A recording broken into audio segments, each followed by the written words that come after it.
first in corporate training. He's been associated with radio broadcasting, worked in multiple continents. So welcome to the show, Sitesh. How are you doing today? Thank you, Kanchan.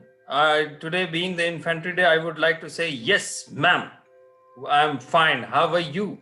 Yeah, I'm fine. And I would like to extend congratulations and happiness to all countrymen and, of course, army people. So I just want to just tell you, put facts in front of you that it is a day.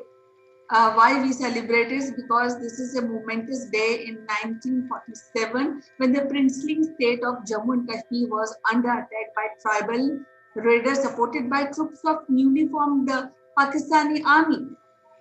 And it was terrible because I have heard that the army people, especially the 1/6 Infantry Battalion who was in charge of that particular fight, they just dropped on the airport of Srinagar and they immediately start fighting with these Pakistani army backed intruders.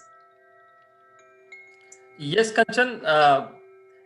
As they say, the army consists of the 1st Infantry Division and there are 8 million replacements.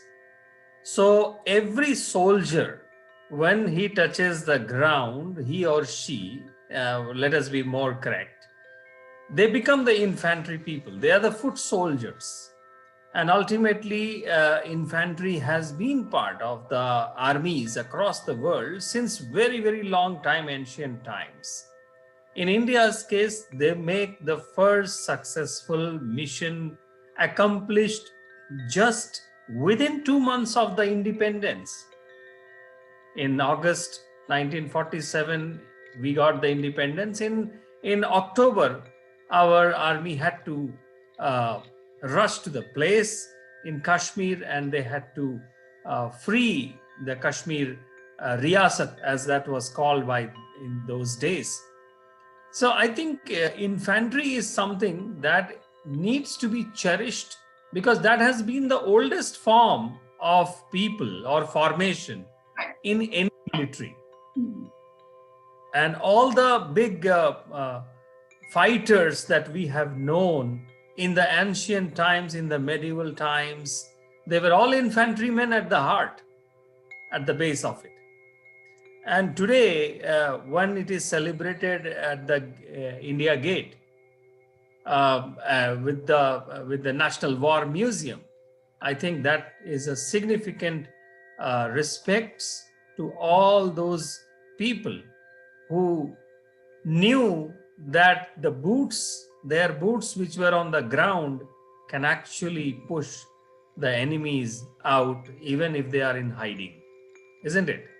Yes, I want to just add, I'm very proud because I passed couple of years in Kashmir and can very well understand the pressure Indian forces undergo on these insurgencies or intruders fighting. So it's terrible sometimes. And to celebrate this day is not only one day. I think it is kind of throughout a year, maybe as a kind of, it's a part of your mentality that you appreciate the work which is being done by army since the independence. And the infantry has always stood by the nation in the times of crisis. Infantrymen had displayed utmost dedication, courage, and selfless devotion to duty. So, and when we are celebrating, every year we celebrate October 27 as the Infantry Day, and you must have seen on television how they have put respect on India Gate and to the soldiers who have sacrificed their life in this work of dedication. Interesting. Yes, Kanchan. And the interesting part of today's respect ceremony is that our Chief Defense of Staff, General Bipin Rawat, and our Manoj Mukund Naravane of Indian Army Chief, they gathered at this National War Memorial, and that infantry division which held back the People's Liberation Army in 1962. They were witnessing it. You see the kind of message that was given by this ceremony today. And that is the might of Indian Army and the infantry people of India, and the leadership who are leading this from the front. So infantry is a military specialization that engages in the military combat on foot. And there are different variations, different formations of it. Some of them are mounted, some of them are unmounted. And infantry is part of those three pillars of army, which is infantry, cavalry, and armored vehicles. So most of the infantry action in the recent times have been seen in the World War I, World War II, and then respective battle zones in the world. They are the people who get through the most casualties, Kanchan. The images of casualties that we see most of come from the infantry of the army, and it is the situational awareness that makes them smart, that makes them really agile in those terrain. They know the terrain in and out, and of course the army side, the enemy side also knows this. So it becomes more challenging, because I think it is more than the boots on the ground. It is what goes on inside the minds that sees them through the victory. Yes, this Indian inventory has been working in Siachen Glacier, on Thar Desert, also in Northeast insurgency. They have played an active role in curbing the insurgency, especially in Northeast and in Siachen. So it's tough to really keep standing and safeguard the territories and other aspects when it comes to general public, safeguarding the rights and the freedom of public. And I think every day and every hour, every minute, we should pay respect and salute to these smart and these brave Indian Army soldiers. Exactly. And I think it is important also, I wanted to highlight this, that the infantry, being the foot soldiers, they are no less than the officers. They are no less than the people who actually give the command. And therefore, the general perception of the civil public has to be that army is not about the army officers. Army is about the infantry. Army is about the foot soldiers. It is the foot soldiers on whose shoulders the generals and the lieutenant generals and the colonels actually sit, and they see the victory through. So the services of infantry is actually priceless, is actually precious, and therefore I would think, or I would like to think, that they are very well taken care of in terms of salaries, in terms of the benefits from the Indian Army, and in terms of retirement, in terms of commissioning, in terms of progression, in terms of promotions, and everything, because army is also an organization. Yeah, I agree with your point of view, but I also want to put forward one thing, that in army, every right from top hierarchy to bottom, there is a different than when we see the corporate hierarchy. And I think the top generals or majors, they are the front warrior when it is a war. So I think they become inspiration while undergoing any war-like situation or any type of insurgency. So I think that's entirely we have in India, we have quite a professional army, and we have very able general at the moment, and we have very good general, and a story about them should be read and should be maybe a chapter on their personality should be included in the curriculum of studies in schools and colleges. So we had these kind of generals in our army. And regarding this 1/6 Infantry Battalion, who were the first infantry contingent in Indian Army who fought in Jammu and Kashmir. So I just like to salute them for their work and their bravery. And in the last, I just want to add a few points that technological development in battlefield have changed. Now people don't currently fight one to one because there's the technology there. But then it is, I think it is unimaginable at this point of time when, at that point of time, actually, when in 1947, when these army professionals had to take care the intruders and they fought, they fought house to house and like mohallas to really take out these intruders from Jammu and Kashmir. And I am sure it was a very tough uh, call for them at that point of time. What are your ideas, please? No, I agree. When I was growing up, Kanchan, I have heard about 1971, that Bangladesh liberation war that was fought on our eastern borders and also on the western borders. Infantry played a very, very crucial role in the whole army formation. And to think about it, the Indian Army was fighting a war on the two different borders, which were at least 3,000 miles apart, the Bangladesh border and as well as the Pakistan border from the Punjab side and the Kashmir side. So definitely the infantry played a great role in that.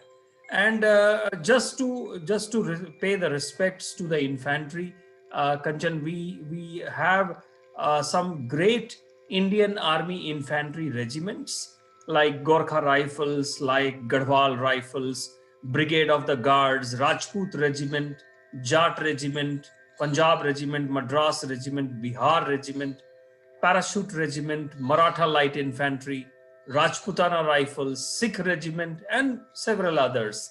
And I think it is a great time to celebrate these warriors, and let's not call them foot soldiers, because it's they are the soldiers. Everyone is a soldier. A lieutenant general is also a soldier. A brigadier is also a soldier. The soldier is the essence of this, and therefore it needs to be commemorated, it needs to be respected. And I think uh, we are doing a great job by highlighting their contribution in our India's security. And it is again one more reminder to the civilians that the peaceful sleep that we take every night, it is because of these people who secure our borders: Indian Army, Indian Navy, and the Air Force, and paramilitary as well. Yes, in the last just closing remark, I just want to tell you that happy 74th Infantry Day to all Indians and the toughest men of Indian Army. So it was wonderful talking to you, Sitesh, and we'll be meeting with some different topic on in a different episode sometime later. For today, Jai Hind. Bye bye. And thank you, Kanchan. The only one request to all our listeners: probably in a couple of centuries, they should not be called infantry, because that actually has a historical roots from coming from an infant, though they are not. They are real warriors. Bye bye, Sitesh. Bye.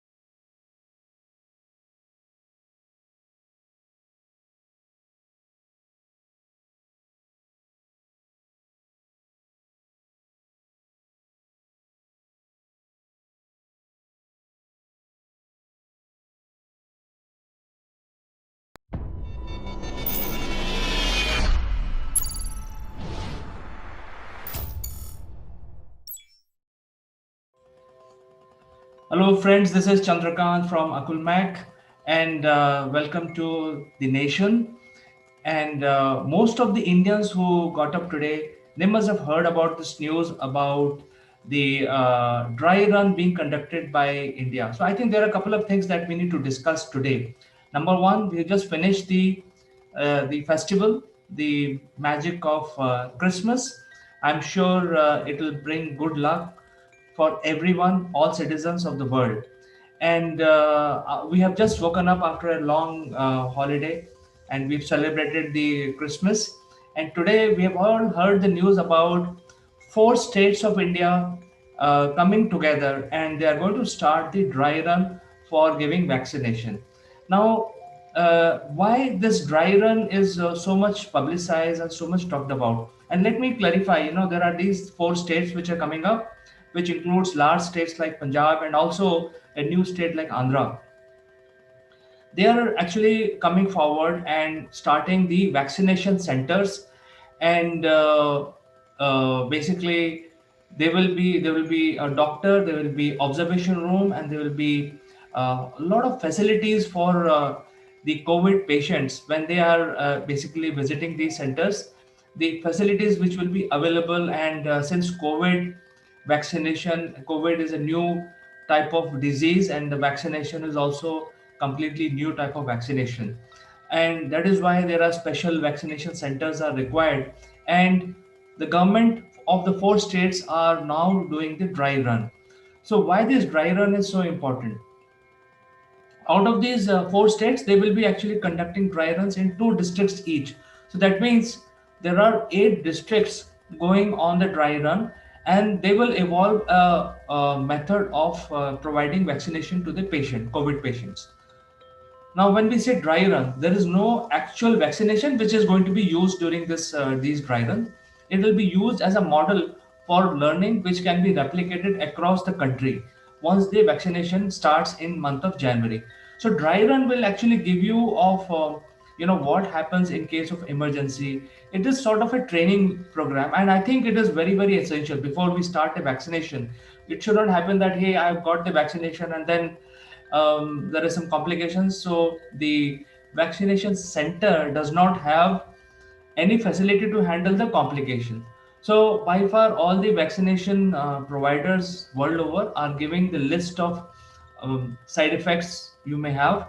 For example, there are people who are coming out making their videos. Even the uh, very senior people, they are saying that the side effect of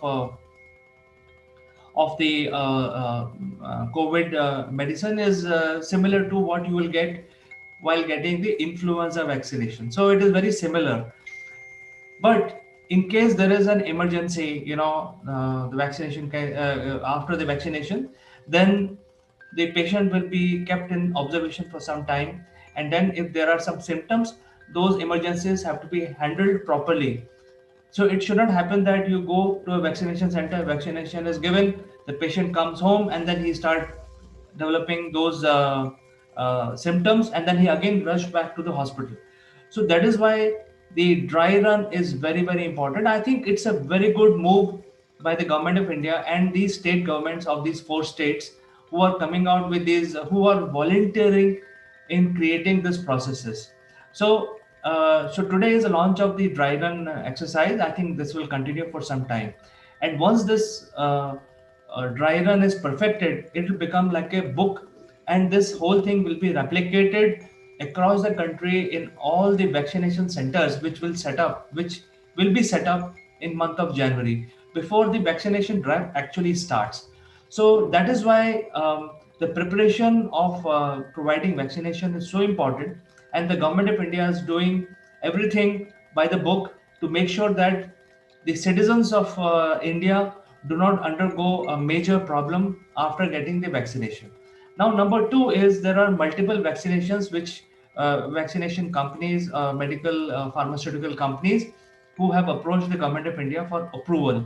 Now, when we say there is an approval, it is not something which can be approved just like any other license. The approval for any vaccination is a very long drawn process.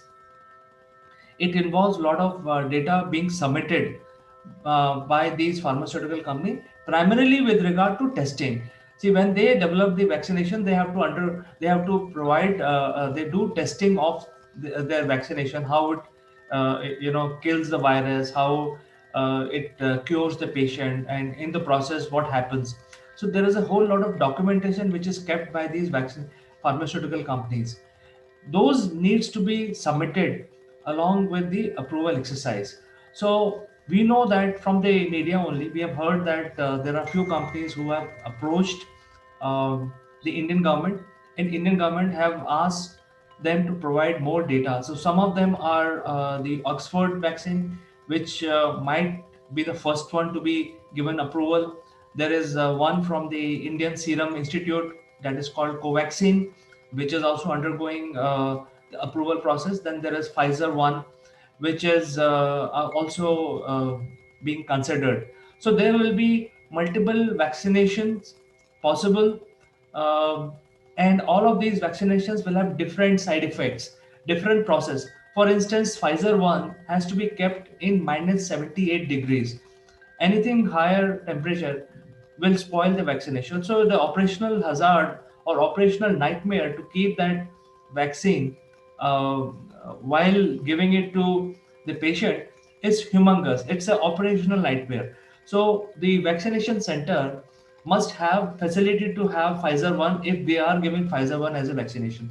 So I think this dry run is a precursor to what is going to come, and especially in a country like India where there are, the population of 1.3 billion would require vaccination, at least 50% of the population, and that too it's a humongous task. So that means there will be a supply chain behind these vaccination centers, and how the vaccination medicine will reach the centers, and how it will be stored, how it will be administered, and then after the administration of different vaccines, what are their respective side effects.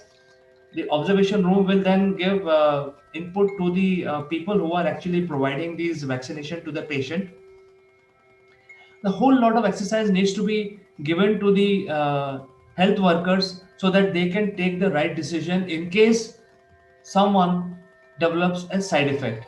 So this is why this news is so important, and I wanted to discuss this not in too much of detail, but these vaccination center dry run is so important. And India is a very aggressive country. They don't want to leave anything unturned, anything unchecked. So they are making sure in next 20 to 30 days, when the actual vaccination drive starts, they want to be prepared. So all the medical staff is fully trained, fully aware of the situation, and they are also geared up to not only get the vaccine and store them, also after administration, in case there are patients who are showing side effects, how do we take care of those anomalies in this. So by and large, most of these vaccination pharmaceutical companies are saying that the side effects are not very severe, but then you never know. In a case of vaccination, it could start from a nausea feeling to mild fever to swelling, and it can be even more severe in certain cases. So that is why the vaccination center should be equipped to handle all these emergencies, just in case if it happens. So far, it is a very rare occurrence, but then no harm in preparing your medical staff, doctors, and nurses to handle the situation.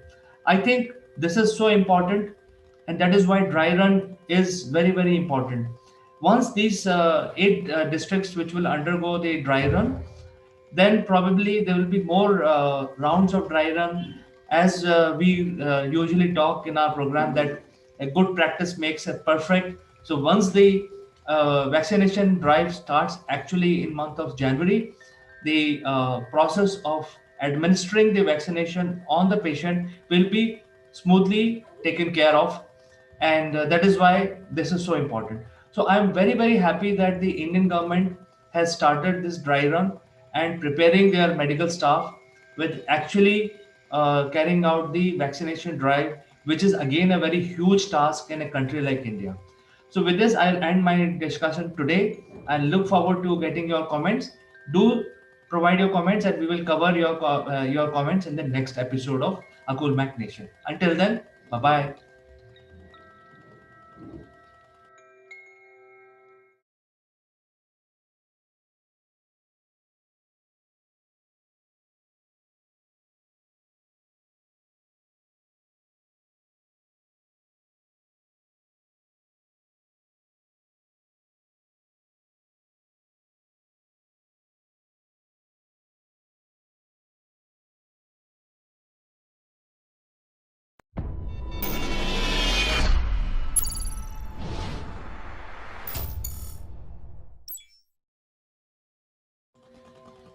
Hello friends, I am Kanchan from Akulmach Technologies and you are welcome to our show.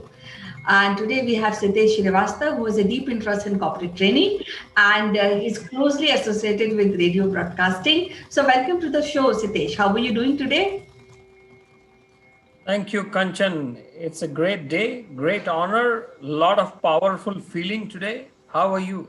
Yeah, I'm fine and I'm very happy and I'm quite kind of I'm not able to suppress my feeling because today we are celebrating Vijay Divas and Prime Minister Modi lit up the Swarnim Vijay Mashal on this eve. This is the 50th anniversary of 1971 Indo-Pak War. So I think I'd like to, before I begin this show, I would like to say greetings on this historical anniversary of Vijay Divas, a day to cherish and celebrate the valor of Indian Army, who made 93,000 Pakistani soldiers to surrender in this war.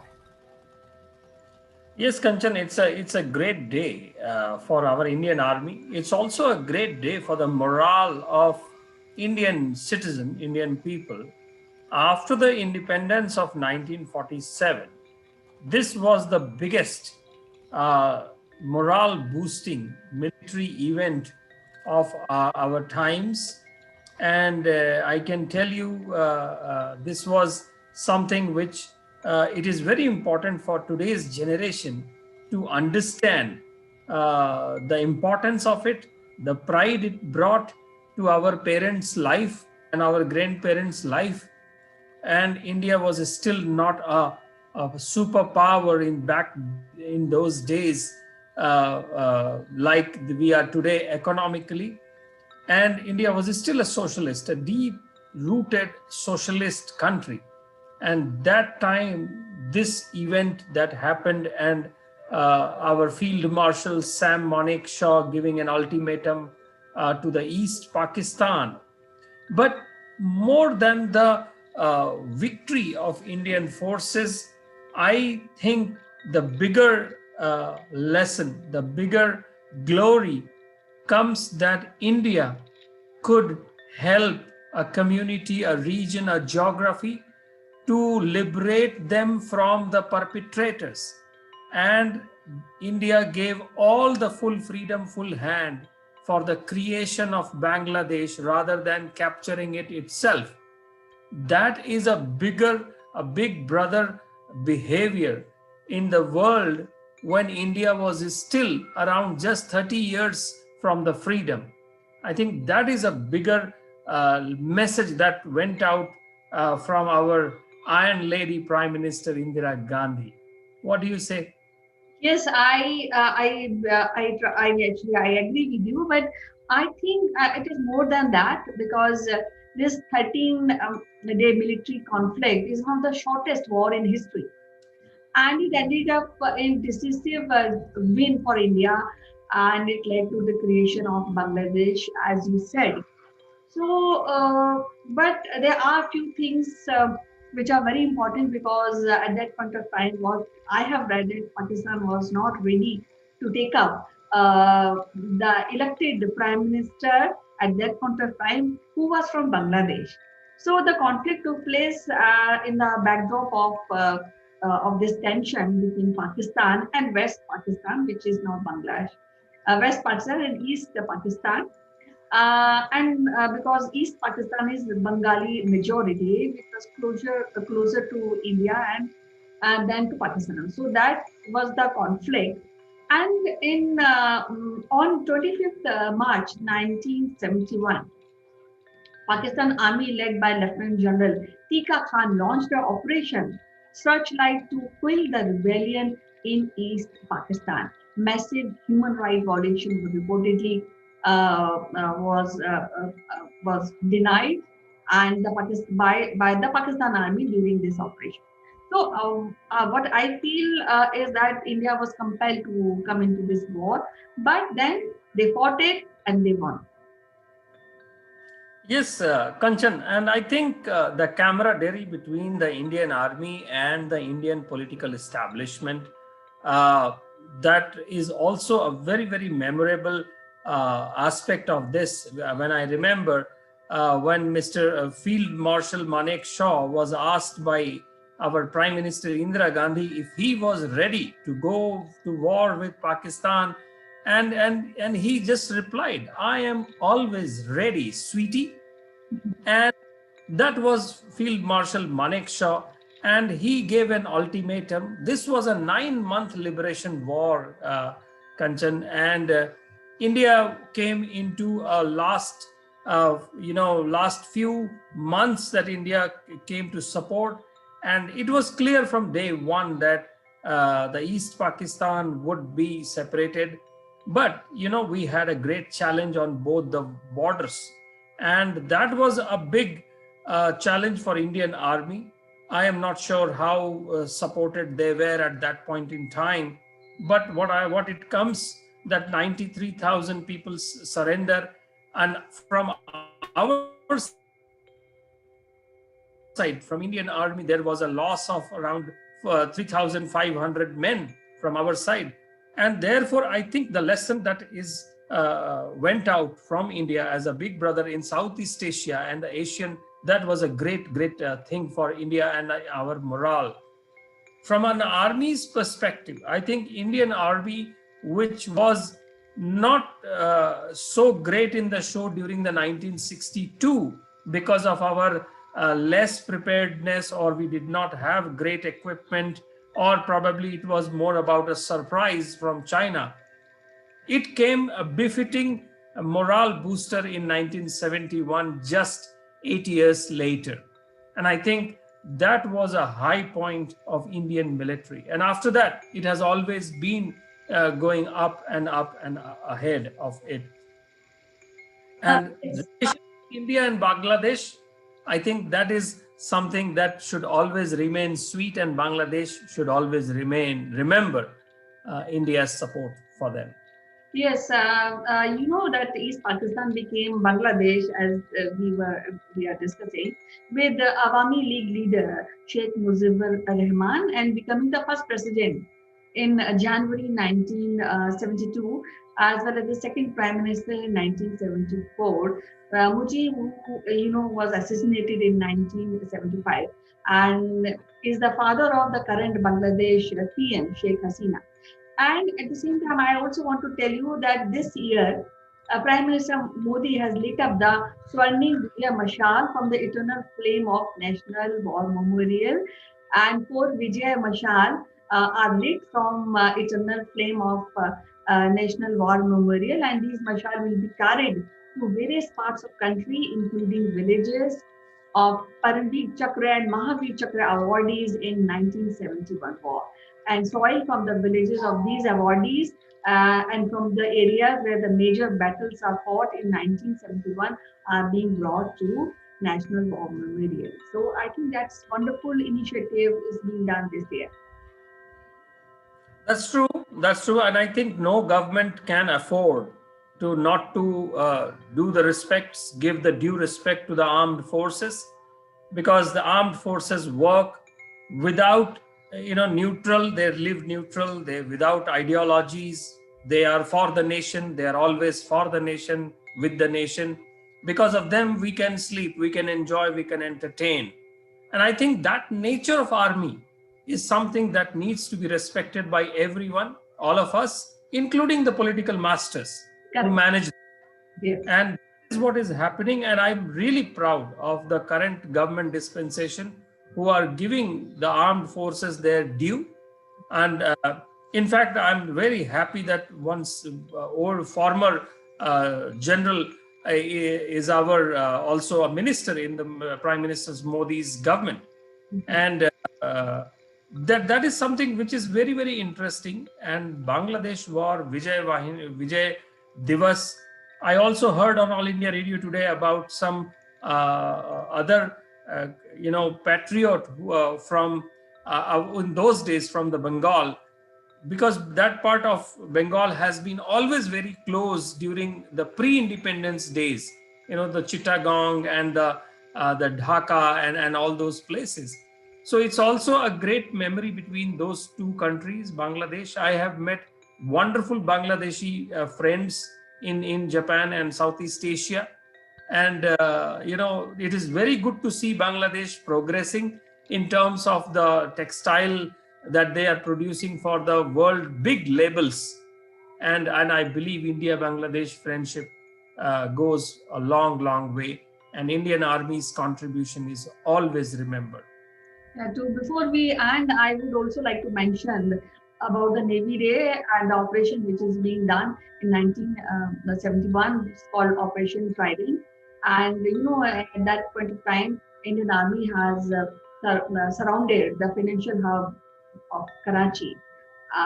And that is the day we celebrate as a Navy Day on 4th December. And I think we have done a program on that too. And also, I would like to mention the Battle of Longewal, where we have celebrated about the valor of Major K.S. Chandpuri. So all these people who contributed with their valor and safeguarded the boundaries of India. So big salute to them. And again, congratulations to you on this Vijay Divas and to all Indians. Thank you. Sure, Kanchan. I wish all our Indian nationals as well as our Bangladesh compatriots a great Vijay Divas or Bijoya Divas to them. Thanks. Bye-bye. Bye.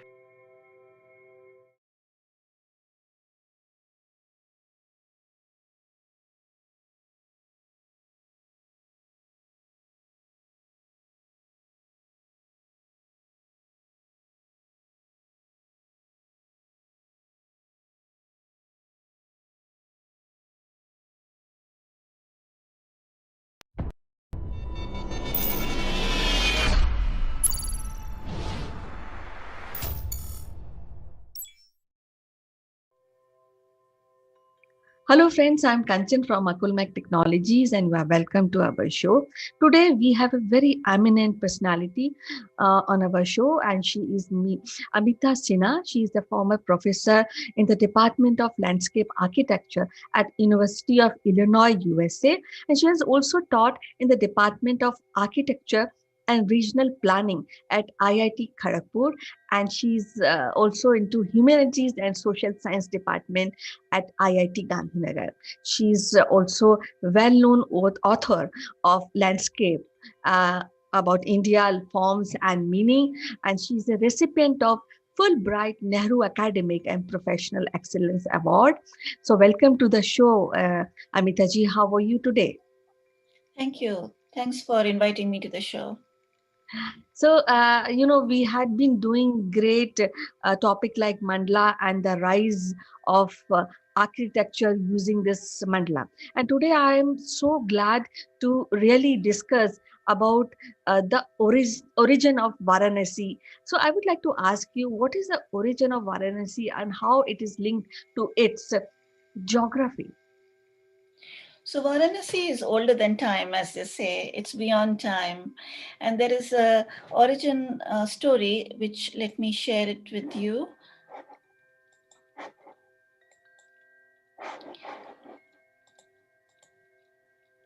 So here in this collage, which is based on a 19th century painting, we see Shiva holding Varanasi on his trident. And Parvati is playing the veena, Ganga is descending from the heavens at the request of Bhagirathi. And so Varanasi is really associated with Shiva, and it is between two rivers on the banks of the Ganges, of course. Here the Ganga flows from south to north, it changes its course. And the area between the river Varuna on the north and the rivulet Assi on the south is claimed by Varanasi. Now, Varuna is is associated with obstructing evil, and Assi with destroying evil. So this is a sacred ground, and it is also called Anandvan. That is how Shiva describes it to Parvati. Anandvan, Anand Kanan, a forest of bliss. And in this drawing, you see many water bodies, kunds, which would have existed in ancient times. And this is where um, hermits, sages came and established their ashrams on the banks of the kunds. So this is, a city which is the abode of Shiva, and it is also a place where one can encounter the learned people and learn. It's a city of learning, and it is a place which is full of lingas, a city of 1,000 lingas, I would say. And these lingas are in many temples and shrines. However, there are other gods also, and we'll see more of that as we go along. Okay, so actually, this city itself is very, very huge in terms of the feeling of Indians, because everything which is pious and which is religious, especially for Hinduism, I think Varanasi plays a vital role. And it is said that gods live here. So I would like to know, what is the history of the city?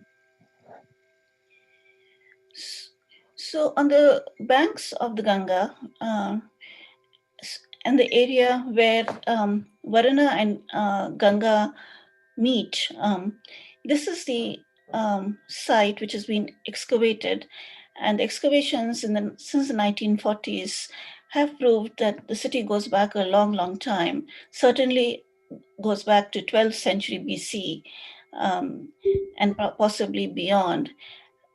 And it has been continuously occupied since then.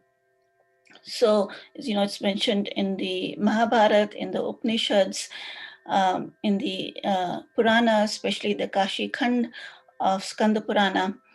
And what archaeology tells us is that the continuous habitation of the Rajghat plateau, which you see in the slide below, means that it has been very important historically also. So Kashi was one of the 16 Janpadas of ancient times.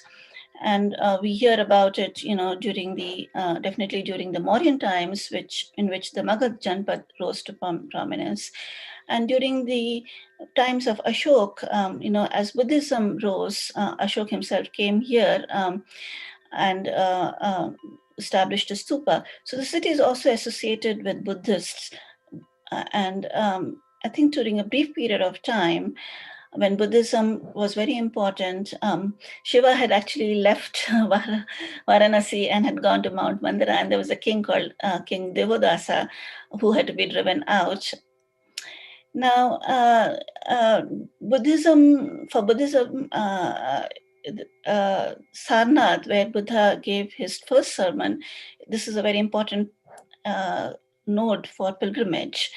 And the stupa established by Ashoka is no longer there, but there is a latest stupa, dharmic stupa, that you see in the slide. And there were many viharas, monasteries, and chatyagrahas. In fact, the symbol of India, the capital of India, is actually a Buddhist, an Ashokan capital with the 4 lions on the top of the pillar. The Rajghat Plateau was also inhabited later on by the Gadwala kings. All through the Gupta period, Varanasi continued to be an important city. And by the time we come to the 12th century, the Gadwala rulers had made Varanasi a very important site by building temples there. And the Gadwala rulers used to worship Adikeshav, Vishnu, on the banks of the Ganga, on the Varuna river. when the first armies of Muhammad Ghori, led by Qutbuddin Aibak, came, the Gadwala rule ended, and so did the Buddhist site Sarnath, which was also, the viharas were destroyed.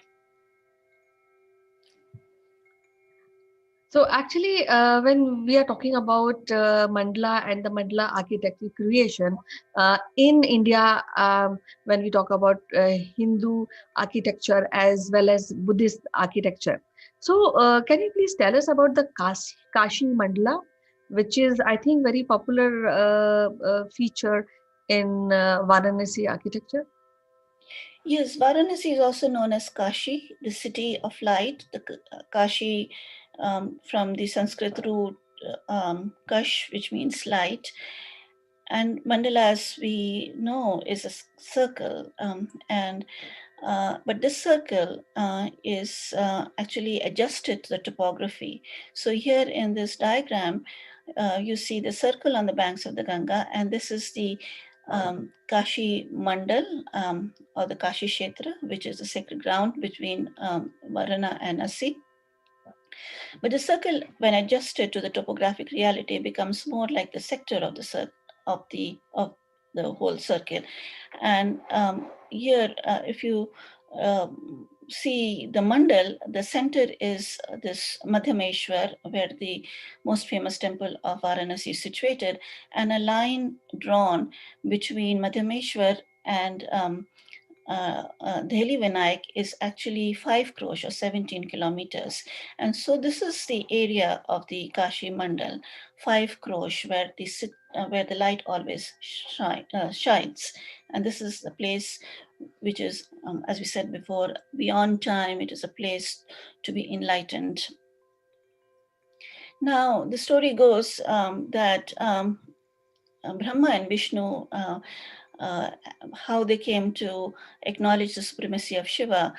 So in the 6th century fragment, we see Brahma on his goose flying upwards because a pillar of light appeared, and Vishnu as a boar diving down, and they could not find, the upper or the lower limits of this pillar of light. And so that is how they ended up acknowledging, this is the city of Shiva, this is, Kashi Dham. And when the city was first mapped by James Prinsep in 1822, the inner city area is the Abhimukta, the zone where Shiva never leaves Kashi. The city is never forsaken. And the very center is Vishveshwara temple, which is now visited by millions of people. And in this aerial photograph, you see the Kashi Vishwanath temple. It is actually a temple built 18th century temple built by Queen Ahilyabai of Holkar. The earlier temple was destroyed in the 17th century, and the Gyan Vyapi Mosque was built. And before that, the temple of the 12th century was destroyed by the Sultanate armies. But Hindus kept on rebuilding. And so Vishveshwara never really, the site never lost its sanctity, and Vishveshwara never left Kashi, so to speak. And here is the view of Kashi Vishwanath temple, the golden dome, which was given this gold plate by Ranjit Singh, the Sikh ruler, and the spires of the temple built by the Holkar queen. Okay, so I want to ask you that why Varanasi has become such an important pilgrimage destination? What is so unique about this city? Well, Kashi Vishwanath, draws millions of pilgrims from all over the world. But the Ganga also draws pilgrims. People come here to bathe in the Ganga on auspicious occasions. People come here to die. Manikarnika Ghat, popularly known as the Burning Ghat, is where Shiva this is also known as Mahashamshan, the Great Shamshan, the Great Cremation Ground, where if you die, you will achieve moksha. And so thousands come here to spend the last days of their lives in the hospices, and when they, when they die, Shiva whispers the Tarkeshwar mantra, and liberation is assured. Now, the pilgrimage, as pilgrimage site, Varanasi has great sanctity because the Char Dham are here: Badrinath, Dwarka, Puri, and Rameshwaram. The 12 Jyotirlingas are here. The 7 Saptpuris, including Varanasi, are here: Ayodhya, Mathura, Ujjain, Haridwar, Dwarka, and Kanchipuram. So, in a way, Varanasi has gathered the sanctity of all of the sacred sites in India. This is a process of, spatial transposition. All the sacred sites come here, and they add to the sanctity of Varanasi. Pilgrimage has been happening for a very, very long time, certainly since the 13th century. And in this pilgrim map of the 19th century, you see the Kashi Mandal, which is protected by the Ganas and the Bhairvas and the Matrikas. You see Varanasi as a square, with the center as Vishweshwar, and you see, of course, Ganga Ghats lined by temples. The Panchkroshi pilgrimage, the 5 krosh, is circumambulated. So when pilgrims are on the Panchkroshi pilgrimage, they go around the sacred kshetra of the 5. Of the 108 shrines, 5 are most important, and this is where the pilgrims spend about a night each. In Shivratri, they try to complete the pilgrimage in one day and night. Pilgrimage is always effective, but especially so during the Adhik Mas, the intercalary month, the extra month, which comes about every 3 years, when the solar and lunar calendars have to be synchronized. And during Kartik Purnima, during Shivratri, again, pilgrimage is undertaken by millions of people. So bathing in the Ganga, visiting Kashi Vishwanath, going on the pilgrimage, this is what attracts devotees to Varanasi from all over the world. Yeah, so it was so wonderful to really know about these finer points about the rise of Banaras or Kashi, and of course, how this has become a great pilgrimage point for people to come, especially Buddhist people and Hindu followers of Hindu. So, it was so lovely to talk to you and understand the mandala formation when we talk about the whole city and how it's being created and the stories behind that. So, what is one thing which really reminds you when you really think about the city, Banaras? What comes first in your mind? I think about the skyline. I see the ghats and I see the temple spires, and this is probably the most famous skyline of India. Yes, and I think about the Ganga, and I think also about visiting, the Jyotirlinga in Kashi Vishwanath temple. Okay, so it was so wonderful to talk to you and know about this great city, which is one of the ancient city of the world. And we'll be meeting again to discuss more about mandala formation in different architectural and city formation. So till then, bye bye. Take care. Thank you. Thanks.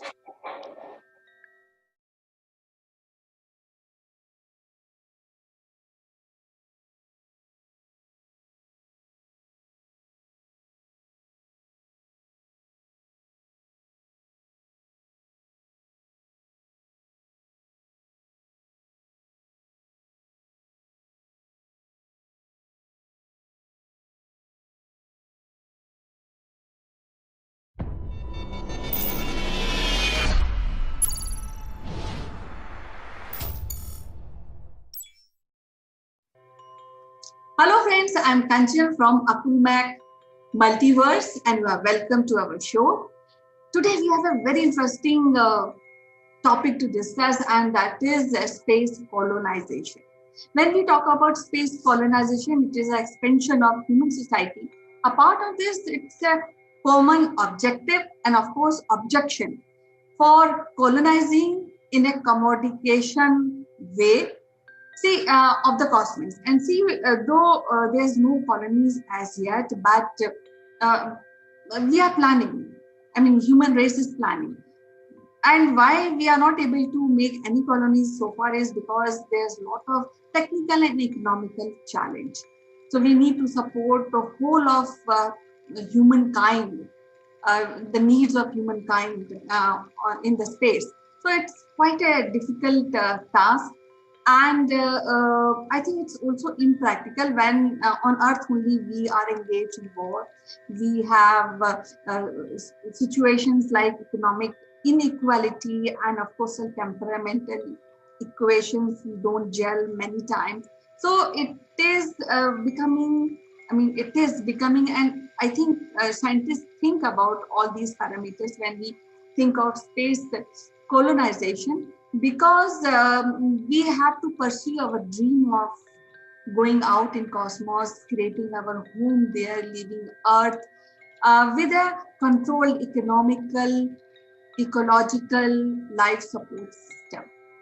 And there we need a lot of uh, personal training and other educational skill to really go and live in our space. To discuss this more, we have Sitesh Srivastav, who has a deep interest in corporate trainings.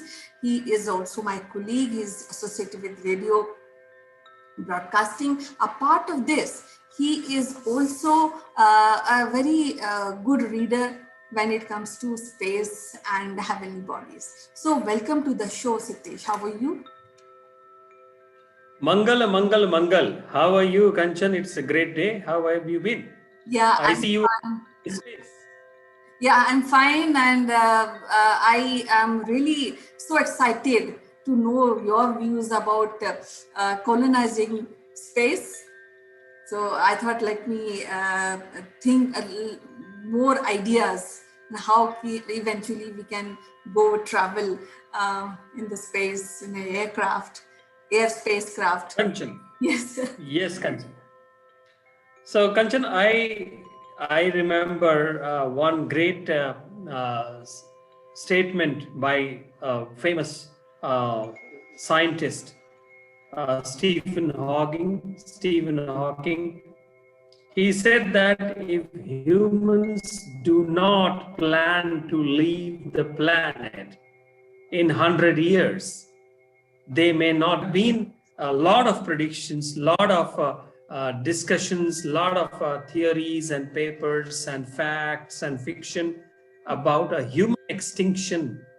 And because of that human extinction, this is being planned that humans should move out of this planet, and then they should try to colonize their solar system partners. Venus is one candidate. Mars has been more better candidates, though from a perspective of similarities, Venus is closer, but there are much more tempting visions about Mars. And therefore, and Mars has been from the folklore, from mythology, and from the various world cultures, Mars has always been observed in the sky as a red dot, Right. and a bigger. And therefore, this discussion about escaping the planet for a better future for the human race finds its charm. And there have been more or less the government interventions, government laboratories like NASA, like from USA, and then ISRO from India, CNSA, Chinese National Space Organization, and many more, Japan Space Agency, European space agencies. Recently, in last decade or so, there have been private space flight companies also have come up. For example, SpaceX by Elon Musk and Virgin Galactic, and there are several others as well. So there is a great demand that is going to be generated over the decades, centuries, and beyond centuries, Kanchan, to have some kind of rovers or orbiters to actually explore the surface. Mars is easier to explore, it seems, as compared to Venus or Jupiter or Saturn. You know, it's more or less the number of hours is 24 hours, 39 minutes, 35 seconds a day, which is also called sol on the Martian lingo. And from a rotation point of view, around the sun, it is 687 days. Red soil of that planet suggests the soil had been fertile. The recent orbiters or the rovers have also shown some craters, rivers, volcanoes.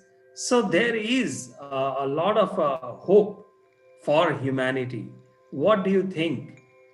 Well, I think is that Mars, as you say, is one of the candidates where human can race really look up to. But what I feel is Venus is more better because we can make a cloud city on Venus, because there is a possibility of getting 21% kind of oxygen, and then we have 50% carbon dioxide.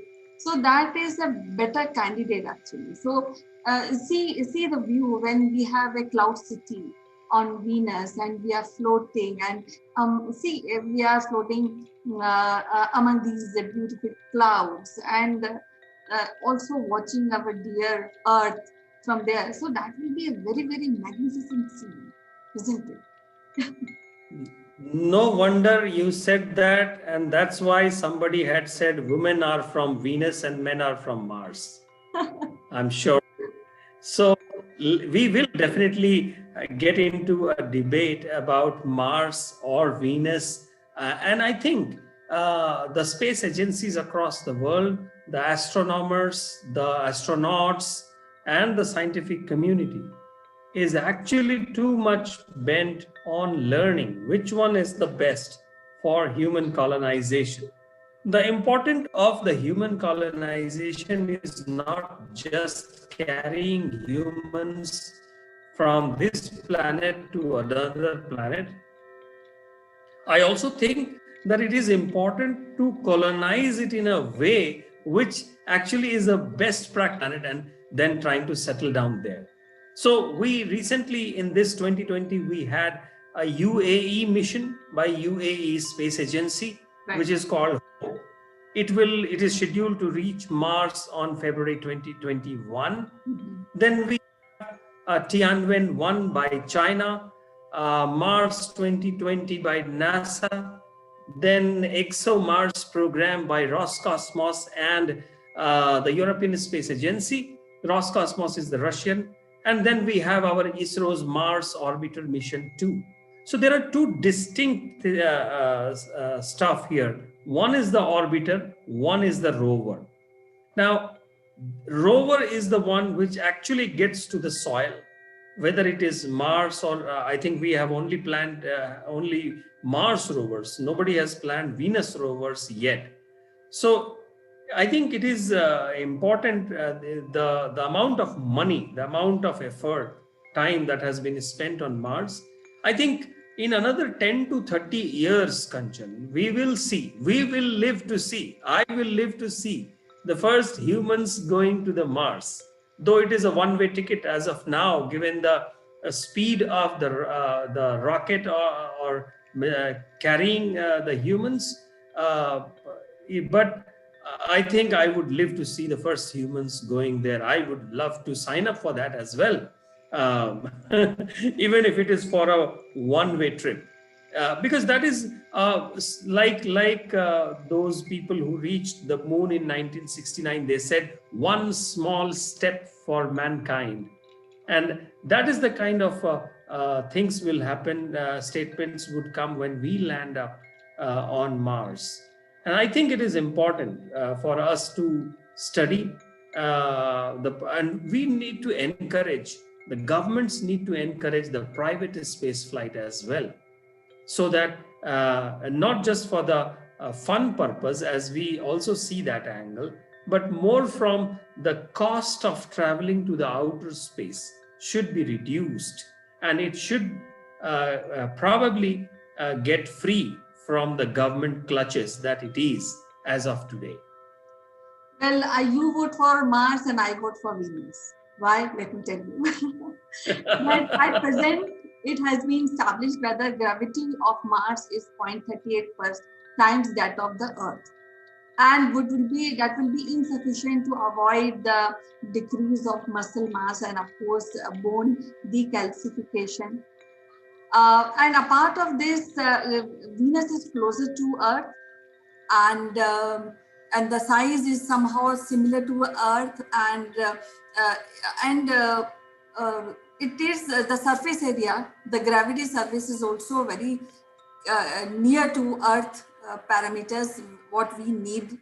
So the most exploration and colonization, I think, will be more appropriate if we focus on Venus, and especially when on a cloud city, because Venus as a planet is very harsh, but above that Venus we have that kind of, we can create that kind of atmosphere for human survival. Yes, Kanchan. And I am beyond the science, beyond the facts, beyond the maths that is around it and known already. I always keep thinking about the behavioral aspects of humans reaching either to Venus or to Mars.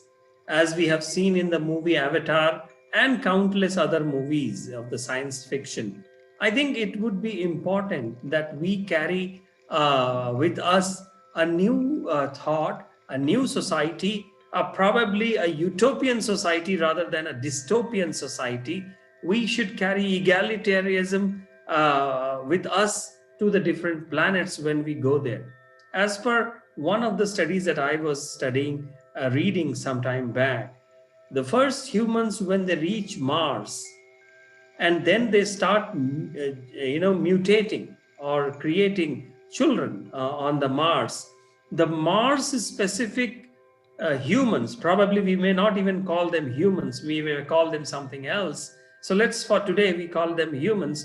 The humans specific, customized, specific for the Mars will only start to be seen in 60,000 years from the day the humans land on the red planet. So probably this math could differ when if humans land on Venus. My whole-hearted support for the scientific community, because what we have seen on this planet and the way the climate change is happening in last 70 or 100 recorded years, Kanchan, it's a worrying concern about the viability of the planet, the population that this planet is feeding into, and therefore it's important for us to land on. Probably moon can be used as a station, a junction to jump towards the Mars. So I believe these a lot of books have been written. Around 41 novels are based on just Mars. And very popular one, Mars Trilogy by Kim Stanley Robinson, Red Mars, Green Mars, Blue Mars. And we have seen recently some Martian movie called Martian. And so I must think that scientific community, along with the behavioral scientists, along with the psychologists, and a whole human population should participate in thinking what kind of colonization we are planning in our solar system, because that will set up a precedence for future centuries later, when we would try to go beyond our solar system, our some of the orbiters or satellites, they have already left the solar system. They are into the deep space in our galaxies, and it is very, very important. What do we carry from here, and how do we plan it there? Anyway, it will take its own shape because gravity is different, atmosphere is different, soil is different, and there are so many different factors which we don't even know as of today. Yes, I think as you are betting for Mars settlement, and I agree that when it comes to Venus, we have some crucial point which are making delaying this colonization dream. First is that it is very hot on the surface of Venus. And second, it is 90 times the atmosphere pressure on Venus is 90 times more than Earth. So it makes difficulty in really going on the surface of Venus, though in Soviet Union has already sent Venera 5 and Venera 6 to do study. But then it got damaged even only 18 kilometers above the surface, from the surface of Venus. So these are few things which are making the research and development of any cosmos settlement. But yes, scientists are thinking of a floating city on Venus, which is uh, which is appropriate for human settlement because the oxygen level we can maintain in that particular bed. So I look forward and I vote for Venus Sky City rather than going on Mars and starting from very scratch, taking a printer also will not help, especially in Mars, because there is scarcity of water in both the planets. Not only in Venus, but Mars also we have a lot of, there's a scarcity of water. So all these are is a hindrance in our dream, in our plans for traveling and making a settlement in the cosmos. But we are working, and I'm voting for Sky City on Venus. Well, I can already see that you are traveling already in the outer space with your Akulmach logo, and thankfully that is still, the Earth is still to be seen in the background. So I hope you will not go too far and you will carry. But there will be a time when we would say to our friends, "Hey, I have an uncle living on Mars, or I have an aunt living in Venus. I'm going for a vacation on these places." And this is not a pipe dream, Kanchan. Nobody knew that this was possible 100 years back. And I'm sure that in 200 years from now, 300 years from now, this would be like, taking a plane from Delhi to Chicago. Yeah. And I wish that happens, and humans have a better prospects. They have a better, rather, let us not use the word colonization, because that has got some negative connotations on our planet. Let's say something else, probably some other word which we need to think. And therefore, it is important for us to move beyond this planet. Probably then we would be able to appreciate when we are far from our planet, Earth. Then we would appreciate, as humans generally appreciate, when things are not around them or they are far from the things. And that will open up the real possibility of interplanetary travel. And once in few hundred years we are there, in interplanetary travel becomes easier, then the humans or the whoever in the Martian people or Venus people, they would then take exploration towards intergalactic travel, like we saw in the movie Interstellar. Yes, definitely. But I also want to put forward one more crucial point is that in case if we want to travel to outer space, we have to do a little bit training in terms of uh, matching our IQ, matching our customs situations, rather than in we have to seamlessly and very accurately press our differences down and come up, as we say in Hindi, Vasudhaiv Kutumbakam, and we have that kind of temperament to really travel, because then we will be otherwise we will be taking a war from here to galactic level, I guess. So I think this also needs a lot of training, a lot of patience, which is very, very important in case if we really want to settle down and take human race to the outer space. Uh, what are your ideas on this front? So, as I said, Kanchan, Vasudhaiv Kutumbakam is the utopian society that we all dream for. And that has been more or less an acceptable concept for the human beings to be on this planet. At the same time, there are challenges in a utopian society, and there are limits to Vasudhaiv Kutumbakam as well. And then we have some thought process of a dystopian society, which is just an antonym of the utopian society. And then it comes about the equality of human beings, which is also called egalitarianism. But again, what I think is that these are the human concepts that we have developed. We are dealing with a space which is unknown. Unknown because there are so many other factors which we still don't know. I can't even claim that we know 50% of the Mars exploration today. As long as the first human beings don't set up their foot on Venus or Mars, we would not be able to say that. So whether Vasudhaiv Kutumbakam or other of what kind of societies we are going to create, we don't know.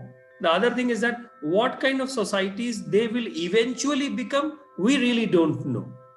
So it is important for us. There was some mission many years back, I remember, by NASA, which they sent out to the outer space, which actually passed from our solar system and went into the out of our solar system into the galaxy, and it is carrying so many languages written on a golden plaque. Right. By multiple cultures, multiple languages are written. Probably some alien somewhere would be able to read and figure out whom from where it is coming. So we are dealing with the unknown. The way these budgets are being passed is all in the positive dreams, good dreams for the humanity, best dreams for safeguarding this planet. But we really don't know on that side. When we reach there, we will know. So I hope our wisdom prevails. Our scientific community is prepared, and the kind of news that we read today, we should read more and more. And I think our children in the schools, space exploration should become as a subject. And why this has not been as a subject in the schools from a very early age is something that baffles me.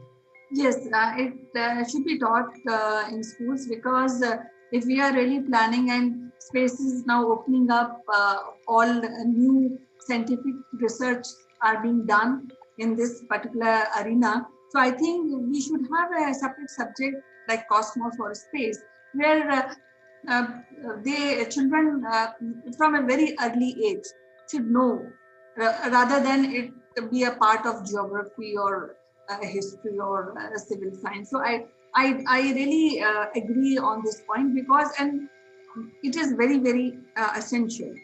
First of all, once you have that kind of knowledge, you should also have a life skill knowledge to really living in space. That should also be part of the curriculum, because in any way we have to live. Suppose a human race goes on in space, and they have to live in a controlled ecological life support system.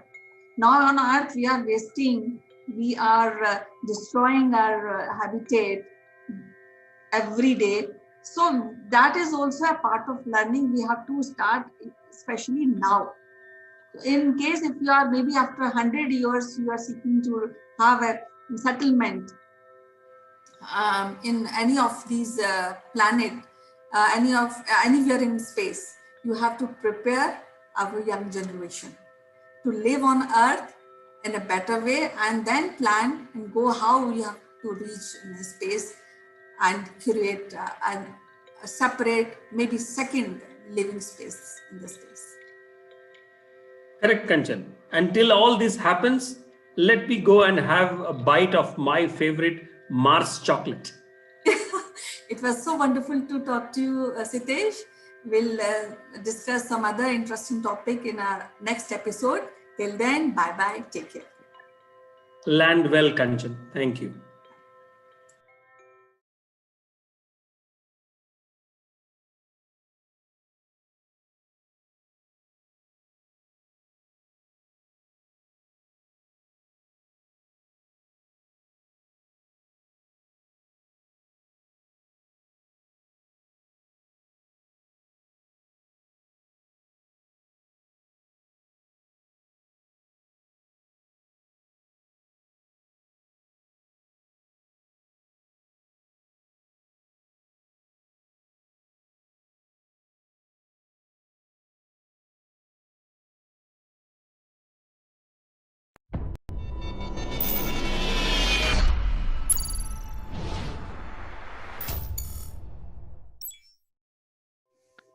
Hello, friends. This is Chandrakant from Akulmach, and today we want to discuss something that I saw in the newspaper today, and it is quite astonished. I was astonished to see this news, which was about Japanese government appointing the Minister for Loneliness.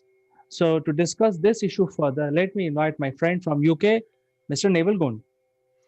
Good morning, CK. Good morning, everybody. Yes, loneliness. Japan are now, I think, the second country to appoint a minister directly responsible for loneliness. Specifically in Japan, it's to deal with the increase in suicide rates and child poverty. In the UK, we created a loneliness minister a couple of years ago, focusing on similar things, but mainly we have this men in sheds approach here. We have lots of lonely people that were aging because we have an aging community. Now, because of the COVID pandemic, we've got even more issue, not just within the UK, but globally, we've got an issue of loneliness. Despite the fact we have huge connectivity in communications and in Zoom opportunity, etc., people do become very lonely. So what's your take on the Japanese making this quite unprecedented move for a very conservative type of country? Well, Neville, I think it was very strange news for me because coming from India, where there are so many people, even though there could be a lot of lonely people, I am not saying that there is no problem like loneliness in India, but it's sort of not really exposed that much. And I know for sure that the Japanese society is, designed in such a way that they have a lot of lonely people. They don't open up like Indians do.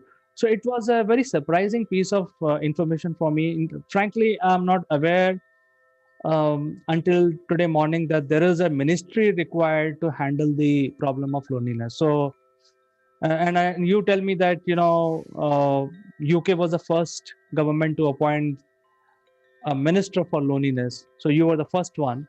So why don't you tell us what this ministry would do, how it will handle the problems of lonely people, and what are their responsibilities?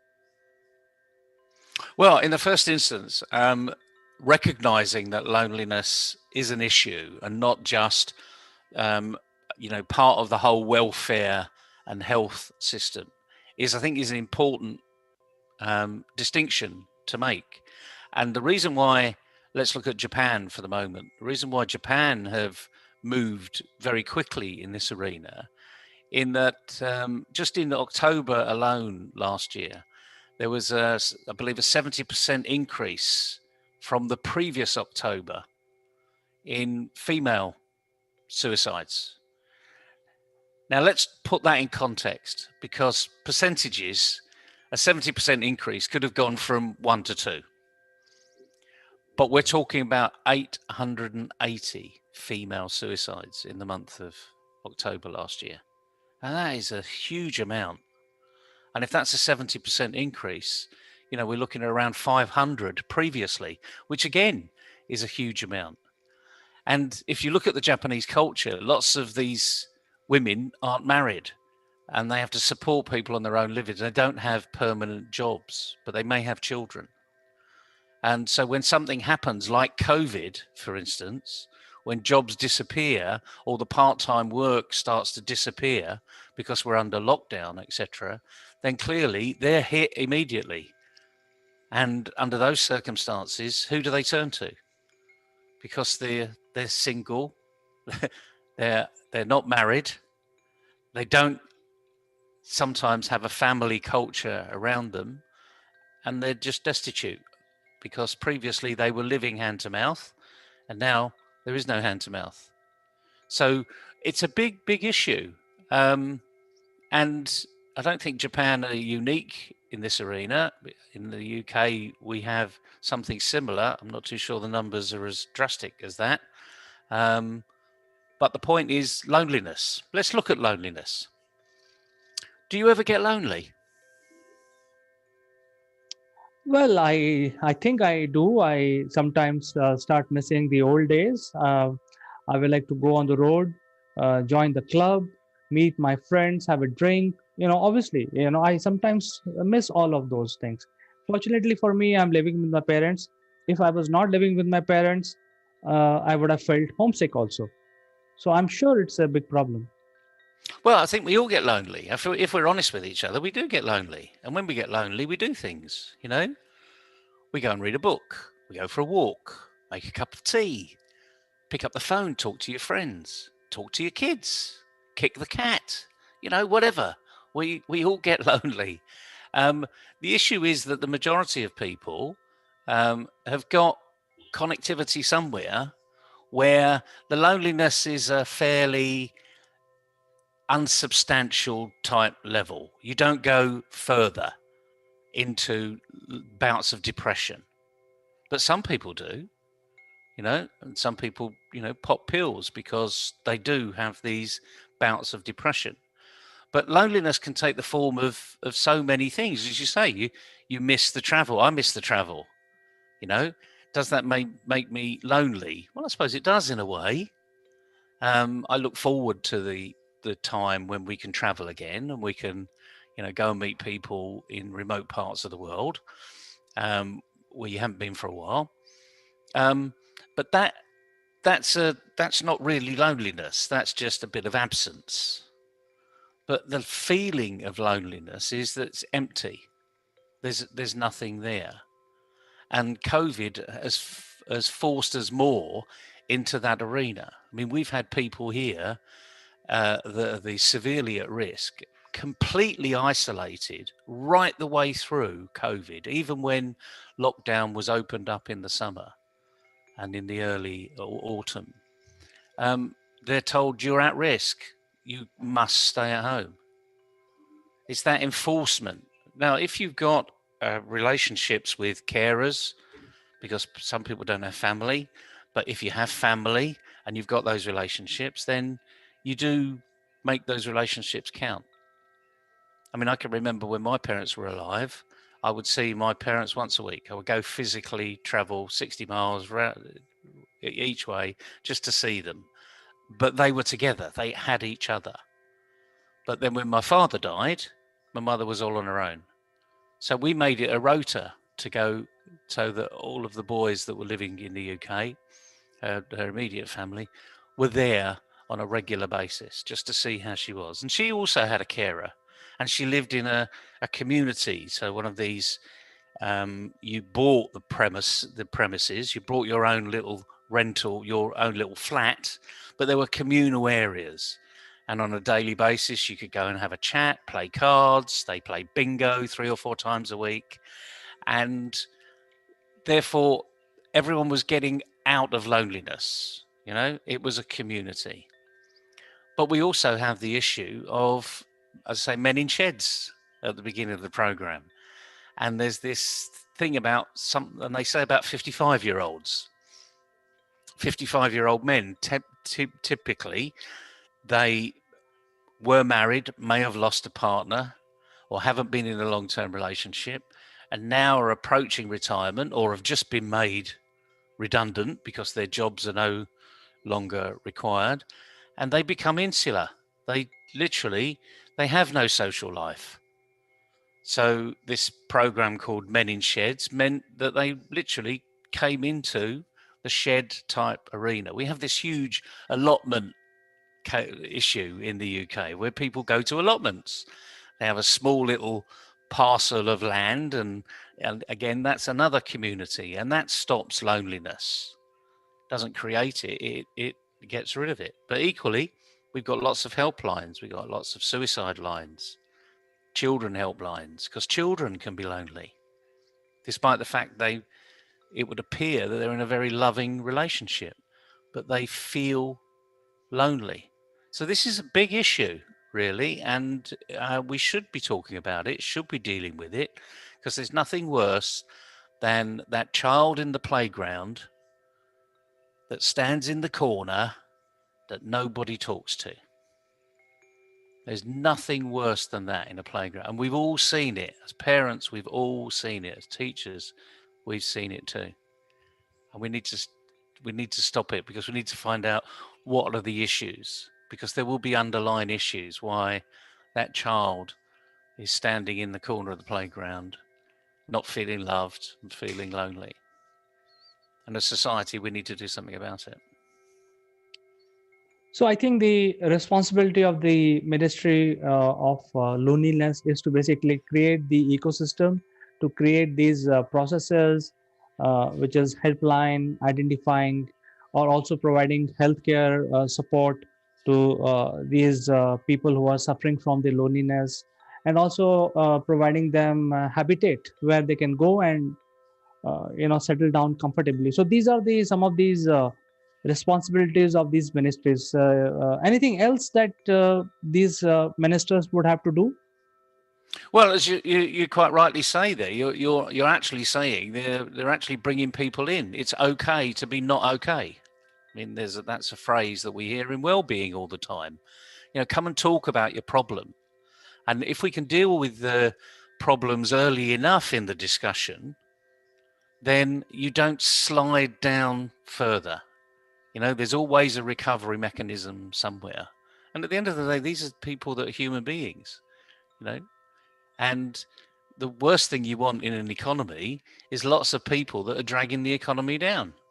So you need to focus on the disadvantaged, you know, people that are struggling, because ultimately they're the ones, if you can bring them back into society, it actually makes society a much healthier place.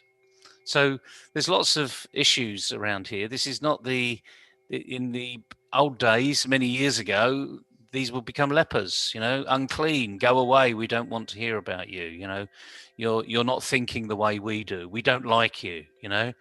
And even to the Middle Ages, these people may have been sort of thrown into the witches arena. Fortunately, we're in a 21st century society and we don't think that way. So this is all, to me, it's very positive news. It's recognizing there's a problem and it's dealing with a problem. The last thing anyone should do, whether it's a government or an entrepreneur, a big business, a small business, or a family, is shuffle the problem under the carpet. That's not the way to deal with it, because guess what? It grows and you keep shuffling it under the carpet. So let's deal with it head on. I wish them all the success. There's certainly, I don't think they're going to be the second or the third government to do this. I think there'll be many other governments that recognize it if they're really feeling about their society. So good luck to them. And, you know, let's hope that we can eradicate this like we eradicate all the other ailments we have, like polio and measles, etc. You know, because this is almost like it's a virus like COVID. You can't see until you see the effect. And the effect, sadly, in Japan has been suicides, which is the ultimate. So on a positive note, this is a really positive move forward, recognizing a problem. And as they say, isn't it? 90% of the problem is recognized that it exists in the first place. Absolutely, Neville. I think it was a learning for me and probably most Indians. I'm sure there is a big suicide problem in India also, and the government needs to recognize it and probably create certain programs like Japan has done and UK has done. So I think it was a great learning talking to you today, and we'll catch up again tomorrow on something even more interesting. Good to see you, CK. Good luck, everybody. Enjoy the day. Bye-bye.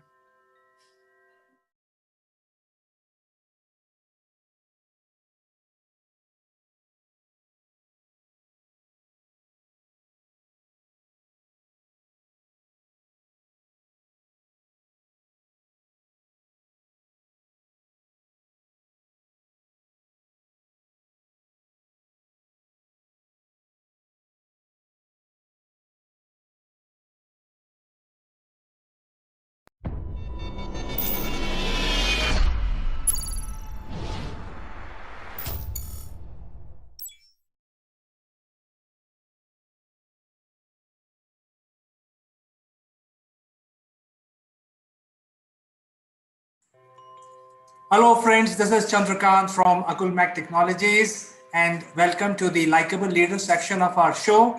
And usually viewers, you are used to seeing middle-aged CEOs, CXOs, a lot of people who have actually achieved a lot of things in life. But today we are very privileged to have a different kind of leader in our show. Her name is Archika Arora and she is a certified image consultant. But that should not give you any other feeling. The image consulting is a totally new word, and she is a very young professional. She is a highly qualified young entrepreneur. And, when I say highly qualified, she is from IIM, and she was working with the top corporates in the world. And she decided to call it quits. And she has become a certified image consultant, now helping people like me who have lived in the industry for 2 decades and helping with the image consulting. So without further ado, let me present Archika Arora. Thank you for the wonderful introduction and for having me here, and looking forward to the interview. It was our pleasure, Archika. Usually we get the people who have some sort of leadership, but I think you are a leader of sorts. This is a totally new area. A lot of our viewers would like to know about it, and that is why you are here. In fact, I'm very eager to know what you do. But before we start, I'd like to ask you, uh, you have had a fantastic career. You had a fantastic education. You were working with the top corporation and you decided to come out. So what happened and what gave you this idea that this will be a career to choose? So that's a very nice question. And, there was nothing sad that happened. First of all, let me break it to you. Not every great story has a sad backing. I was wanted to get into image consulting since the time I was in school, but great education and great companies happened, and I, being a typical Indian kid, always wanted to have on my resume. But when you have all these things, you've had great qualifications, then you've gone to great companies, you are earning great money, then somehow you don't have anything more to look forward to. I was only looking forward to my promotion, and I suddenly had a feeling when I was sitting in a meeting that listen, if this does not stop right now, and if I get promoted, the paycheck is going to just get fatter. I'm going to get into this trap. And because I was a management consultant, I was already helping people out. But I thought that, okay, this is going to sound very filmy, but if I die tomorrow, only people in EY are going to remember me. Nobody else is going to remember me. So that was a really sad thought to have. And I was like, right now is the right time to get into this. And being a woman, I also wanted a career which gives me flexible working hours. I didn't want to have something in the future which said that, if you have additional responsibilities, you let go of your career. So that is what I see setting as an example for all the women in the world. That just because you are expanding your family or you're doing something personal does not mean you have to let go of the professional thing. This was the right career choice for me. So that is what went behind. This is amazing. In fact, you are a IM grad, um, and which makes you the top brains in the country. Yet you decided to take a leap, and I wish you good luck. I'm sure you will have a illustrious career in image consulting. Um, Thank you so much. yeah, Archika, this is a new area, and that is why the leadership will also be young. I'm totally convinced about it. Yeah. However, I have to ask you this question, which is about image consulting.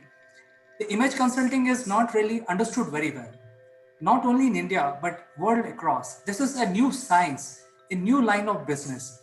So, how did you thought about getting into this area, converting this into an opportunity for you? So, CK, as you very rightly said, that this is not something which is so conventionally understood, like say medical or engineering, right? So, even for management consulting, for that matter. But when you talk about image consulting, if I had to explain it in one line, it's about helping you manage your first impressions well.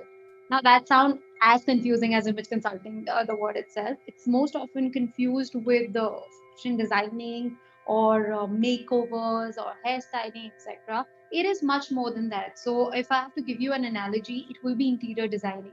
So, for an interior designer, he or she has a lot of areas to take care of. Yeah.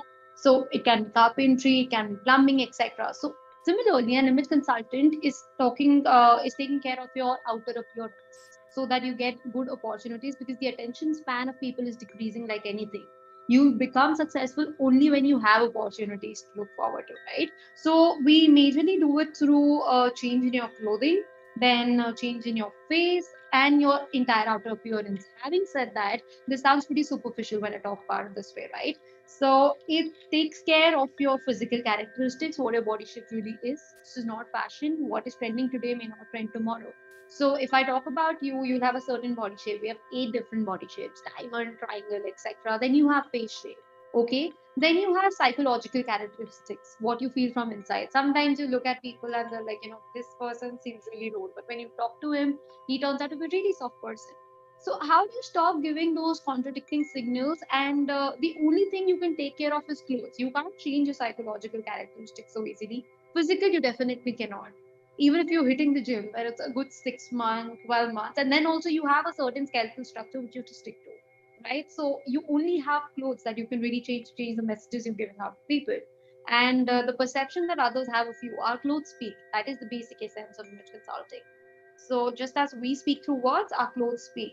So for example, if you have a collar right now, it is speaking of authority. Okay, but because you don't have another third layer, say for example a jacket or a blazer, so you seem to be approachable, but you're not somebody who I can take for granted. Yeah, so to give you a very small example, this is how I can explain right now. Yes, it's pretty misunderstood. And if you've seen the movie Rockstar, right, he says image is everything and everything is. I always like to quote this line because this really makes that impression in the minds of people that, yeah, this is something more than fashion designing and more than following the trends. So, as a professional, I know what you're saying makes a lot of sense. There is an old saying that the first impression is the lasting impression. So, it is Yeah. in our interest to make the first impression. And at the same time, it's always in the back of the mind, you have to look approachable, you have to look friendly, and so on and so forth. You have to look attractive. There could be many image related attributes, and when you go around finding your students, as I would like to say that, because learning is for everyone. And I think the people like me in my age group would need more than anybody else, because we are the people who are more concerned about the image. When I say me, basically a person who's like 15 years or above experience in the industry. um, so you must be meeting a lot of these people like me. There could be men and women both. Who do you find more difficult to deal with? Again, a very good question. This is making me sound like coffee with current people, and you'll make me go out of business. So I'm not going to choose any sides, but I'll try to be as candid as possible. So I would say that when you're catering to women, it's easier to get them into the sales funnel. They're the one who will be ready to put on their money without asking too many questions. So they are risk takers when it comes to this industry, but they will make sure that they get value for every buck that they've spent. Yeah. So, and vis-a-vis men are people who ask you a lot of questions before they actually shell out their money and offer your consulting services. But once they enter your community, they are really easy locked. So, before somebody enters your community, I think it's women who are more difficult to convince. They're easier to convince, but more difficult to keep. And vis-a-vis men, they're difficult to convince, but once they enter your community and start taking your services, they're an absolute breeze. So, as an entrepreneur or as an image consultant, it's absolutely up to you. What sort of niche do you prefer and target audience? I have a follow-up question on this. Do you ever face any resistance in terms of entry level? You know, because people are very protective about themselves, their image and the way they speak, etc. Usually, 90% human beings are like that. So, what kind of resistance you face when you're making a pitch? So, I think any sales pitch that you're making, it really depends on the kind of words you're using. If you straight away go and say, hey, this is wrong with you, all of a sudden the person will be very defensive. So the play of words is very important. How I typically go and suggest other image consultants to do is that you tell that this is what I do. And if somebody is typically changing role or looking for a new outward appearance, do you know anybody who will, benefit from my services? I won't say directly that when you want to join, and if the person is really interested, when you blame it on the third party, right, the person really gets comfortable. So I have used that trick and that works really nicely for me. Otherwise, obviously, you can't be telling people it's not a soap that you will say that your acne spots will go away.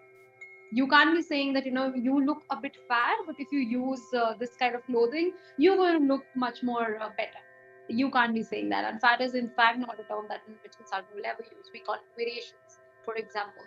So yeah, that is my trick that I've used and I've given it out in public now. So have fun. See, Archika, now when I speak to you and I think about it in retrospect, I feel this current management of image is much more difficult than the usual management consulting because you're now dwelling on the human psychology. Yes. So, having said that, what kind of people need your services?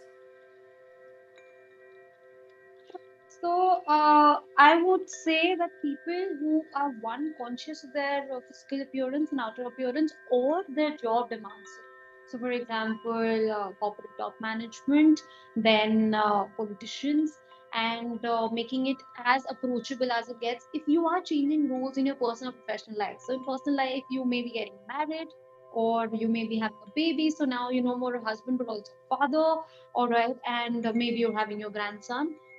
Vis-a-vis, if you are looking at your professional life, you are getting ready for promotion, or you want to look promotion ready. You cannot have got promotion because you don't look a certain way or ready for the next level. And maybe from the back end, you're moving to front end. And I've had people who've worked on their products, the entrepreneurs, and then they say that, listen, now is the time I want to go to investors. So I want to look a certain way. I can't be going in my t-shirt and jeans. I've also had clients who wanted to settle in US, want to take their business abroad, and hence they want to understand, how do I start dressing up? I can't be wearing just a t-shirt or a jeans or say a kurti. I'll have to start wearing Western dresses, for example. And it does not stop there, as I said, because the moment you open your mouth, your image is still speaking for itself. So, are you aware of the cultural etiquette? Are you aware of the dining etiquette? All of that is taken care of by an image consultant. So, just as you have a personal trainer in a gym, you will have an image consultant who is working at the back, and people won't understand what transformed you. And it will happen so naturally because your personal characteristics are taken into it, and hence it's natural, it's gradual, and you are pretty comfortable. It's not like I'm giving you a shield and you're somebody else when you go out and you come back, now you're a different person. There has to be a match for it to have a long-term effect. So yeah, these are the kind of people who really benefit from my services or any image consultant services. It can also be a school child or a college child. So a person who's going from school to college, we all have been there, right? We are so used to wearing school dress. Our wardrobe does not have much. And when you go to college, you need to have your cash rules ready. When you go from college to corporate, it's again a very big shift. And how much do you speak? When you're a college grad, you're full of energy, you're bubbly, and then all of a sudden when you go to corporate, it's a very serious environment. So when do you open your mouth? What do you really wear? How iron your clothes should be? And you're on a budget because you've just started earning. So how do you maximize the value of your buck is what an image consultant will help you with. See, I talked to you more and I enlightened more and more. I think this is a very vast market base which requires your services. So I wish you all the best, and it was my personal pleasure to talk to you, Archika, and I wish you all the best in your career. Hopefully, we will catch up again sometime and learn about your line of business more. Enjoyed it thoroughly. So thank you so much once again. Thank you and bye-bye. My pleasure. Bye.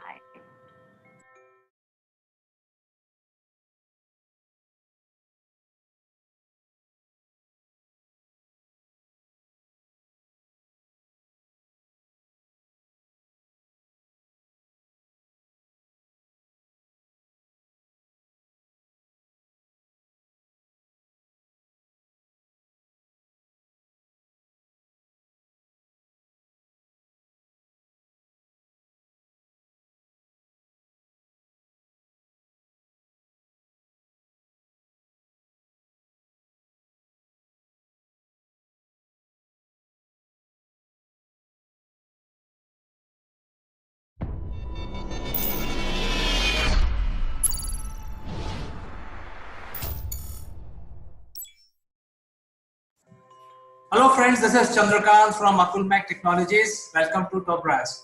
Let me also welcome my friend from UK, Mr. Naval Kant. Naval, good morning. Good morning, CK. Good morning, everybody. I hope you're alive and well and looking forward to what's left of Thursday. That's right, Naval. In fact, one very, big question is running in my mind is a lot of people are coming on the social media. There are a lot of videos like we are doing it, but we have been doing it for quite some time. When people come on social media, they talk about subjects without realizing how they're getting perceived. And the whole point is that whoever is watching is their client. So does you know your client, and whatever you're speaking is relevant. So I think I would like to ask you, what is your opinion on this subject? Well, it's an interesting subject because, yeah, there's been a rush towards the digital arena. But the rush has caused a lot of people to run before they can walk. And just let's take, for instance, the very simple piece about social media. I can see your background. It says Akulmach. Well, now I know immediately that you are there representing Akulmach. You've thought about it. It's part of your bio, because there's this word bio. It's only a small word, 3 letters, and it's short for biography. Okay, so your biography, if you look at your biography on Twitter, on Facebook, on LinkedIn, does it reflect you? Are they consistent? Do they say the same thing to slightly different audiences? Because your audience on Twitter isn't likely to be the same, exactly the same, as Facebook and LinkedIn. And on LinkedIn, as you know, CK, Akulmach has got a company page, hasn't it? Because everyone rushes, because LinkedIn say you need to create a company page. So everyone rushes and puts a company page there. But does it reflect who you are? Because a lot of companies are one-man bands, small businesses. Does it reflect who your team are? Is your LinkedIn profile got the same purpose as the company profile on LinkedIn? These are really simple questions, and we all need to look at them and answer them, because sometimes our bio changes. I have almost like a personal bio on Facebook. I don't really use it for business per se, And I'm there, fundamentally because people say, "Have you got a Facebook profile?" Well, no, I haven't, but now I have. Your Passport to Grow has got a company page on Facebook. Your Passport to Grow UK has got a company page on Facebook because they're two different audiences. They're in two different parts of the world. So really, people buy from people, and it's your bio that they see first. So when they look at you on Twitter, so for instance, Andy Murray, very famous tennis player. For anyone that's in the tennis world, they will know who Andy Murray is. What do you think it says on his bio? Does he say Wimbledon champion? Does it say Grand Slam champion? Does it say what do you think it might say? Well, if he has this company page, then he should talk about that he is a Wimbledon player and Grand Slam winner. But on his own page, because heart of the heart, he is a tennis player, so he should talk more about the techniques of tennis or something about tennis, because that is where he's coming as a professional. Yeah, absolutely. So you've rationalized it as to what he should be portraying. Well, he's obviously got someone very good at marketing because he's got 3 words, and that's his bio. There's a picture of him above the 3 words, and it says, "I play tennis." Fantastic. Brilliant. Absolutely brilliant. And he's got 3.5 million followers to boot because they know who Andy Murray is. So he's going to be talking, his Twitter feed will be talking about tennis and the tournaments and maybe a few techniques. Especially during lockdown, he did some tennis in his garden playing with his wife, who isn't really a well-known tennis player. His mother's a well-known coach, but his wife isn't a well-known tennis player. But it just goes to show that you could do things actively as a couple in your back garden. And it was absolutely brilliant. So let's take another one. What about Iron Man? What do you think everyone knows who Iron Man is, don't they? If I Marvel Comics. What do you think his bio says? Well, Neville, to be very frank, if I'm inspired by the Avenger movies, then he should simply say, "I'm Iron Man," because that's what he says. With an F word, he says, "What the F?" And he says, "I'm Iron Man." So he's not like hiding his daytime and nighttime personification, separate personification. He's coming out as one entity, as Iron Man. Well, in some respects, he's gone one step further, and I think it's brilliant. And I hope it's still the same. You may change it on a daily basis. I don't know, because I've only just looked. It says, "You know who I am." So in other words, if you land on my Twitter page, you're here for a reason, So I'm going to help you with that reason. And if you're not here for that reason, then go away. You're not going to be interested in what I say.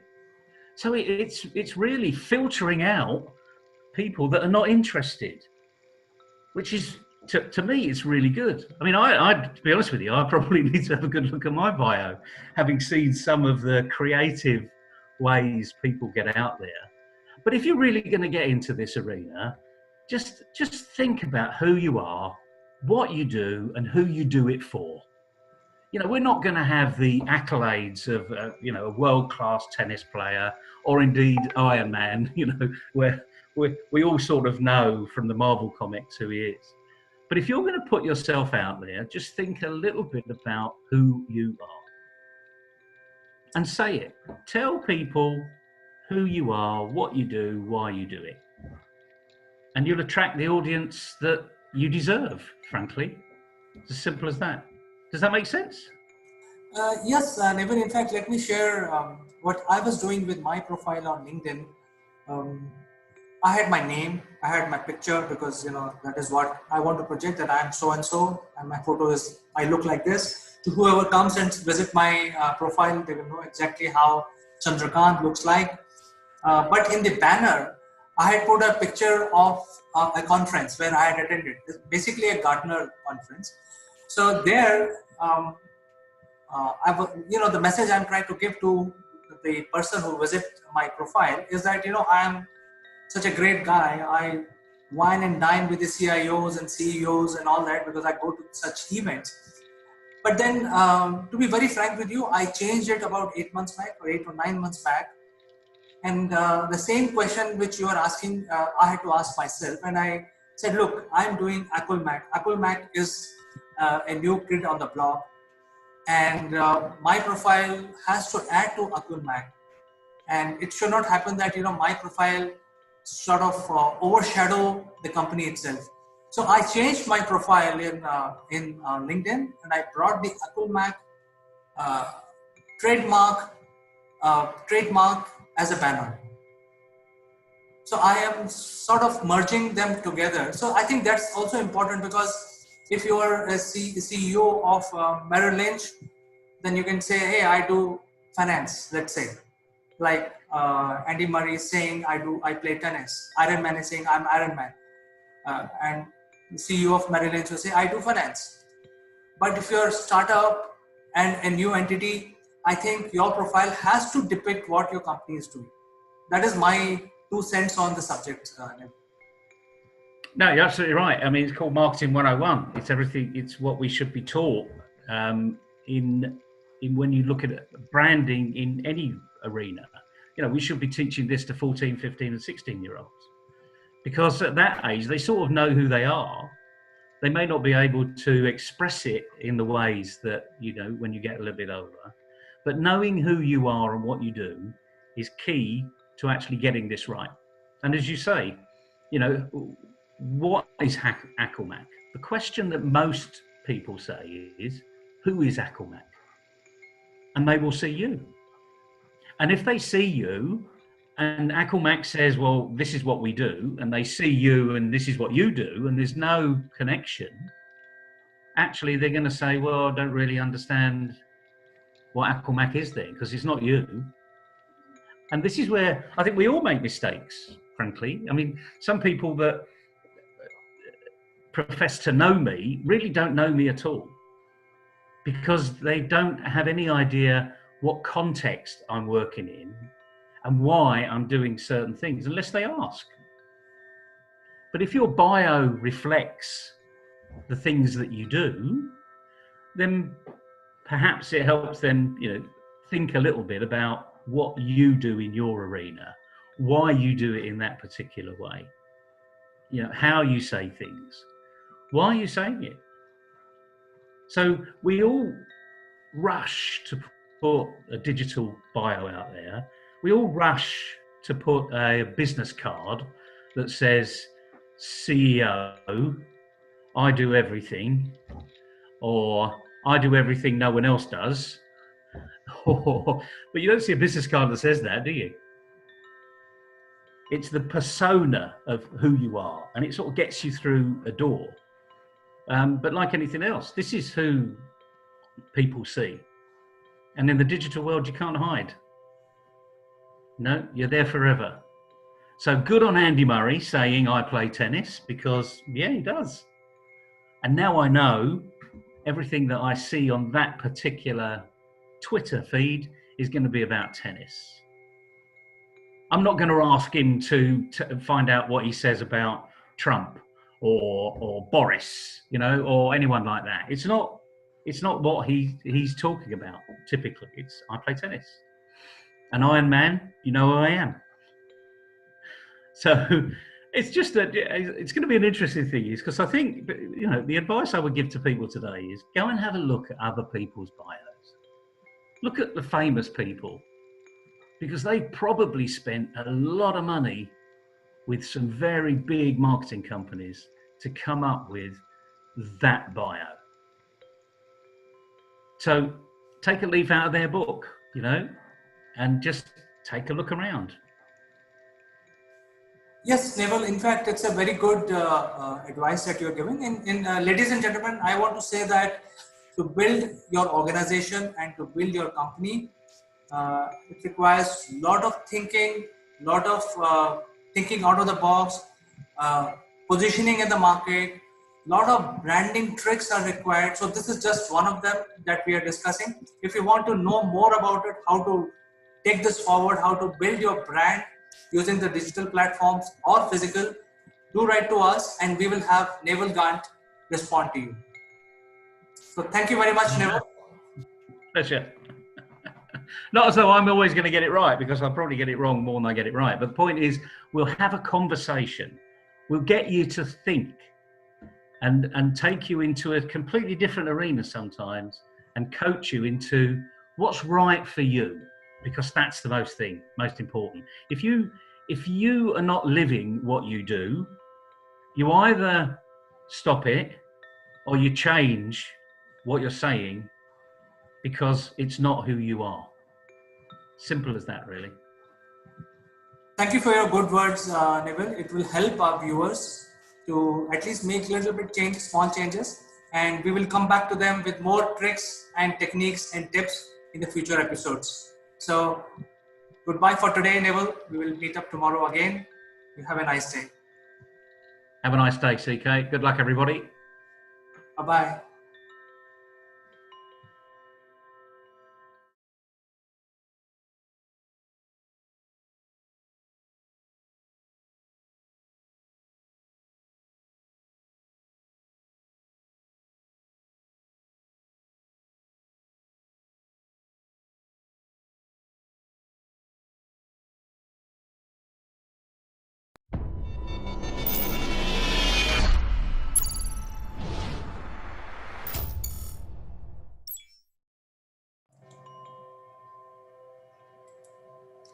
Hello friends, I'm Kanchan from Akulmach Technologies, and today we will be discussing about one of the topic which is very much in discussion nowadays, and that is water conservation.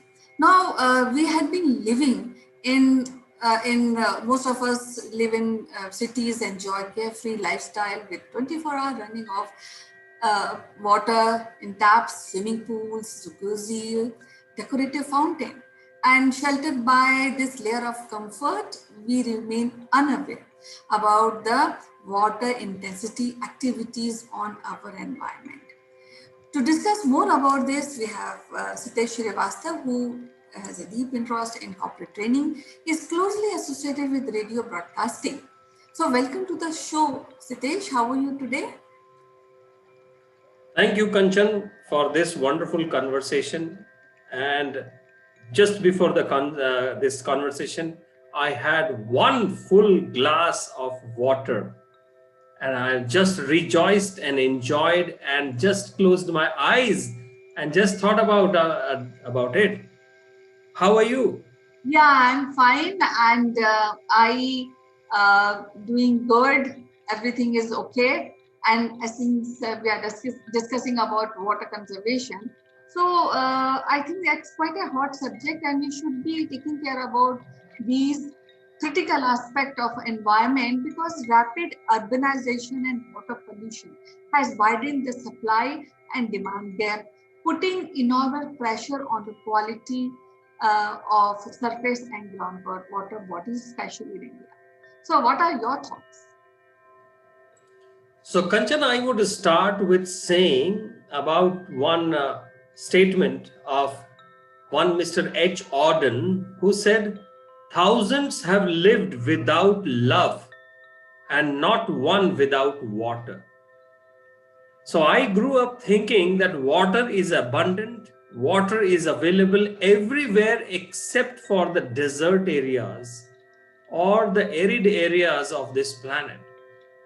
But I have come up to a situation where in my city, which is Bangalore, the water has become as scariest as it could be in a desert. We depend on a lot of tankers, and I must tell you, my housing society of 200 odd houses spend almost $5,000 to $6,000 in dollar terms, 1.5 lakhs of rupees for a water for every month. And therefore, water conservation is something which is not a small activity. It's not a small agenda. But unfortunately, for not only India, but for most of other governments, this is not on the top of agenda. When I lived in Africa, and I have seen water crisis from a first-hand perspective, and I can tell you, another 25 to 50 years before petrol or the petroleum runs out of this planet, we will have a water revolution. What do you say? I think water scarcity is a quite a critical thing, and we need to really think about it and take action. Because what I feel is not the conservation of water. I mean, is not a responsibility of government only, but I think general public need to be more concerned about this. Because I also have this feeling that general public is not educated about the significance of storing, recycling, reusing of water. And in a country, we live in India with the rainfall patterns changing every year. And clean water is destined to become one of the rarest commodities soon. And we have to take this as kind of crucial moment to look towards water conservation. Correct, Kanchan, and I would point out two things here. There are every housing society, I believe, in India has been educating about the water conservation, especially in the summer season. We get a lot of instructions from the housing societies. But you know what? It is a coordinated approach, guided by the government, supported by the people groups, supported by the villages, supported by the communities, because it seems that water was a staple thing about a farmer, but that is not the case anymore. Not only for the drinking perspective, we also need water for the industrial perspective. And therefore, the conservation of water is something that needs to be taken care as we take the conservation of climate for one. So water efficient steps are definitely known and being positioned. We teach this to our children. We talk about this with putting messages in the schools, in the colleges. Don't waste water, each drop, and so many places. But what I'm two examples that comes to my mind. One, there was a time in India when we used to drink from the water taps.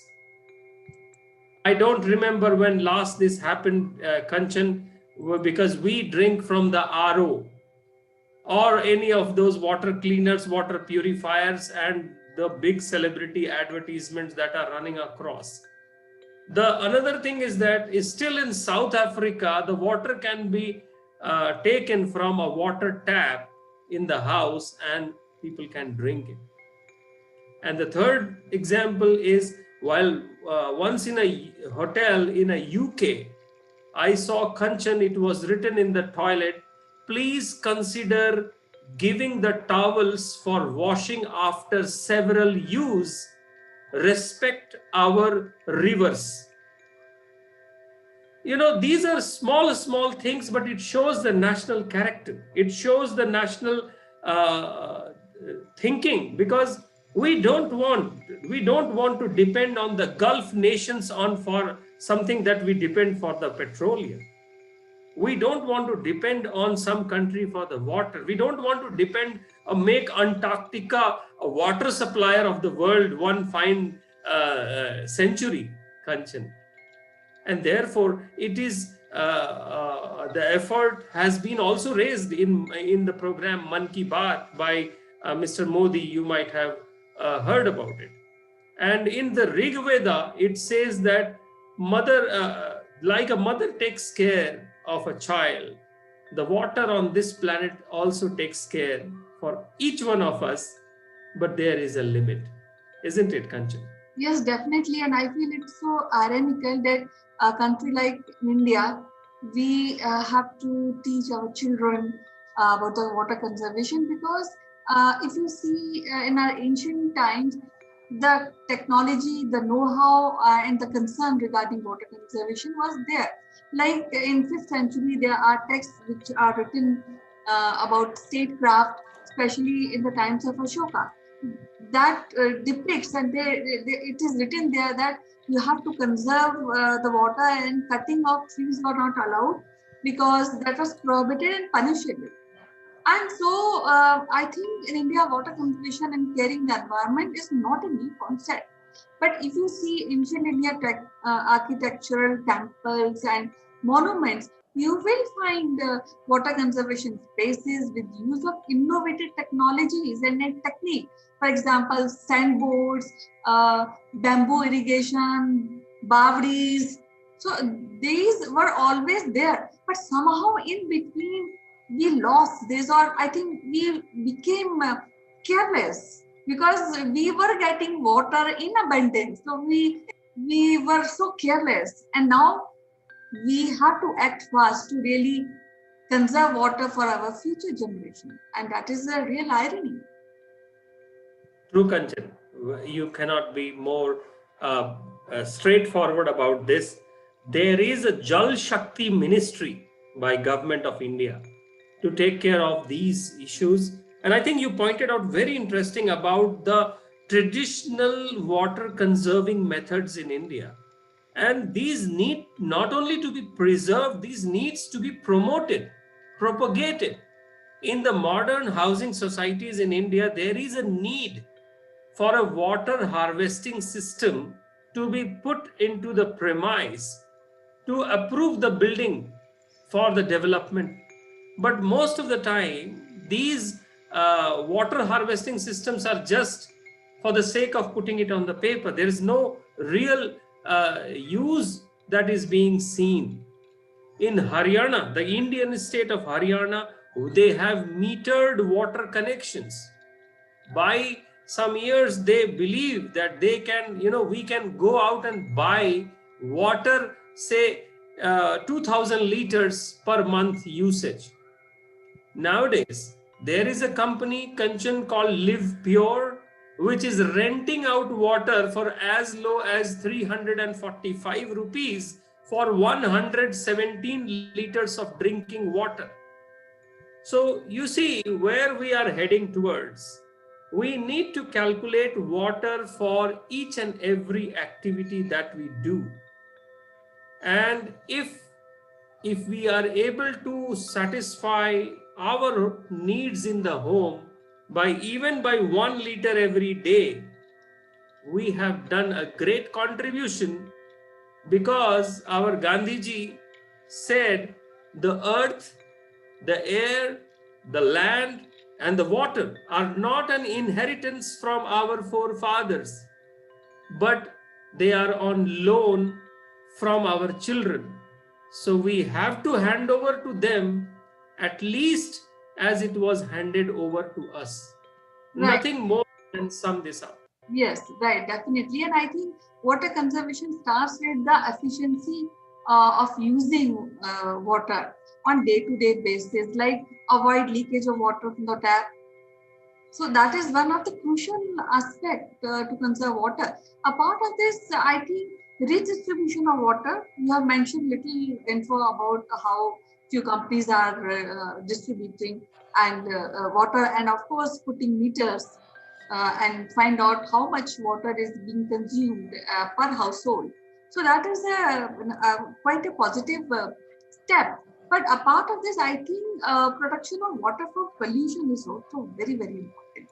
Because once water is polluted, that particular portion of water is wasted. And that again, if you want to reuse it, you have to, that water has to undergo in many steps.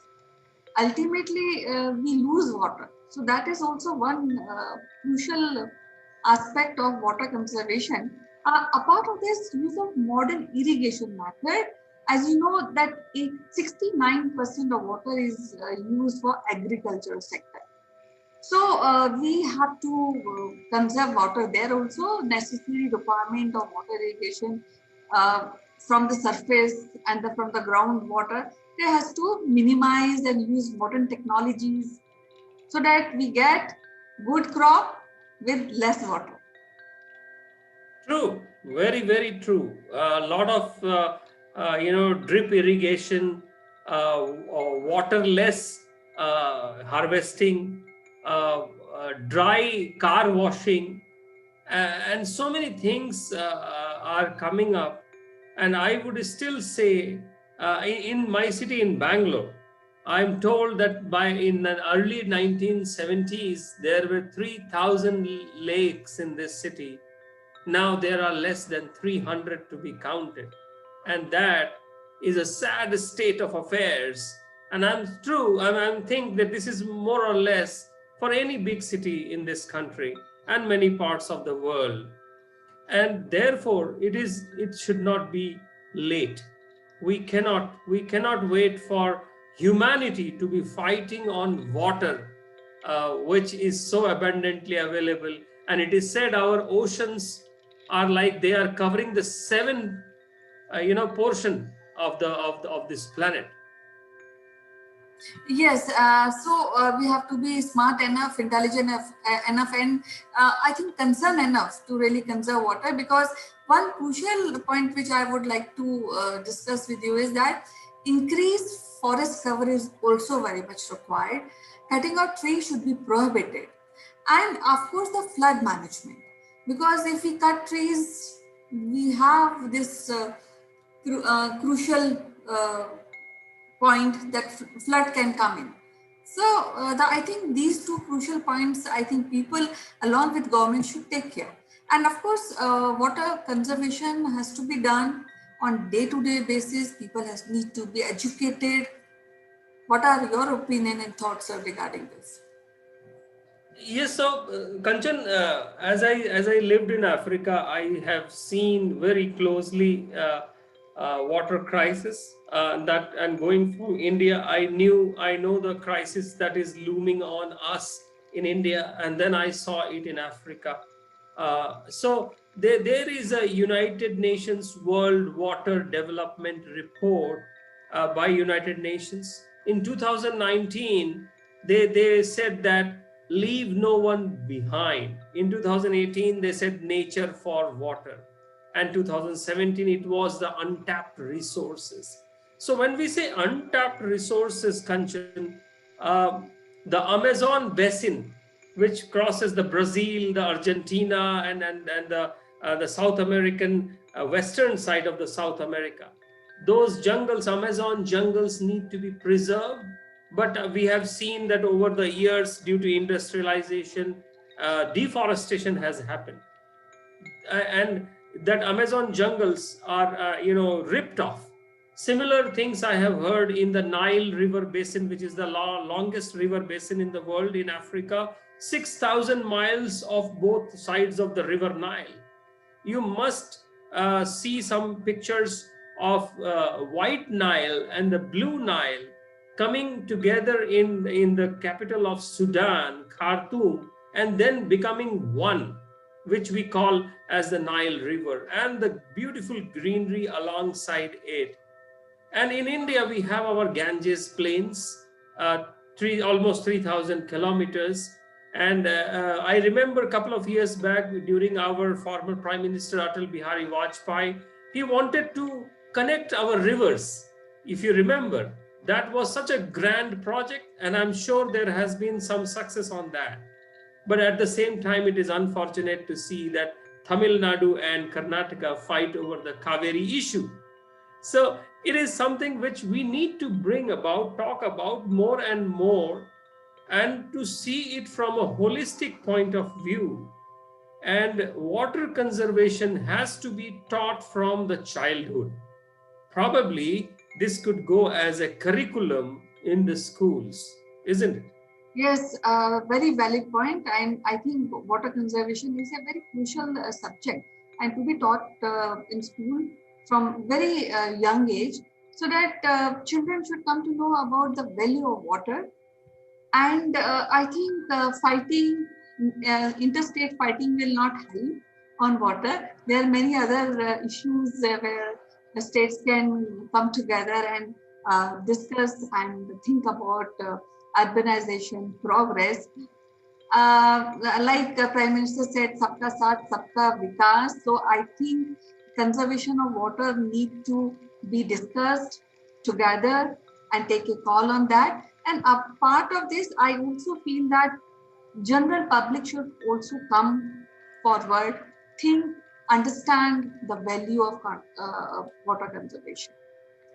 So I think with this, these thoughts, I'll just close today's discussion now, and with a unique thought, with one crucial important thought for our viewers, that please think about water conservation, do water conservation on daily basis.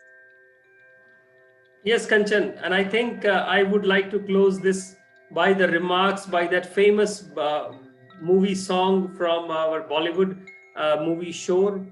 पानी रे पानी तेरा रंग कैसा जिसमें मिला दो लगे उस जैसा, by sung by Mangeshkar and Mukesh. What a lovely song. Thank you. What a lovely song, and पानी का रंग तो तभी देख पाएंगे जब हम पानी को कंजर्व करेंगे.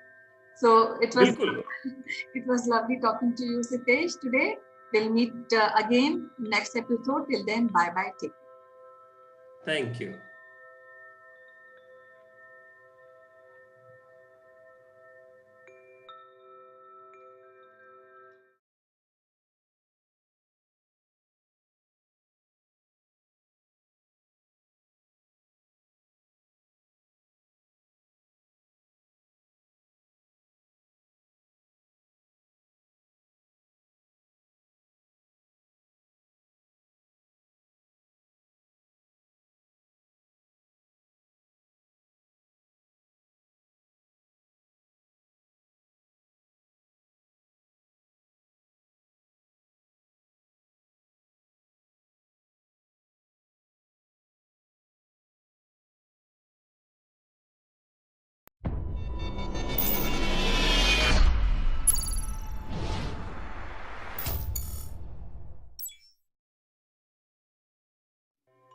Hello, friends. This is Chandrakant from Akulmach Technologies, and welcome to Dr. Speak.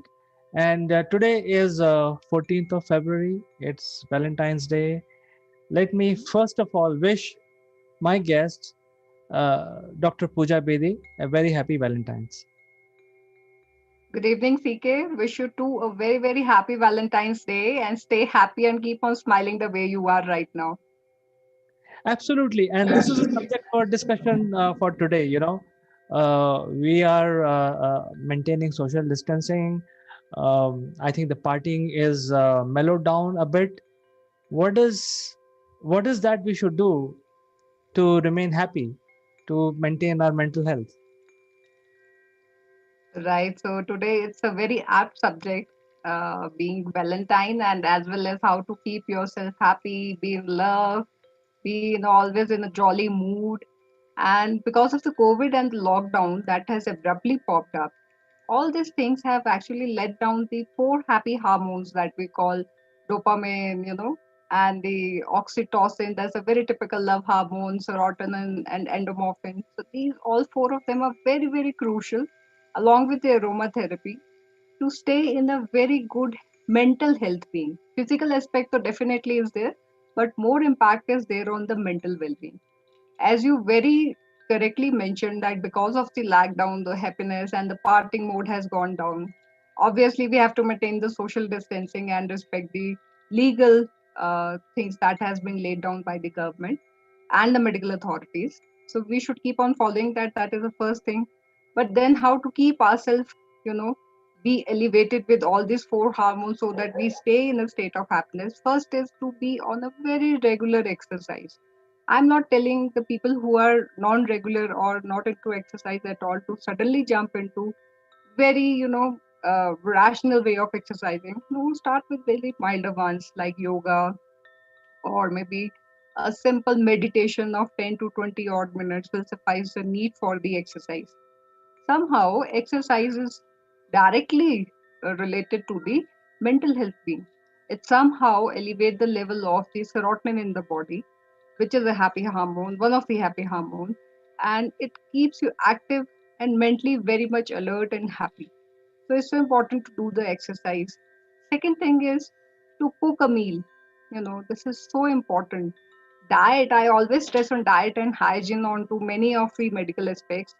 So cooking a meal or having a meal that is rich in proteins and have a cheat with carbs. You know, so if we keep on having proteins only and we say we are getting ample amount of amino acid, then why not I'm keeping, mentally happy? So the reason is we have to put a cheat along with it in form of the carb. So if we add the carb, so the carb will automatically generate or will produce insulin. So the insulin will lead to the absorption of the amino acid. But the main amino acid, which is tryptophan, which leads to the production of this serotonin, it goes directly as a byproduct to the blood. So suddenly we feel happy. So diet has got a very crucial role. So if you can't cook a meal, I'm not telling people to go and start cooking abruptly. No. If you don't want to cook, don't cook. It's absolutely fine. But try to have a fistful of nuts, mutti bhar nuts. So it can consist of any of the nuts, preferably almond and pine nuts. They are very, very good for the health and they are morale boosters because somehow they are directly related to the production of the serotonin in the body. So I would highly recommend a fistful of nuts. Food products like milk products rich in yogurt, tofu or the probiotics, they are also very good source of the tryptophan. Again, a serotonin booster. So I'll highly recommend that. So first is exercise, second is diet, third is please watch as much as you can, laughter shows. So even if you are not laughing while watching the show, it somehow generates a pseudo imagination or reaction in the brain where the neurotransmitter or the happy hormones are secreted. So somehow, sooner or later, they tend to act and we tend to feel happy. Or even if we are not, we don't feel we are happy, body is in a false state of happiness. So let it be so that the morale is not down. And uh, besides cooking, meditation, you already you yourself has cited, listening to music. I myself is a very bad singer, CK, I must tell you. But it's not because of the COVID that I started singing. It's been a long time that I sing and I trouble my neighbors like anything. We keep on having complaints from the neighbors that please sing little low, but I can't help it out. Singing is something which really elevates the level of the happy hormones in the body, especially the serotonin. Serotonin is such a morale booster. If you even if you don't want to sing, it's fine. Please listen to the music. Certain subtle calming music is very, very important. Maybe 10 minutes of singing or listening to the music will elevate the level of happiness. So in spite of social distancing or the party time being low, we can follow these simple procedures at home, or you can say this is the home management we can do to elevate the level of the serotonin, endorphin, oxytocin, and many other hormones which are typically related to the happiness. So please go ahead with it. And I just want to add one more thing is that today being Valentine Day, so it is so important to hug and wish your own kids, family, close friends. So when we do this, the serotonin level automatically goes up and along with oxytocin, which is known as the love hormone, or you can say it's a birthing hormone, or it helps in breastfeeding. It is a hormone which generates a kind of very pious bond between mother and the child, or you can say parents and child, or sibling love. So it's a very, very crucial hormone. So today being Valentine, I'm pretty sure oxytocin is flowing very high in the population. So these are my tips to stay happy and stay uh, your mood should stay elevated. Thank you so much. In fact, you mentioned things like first start your day with meditation, then you cook something and have a bunch of nuts, then you hug your family members, loved ones. What about cake? Did you mention cake, balushai, laddu? All those things are missing. I actually added on that if you want to have a good level of serotonin, you have to add cheats in the form of carbs. So yes, C for carbs, C for cake. So please do add carbohydrates definitely, because if you keep on having a diet rich in protein, riboflavin, and other vitamins, it will not keep on working, because then the amino acid directly get absorbed. So the cheat meal that you just suggested, cake, yes, along with proteins, it will definitely lead to the level of tryptophan more high and turning the mood a little better. And as we go along in the day passes by, evening comes. Uh, there could be a bonfire wherever people can.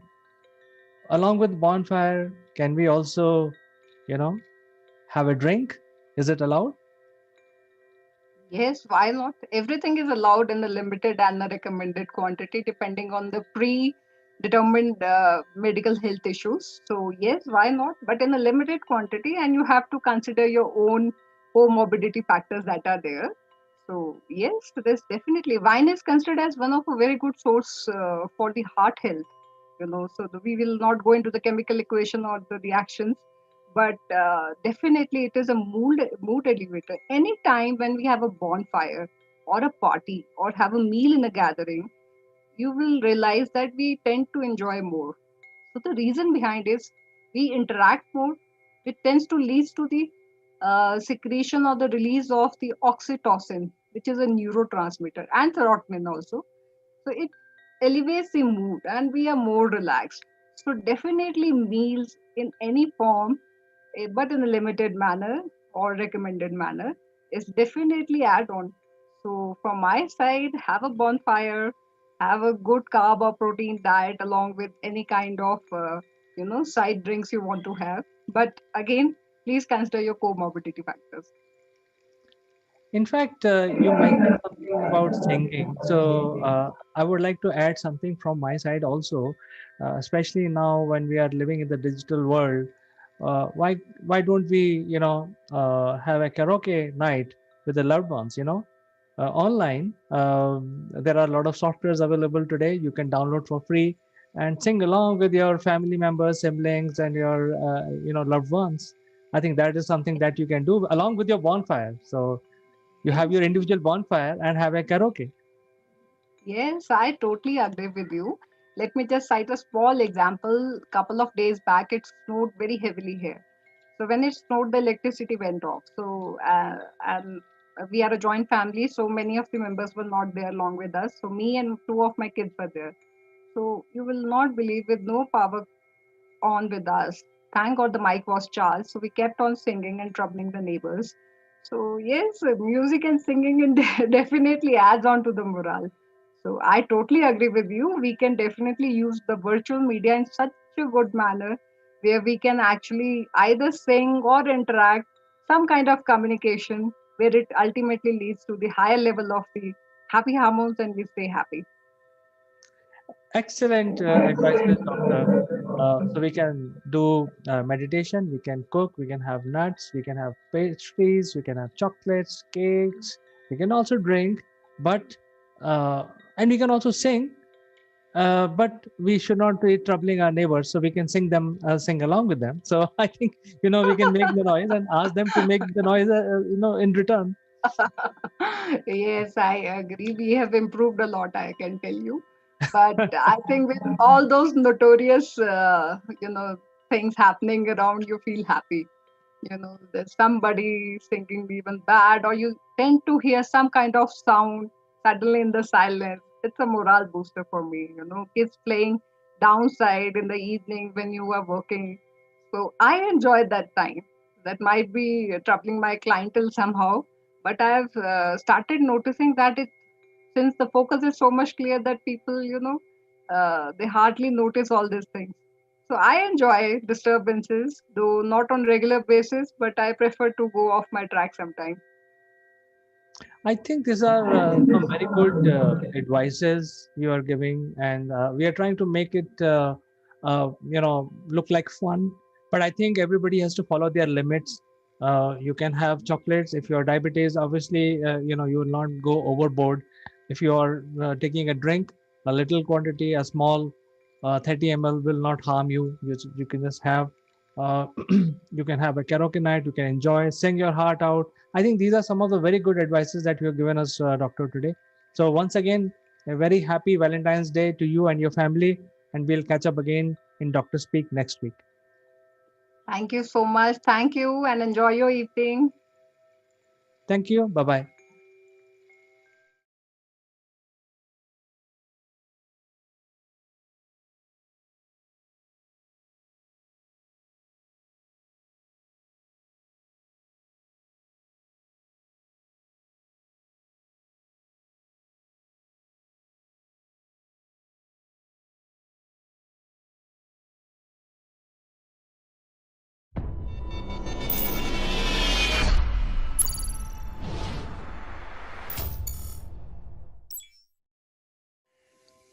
Hello, friends. This is Chandrakant from Akulmach, and today one of the key items that is being discussed in the social media is a program started by China called Sharp Eye Initiative, and it's very disturbing and also astonishing at the same time. So let me invite my friend from UK, Mr. Naval, going to discuss this further. Good morning, CK. Good morning, everybody. Yeah, let's have a discussion on something that could be interesting, but might be quite disturbing. So what is it? Well, this is a surveillance program started by the government of China to do surveillance on all their subjects. It's actually in Chinese called, if I'm not, please pardon me with my Chinese pronunciation. I don't know Chinese. I'm doing my best. It's called Zhu Liang Initiative.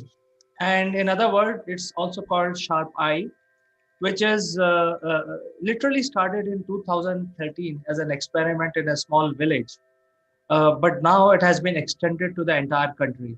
And recently, what I've read in the in the media is that they have converted the entire Beijing into a good amount of surveillance and all that. And now the authorities are saying that they have the capability to do surveillance across China, across everyone, and they can cover 99.8% population under this program.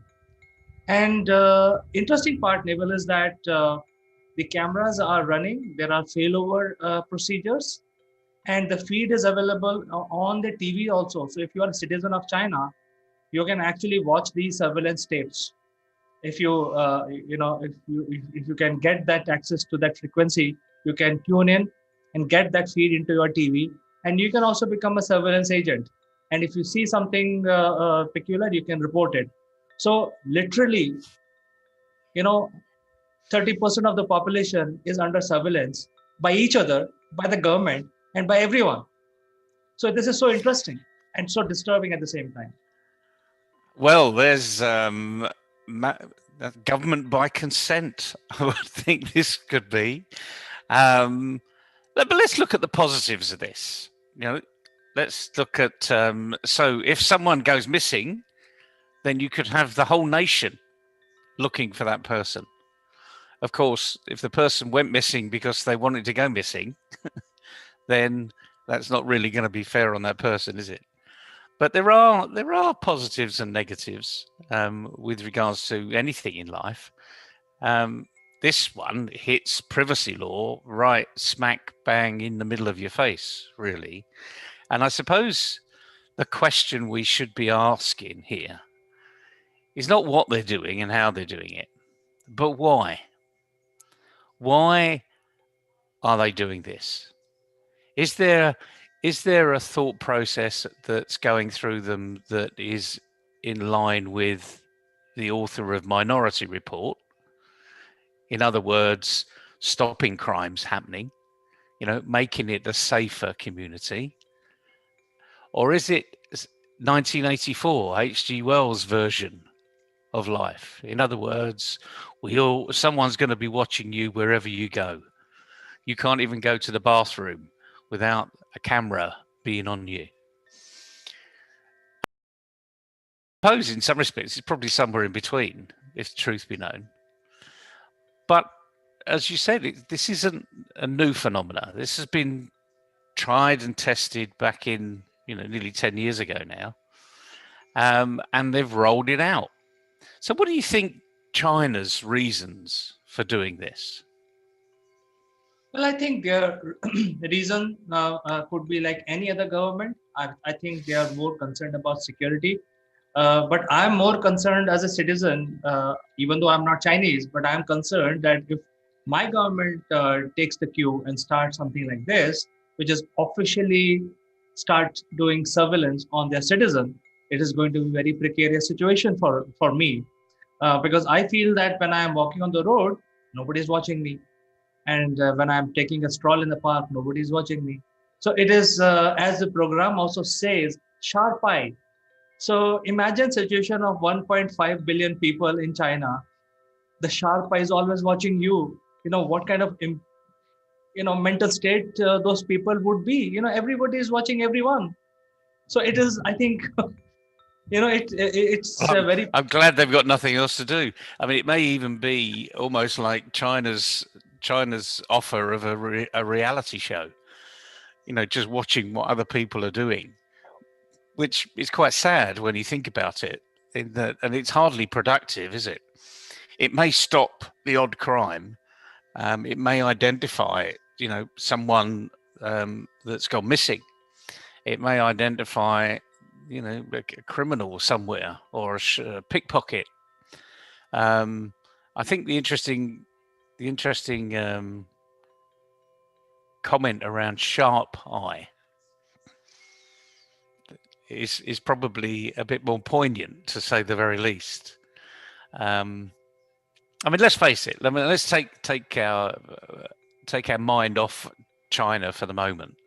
There isn't a capital in the world that you can't go in where there's not some sort of CCTV surveillance on you. I mean, I know going around London, which apparently a couple of years ago was the most CCTV'd country or town, city in the world. You couldn't go anywhere without a CCTV camera being on you. And for good reason, frankly, because it was about security. It was about the threat of dissidents, the threat of ISIS.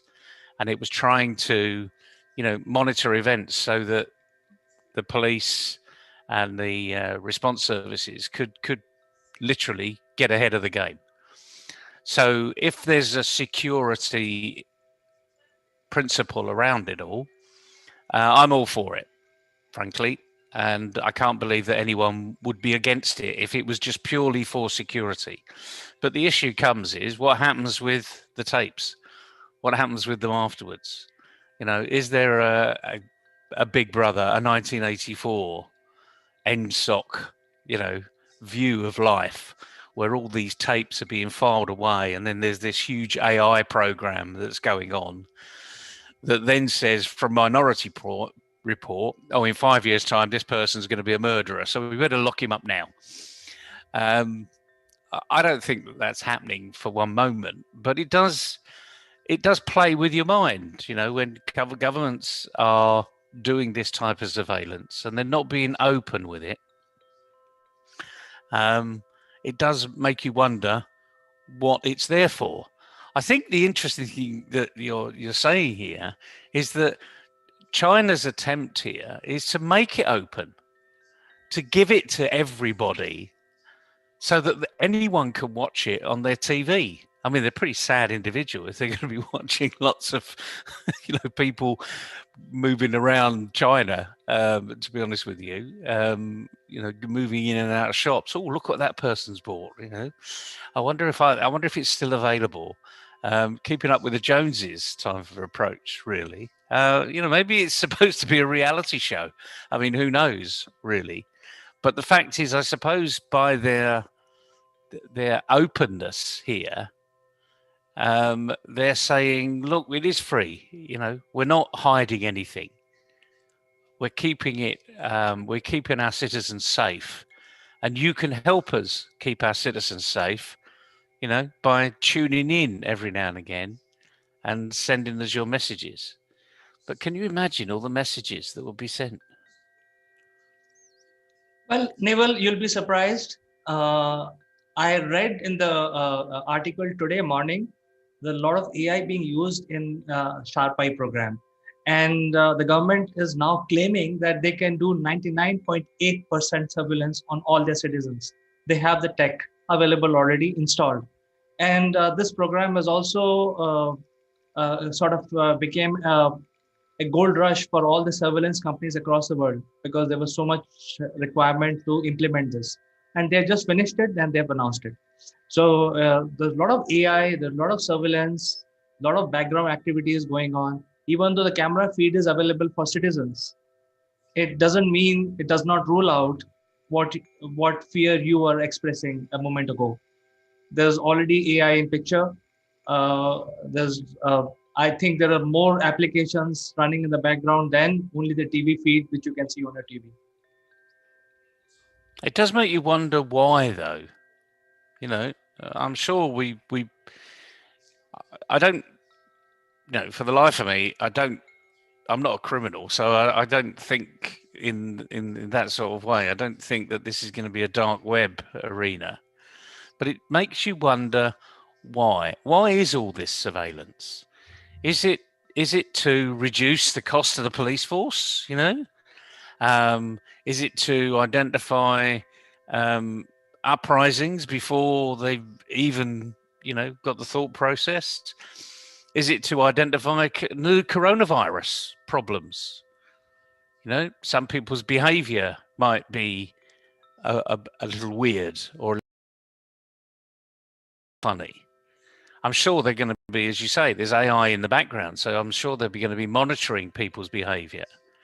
Is it to design new roads, new pathways, new ways of doing things? The thing is, the questions are just endless, really, and we really don't know why. But from the Western world, we would be a little apprehensive of the fact that I can't go anywhere without being on a camera, because it's got to be more, there must be more behind it. Maybe that's our intuitive minds saying, because they're not being open with the reasons why, our imagination is now running away. And boy, have we got good imaginations, and you don't need to be in the street and look at the CCTV to have your imagination. You can close your eyes and sit on the sofa and you can imagine all the reasons why this is happening. But what do you think is the fundamental reason here? What's the big why? Well, I think the clear difference between the way we feel, and you keep mentioning Western world, but let me tell you that very clearly, Neville. When there is a camera on the street, it is very well written as a disclaimer by the municipal corporation that this area is under surveillance. It's never the people. Any government, I'm sure UK government is not doing surveillance on people, and you are doing a surveillance on an area, on a street. And if there are cameras everywhere, there are cameras in every house in my neighborhood, there are cameras in every apartment. It doesn't mean that they are doing surveillance on people. So here the core difference between what we do using the camera is surveillance of an area compared to surveillance of your citizens. So that is where the basic difference that I'm seeing. And the whole program of Sharp Eye is based around surveillance of their citizens. So you think that they've transcended the surveillance of an area into surveillance of individuals? You think they've moved over an ethical code, perhaps, even if an ethical code existed? I'm not sure it did, but as you're bringing it up, let's investigate it. You're suggesting that the ethical code has been broken. Is that right? I think so, because the whole program, which is called Sharp Eye or Zhu Liang program, is about surveillance of their citizens, which is illegal in my country. You can't do surveillance of anybody. In fact, it's a it's a big crime to do surveillance or phone tapping and things like that. So you can't even tap anybody's phone, even though it's a child's play, but you can't do it legally, and you can't do surveillance. And if you do that, it's called stalking. It's a crime. So So I think it's so different. The government themselves are doing a sharp eye program. But let me share an experience which it's my personal experience, which I faced in please do. Kenya. In Kenya, 20 years back, when I was based there on an assignment, what I learned is that the security services, people who are like Group 4, or these people who provide security guards on lease, those people were allowed to use AK-47. It's not the cops, the security guys. Usually, they don't have a license to kill. Even very specific people will have license to carry guns, who are actually transporting the currencies from ATM to bank, etc. But in Kenya, I was surprised to see that people were licensed to carry gun and also licensed to shoot people. And this was very gravely misused. So if there is a car theft somewhere, and if you report a car theft, the people are not very well trained. These security guards are not very well trained to handle that situation. So they actually shoot the guy from a distance because they don't want to risk their own life by intercepting that car. They just simply shoot it from all directions and the person dies. This was very gravely misused because if two neighbors have some sort of a quarrel between, one guy will call the security guys, hey, this guy stolen this car number, and this has happened. We used to read in the newspaper that a person driving his own car got shot by mistake. The security guys felt he is running away with the car, with his own car. So you can actually do these kind of things without killing. You can actually commit a crime and a murder of your neighbor. So I don't know what is the situation now, but we were very, very careful. We didn't want to even quarrel or even discuss anything political or non-political with our neighbors, because you never know when this can be misused against you. So imagine a situation in China when I can switch on and I can see the street of my couple of blocks and see what is going on. And if I'm a crazy person, probably that's the only program which will run on my TV all the time. So I think that is a very big risk. And apart from that, there is a lot of AI being used, which is alarming. The thing is, you're showing a very personal experience, and I've had several of those over my career in oil and gas, and yeah, it can easily be misinterpreted. The rules can be frayed at the edges. People that aren't particularly disciplined can quite easily just let off a round or two, and there'd be no value of the life that they're shooting, because that's what everyone does. So there are some ways here where it could be, there needs to be more rules and regulations. Is effectively what you're saying, which of course is the antithesis of having the freedom. But sometimes you have to have rules to make sure freedom is still available. But I think it's an interesting issue, as you said. I mean, I've got cameras all the way around the house. Why is that? It's for my own security, our own safety. The majority of people, certainly in this part of the world, have now got what they call the Ring doorbell, the video doorbell, and it picks up people that are getting close to your doorbell even before they've rung the doorbell. And why is that? Well, you're protecting your property. An Englishman's home is his castle, I think is the phrase that we've commonly used. And I suppose the issue is it is for our security, but when it's done by the state and they then put it on TV as a reality show, there's a lot more to it than security. And I think for today, maybe that's where we leave it, because we've not got the answers. We're not the Chinese upper management level here. We really do not know why they're doing it, but there's there has to be big questions asked about the increase in surveillance that's happening. The purpose of surveillance. Is it to protect us, or is it to find out what we're doing? Perhaps they're one and the same thing, if truth be known. I mean, if you're an honest individual and you're going about being a law-abiding citizen, are you bothered? And in many respects, I take that point. I'm not bothered, really. You want a picture of me, fine, good luck. I've got a face for radio, it doesn't matter to me. But it will to criminals.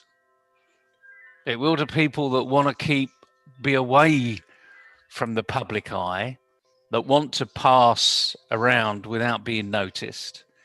So, the fact is that it's now live, it's on screen, it's on the big screen at home. You can watch it. It is reality TV. I expect from what you're saying, it's even got its own channel, and there's probably a red button where you can report questionable activity. Maybe it's to cut down on TV production. I mean, who knows, really? Just trying to be a bit light about the arena. But as I say, if you've got something to hide, then you're going to be worried. If you haven't got anything to hide, then what's the point, really? Well, I think most people, 99% people, don't have anything to hide. It's only the 1% who are in nefarious activities. But I think the whole point is that it's that feeling that somebody is watching you all the time. It is going to have psychological issues. I mean, just think about it. And they are saying, well, I think the reality is people have been watching us all the time. Imagine the Cold War, where you had lots of spies, people employed by respective governments, and they were literally on street corners sending messages back. Maybe that was snail mail, maybe it was pigeons. People have been watching all of us for ages. The issue here is that this is overt now. This is out in the open. This is so out in the open, it's on a TV screen. It'll be interesting to see if something really goes wrong that potentially might undermine the government if the TV screens go blank. That's when you know that it's there for a different reason. But if the TV screens are kept open and there is this free information arena, then perhaps it's a good thing. Well, let's see. I think this was a big news today about Sharp Eye program, and I was very enthusiastic to see what is going on in China and how people are behaving. Anyway, we never hear anything out of China, and we don't even hear people are scared to even put one word on the social media. So we don't know how people are feeling. I'm sure human beings may not feel comfortable. There are 1.5 billion people there in China. I don't think everybody will feel comfortable, but let's see. The first time it has come out, even though it has been going on since 2013. Let's see. And the first we'll hear about it is probably about 5 years too late. Fine, Neville. So this was an interesting news to discuss. Thank you so much for sharing your views. We will catch up tomorrow again with something more interesting. Nice to see you, CK. Have a good day, everybody. Bye-bye.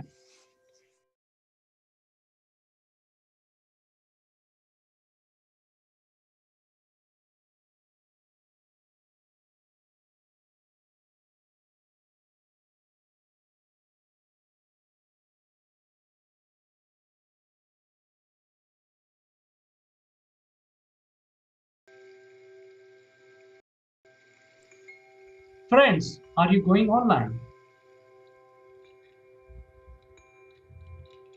Are we live? Oh, we're live. Yes. So are people liking your presentation? I don't know. I've never asked them. Have I? Are you empathetic towards people? Empathy. My goodness. What on earth does that mean? Tune now, and it is coming up right now.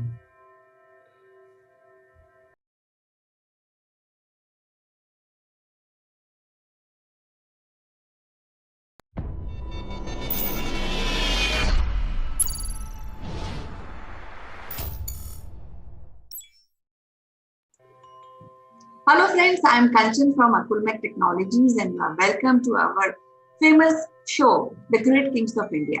And today we'll be discussing about Sangupta, who was the last great king of Gupta dynasty.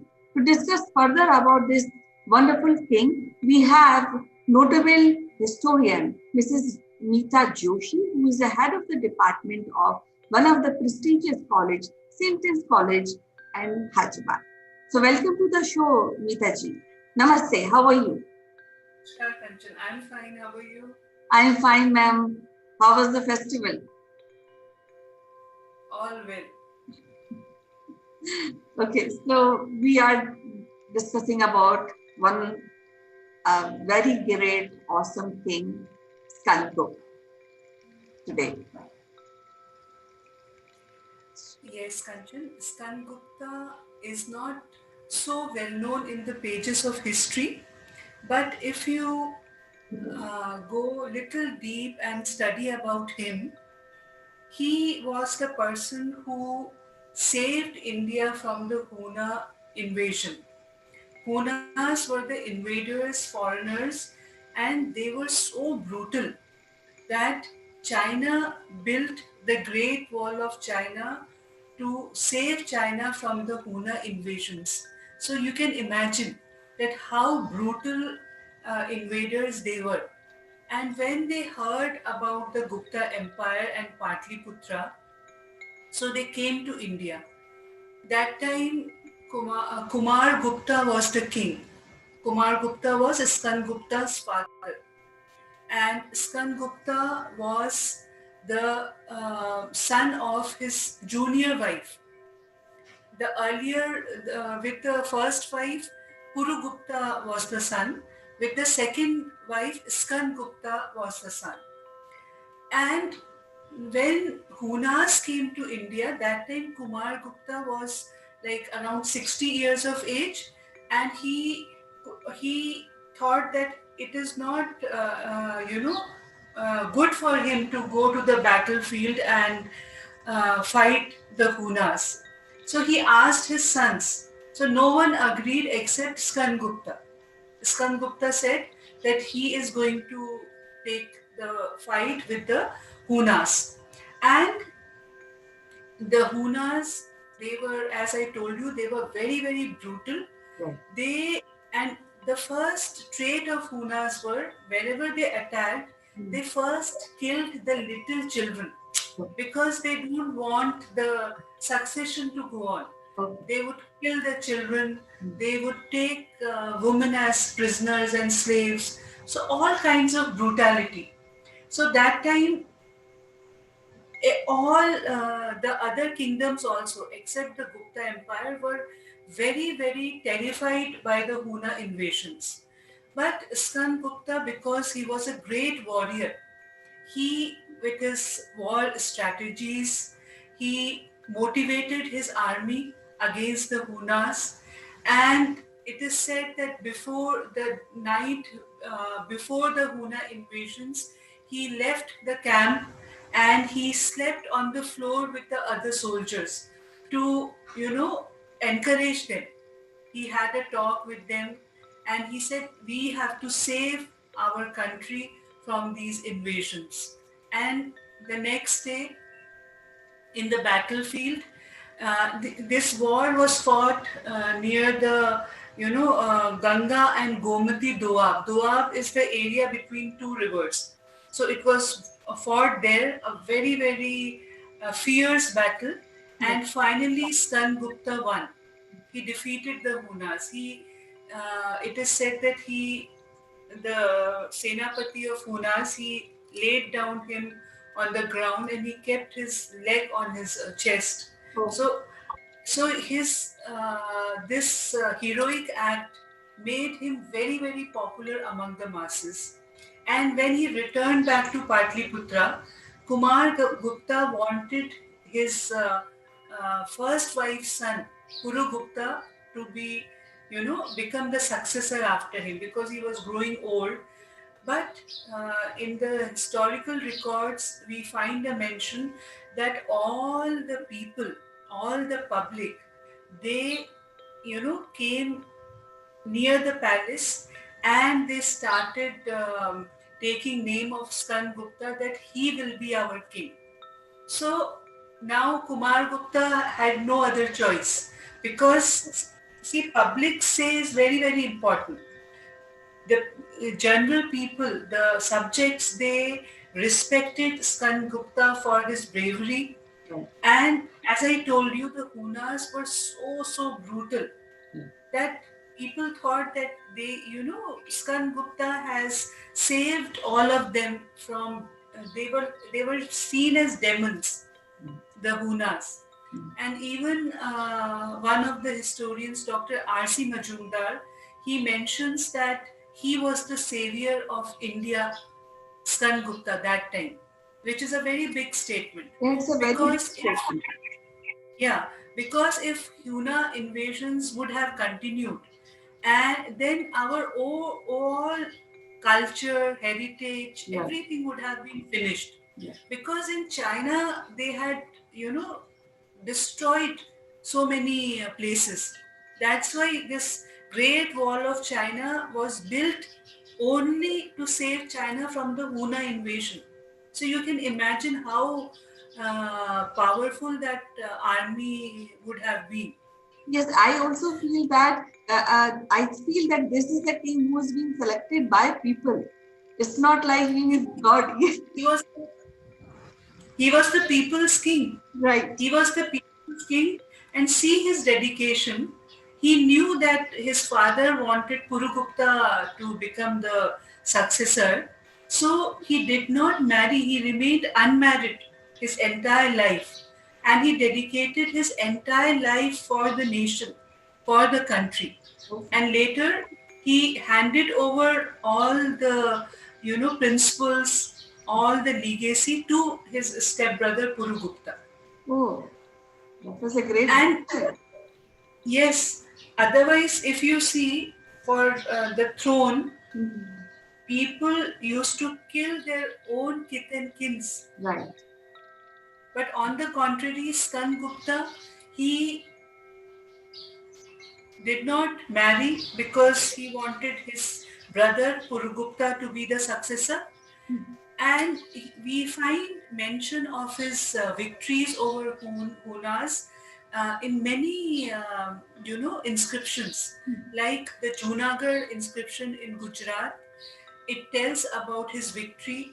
Bhitari inscription tells about his victory over the Hunas, and not only his victory, his character, because he was a person who was only and only devoted to his nation.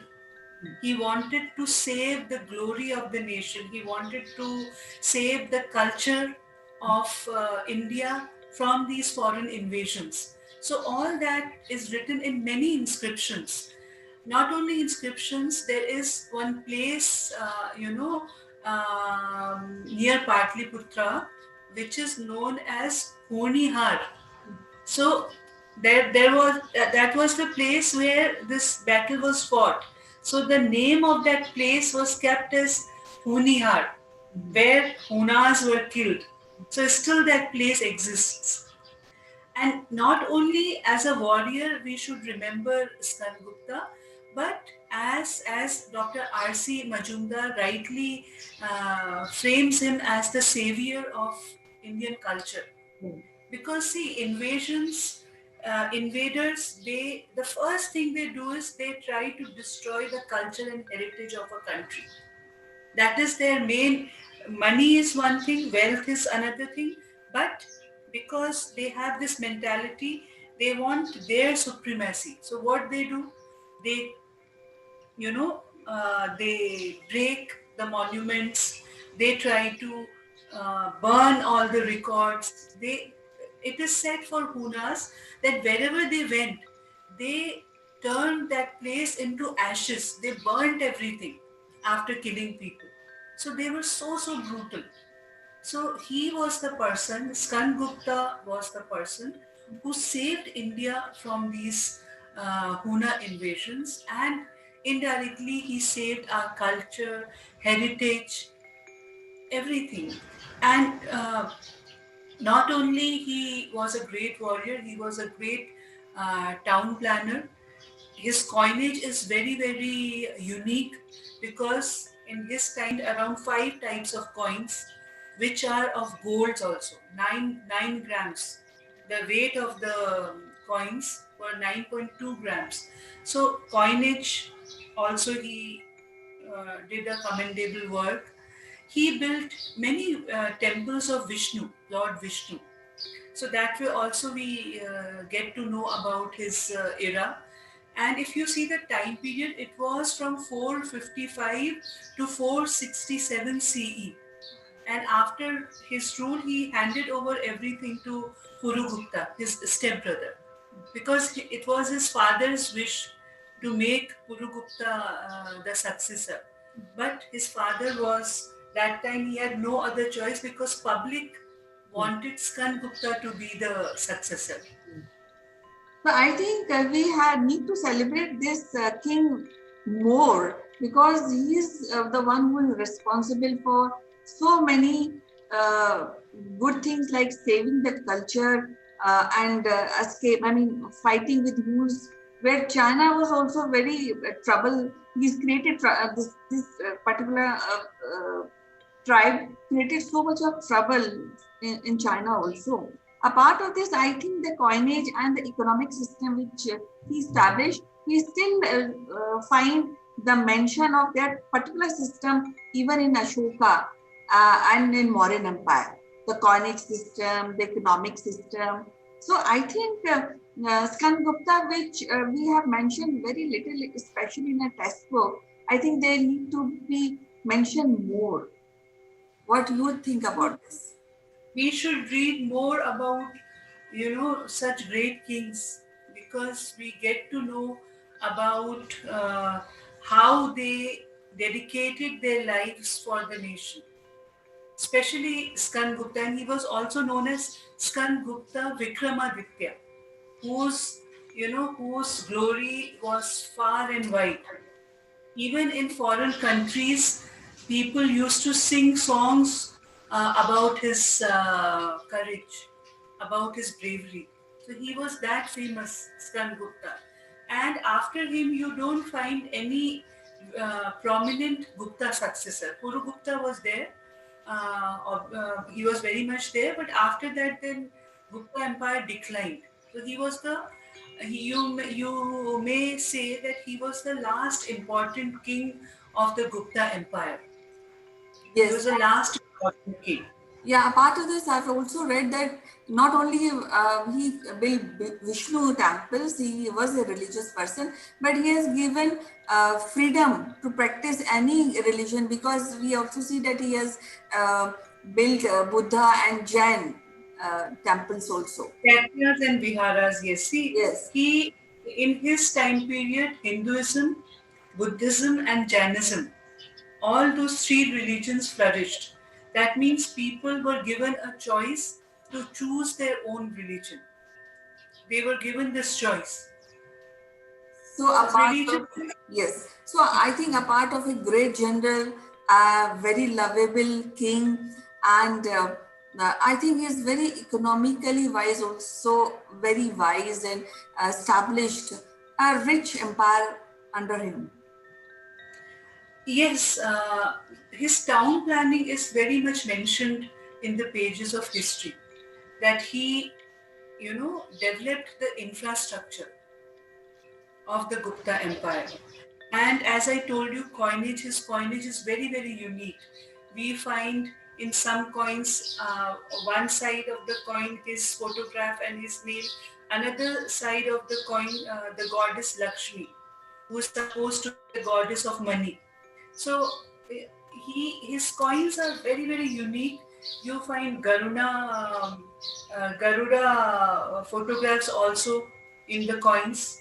So Garuda bird was his kingdom's this what you say pratik. Garuda, the bird I know. Garuda. Maybe I'm the Yes, from there. yes. Okay. So you find many inscriptions like Junagadh inscription in Gujarat, then Ditavi inscription, and only praise for him in all the inscriptions. He is being praised for his bravery and courage, which he showed against the Huna army. Yeah, I feel that kings like Skandgupta, they need to celebrate it more, and I think we should have more stories concerning his profile to be told in schools and to be told by parents. So it's very essential. Somebody who stopped Huns. Otherwise, the history of India would be different. It So would not have been the same if Hunas would have, they would have destroyed our all heritage. yes. So it was really wonderful talking to you about this great king Skandgupta. We'll be discussing about more great kings of India in our next episode. Till then, bye bye. Take care. Thank you, Kanchan.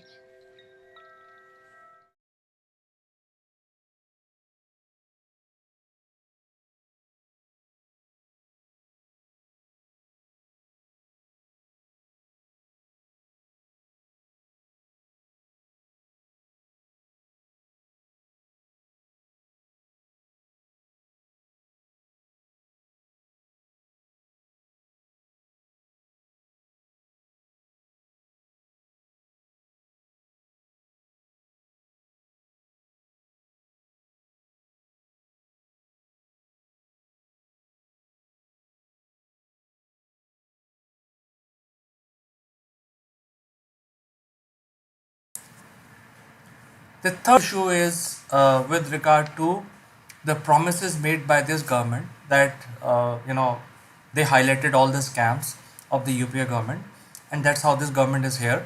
So it's a major issue with regard to how they save their face, because if they say that, hey, I want to enforce collection of 1.76, millions of people will lose their jobs, a lot of CEOs will go behind bars for not paying this, and although the blame also lies with them because they signed something which is written in fine print, they didn't see it, but still a lot of people will lose their job, which will be very bad for economy, and a booming sector will get a hit because it's a globally recognized booming sector from India which is asking for a lot of contracts and a lot of people are working for it. It will get a bad name. Third thing is it will look like that 1.76 lakh crore rupees were a notional figure.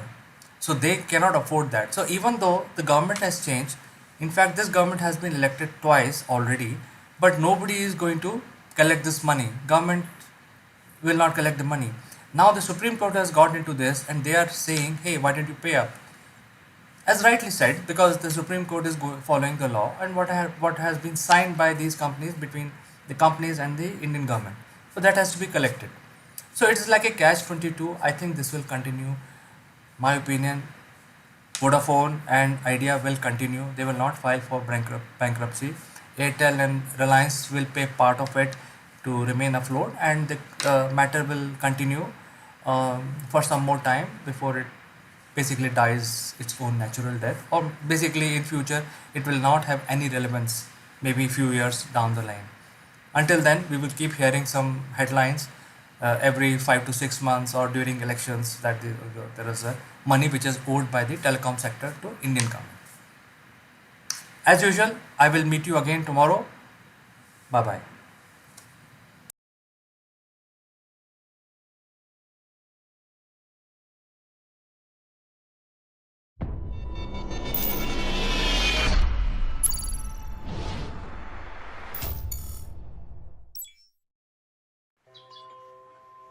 hello friends, I'm Kanchan from Akulmach Technologies and you are welcome to our show, Great Kings of India.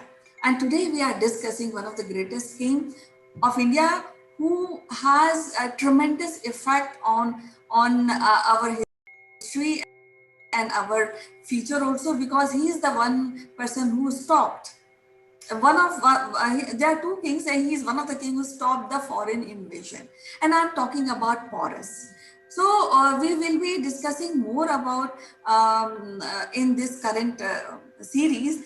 And to discuss and to know more about this great king, we have an eminent historian, Professor Meeta Joshi, who is head of the department of one of the prestigious college for women in Hyderabad. Welcome to the show, madam. How are you today? Namaskar, Kanchan. I am fine. How are you? I am fine, ma'am. So, we are discussing about Porus and Alexander and the impact of this war. There was a war. So, we will be discussing more. We want to know more about this great king, Indian king, Porus. Okay, so before I tell you about Porus, let me give you a brief overview that what happened before Porus in India. There were a lot of Iranian and Macedonian invasions in India, and after the Persians, there were the Macedonians, the Alexander of Macedonia, who came to India to plunder his wealth, the wealth of India. His main motive was that because he had heard a lot of stories about India's wealth, India's glory, about the temples which were very, very rich in terms of jewelry, in terms of money. So he was very, very curious to visit India. So uh, the Greeks were the next. First came the Persians, then came the Greeks. So Greeks were the next foreigners who came to India, and that time the political condition of India was such that it was again divided into small, small provinces, principalities, and there was no unity. There was no unity. So because people have heard about Alexander's personality, that he is a brutal warrior, and he had taken this up in his mind that he will conquer the entire world. There is one small story about him, that when he was a child, he showed his hand to an astrologer, and he told the astrologer, "I want to conquer the world." So the astrologer said, "You don't have that line in your hand." So he got so furious that he took up his sword, and he made a line in his hand, and he told the astrologer, "I will prove you wrong. I will conquer the entire world." So he all the Indians knew about his stories, that what type of personality he is. So when Alexander came to India in 326 BC, if we see that time, there was a Prince Ambi, King Ambi of Takshila, and then this King Porus. Actually, his name was not Porus. He is mentioned in Greek records as Porus. Because he belonged to the Puru dynasty. He belonged to the Puru dynasty, so he was called Paurava or Purushottama. So he was in Greek accounts, in Greek, all the travelogues, we get his name as Porus. So Porus, Ambi and Takshila and Porus's empire were nearby. So when Ambi heard about Alexander coming in, he got very afraid. So he said, instead of waging war, let me, welcome him, and let me submit under Alexander, so that there is no destruction. Number one. Number two, because if I become an ally of Alexander, then my prestige will increase. So what Ambi did when Alexander came, he welcomed him. He welcomed Alexander, and he gave him lot of presents. Because he was also a king, Alexander was also king of Macedonia. So he gave him around 700 horses, 3,000 oxen, and 10,000 sheep. So not only this, he gave him a contingent of 5,000 soldiers and replenished the treasury of Alexander.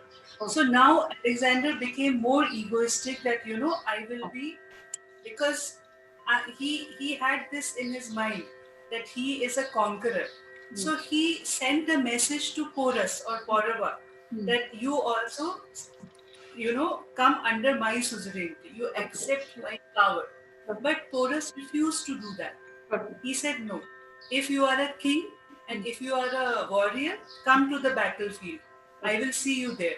So Alexander got very much annoyed by this, because when he came to India, he got such a welcome from Ambi, from King Ambi.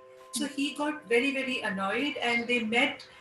It is known as the Battle of Hydaspes, because the river Jhelum, in Greek accounts, it is the name of Jhelum river is Hydaspes. So this war between Alexander and Porus is known as the Battle of Hydaspes. So Porus's kingdom was between Jhelum and Chenab rivers, and because any place which is near a river is very, very fertile, so his kingdom was very prosperous. So when Alexander's army and Porus's army met, the army of Porus's was bigger in size. But the army of Alexander had refined artillery. They had refined, equipments of war. In Porus's army, there were around 210 elephants, and he had a standing army of many thousand soldiers. The army of Alexander was also big, but when it came to warfare, the Porus's army lacked the skills. They lacked the skills. But one advantage Porus had, that he had elephants. And Macedonian people had never seen elephants. So when they saw the huge elephants, they were spellbound. They saw the elephants for the first time. So what the soldiers of Alexander's army did, they started piercing the elephants with the arrows. So the one or two elephants, they got very angry and they ran. And many people were trampled to death because of that. But in spite of this advantage of Porus, he could not. This was one thing. Another thing, heavy rain happened. So because of rain, the chariot's wheels, they got stuck in mud. So that became a disadvantage for Porus's army. And in the war was fought in the field of Karri. Karri, Karri. So there it was all muddy, and the chariot's wheels, they got stuck in the mud.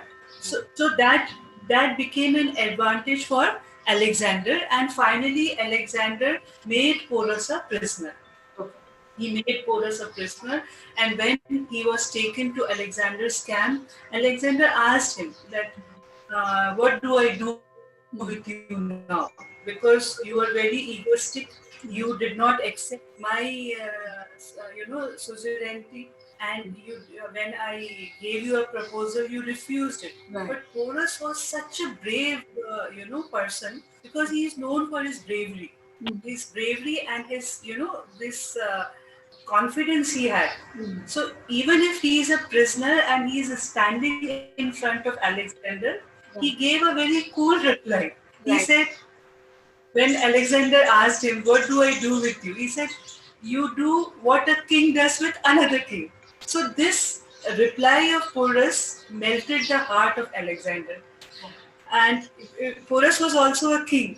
And then he appreciated the courage, the bravery that Porus could have been killed by Alexander, but still he is speaking in a high volume, and he is speaking with courage, with no fear at all. So this impressed Alexander. And then Alexander embraced him. I think this line has become so popular.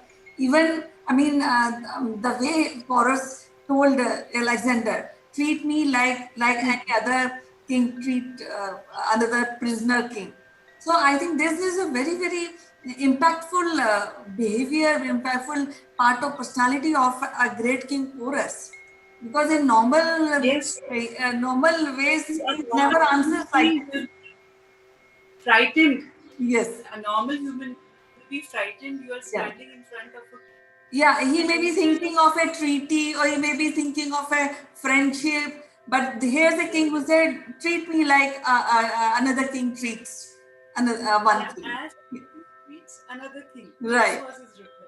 Right. So Alexander embraced him and returned his empire, what he has invaded. Rather, when he left India, he gave some other parts of India also to Porus to take care. So it came under the Macedonian this thing sovereignty, but Porus took care of that entire empire. One thing more I want to tell you, Kanchan. See, somewhere our history is also mistaken, because whenever we call Alexander, we address him Alexander the Great. Right. Right. So, if you think as a common man or a common person, he was a brutal warrior. He killed thousands and thousands of people just to satisfy his own ego. Right. Because he wanted to become a world conqueror. Right. If you see other kings, if you suppose you see Ashoka, he also did Kalinga war, but that changed him, that transformed him. Right. You see Chandragupta Maurya, he was also a very great king. Right. So, but what made them great was their deeds, their goodness, Right. their compassion towards people.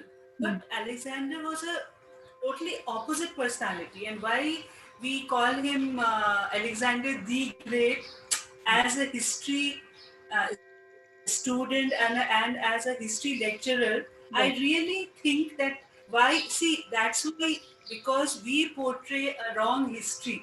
Right. We have given this way you are giving a wrong message to the people, that whoever kills is big, whoever kills is great. Right. So it is not a right message, Right. which any history chronicler or any history writer would give to the next generations. And when he was going back to his place, he died on the way. He died near Babylonia because of malaria. Right. Alexander. And when before his death, because he could sense that he was dying, he told his people that when you take me to the grave, you keep my hands out of my this thing. When you take me. When they asked why, then he said, people should know that even a word conqueror goes empty hands. When he leaves the word, he goes empty hands. He realized it very late. Alexander realized it very late. But we calling him great, we calling him, okay, he was a mighty warrior. I agree. But that was the power of his sword. That was the power of his army. But if you see the other aspect, it was only brutality what he did. He killed thousands and thousands of people. Many families were totally, finished because of Alexander. But you can call Porus great. You can definitely call Porus great because he fought with lot of bravery for his kingdom, for his people. He never, because Alexander was a foreign invader, so he never wanted to give that impression to his subjects that as a king I am a failure. So he fought. It is a different story that he was defeated. He lost the Battle of Hydaspes, but still he won.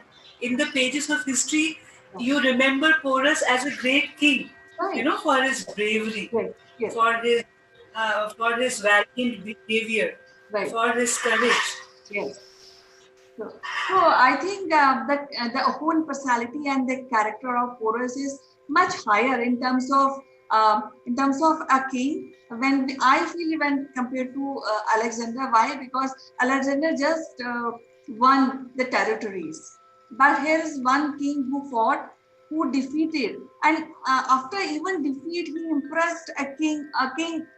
We call the Alexander the Great, and he was so impressed that he has said, "Okay, no, you are so great, and the way you are so smart, and you deserve to be king, a great king." So he has said, "Okay, fine, I will treat you like a king. I am a king, but you are also king." But on at the same time, Porus also took care administration, he took care of his kingdom, he took care of his people, which I think, in a way, Alexander the Great was not having that capability, as not missing out in space, isn't it?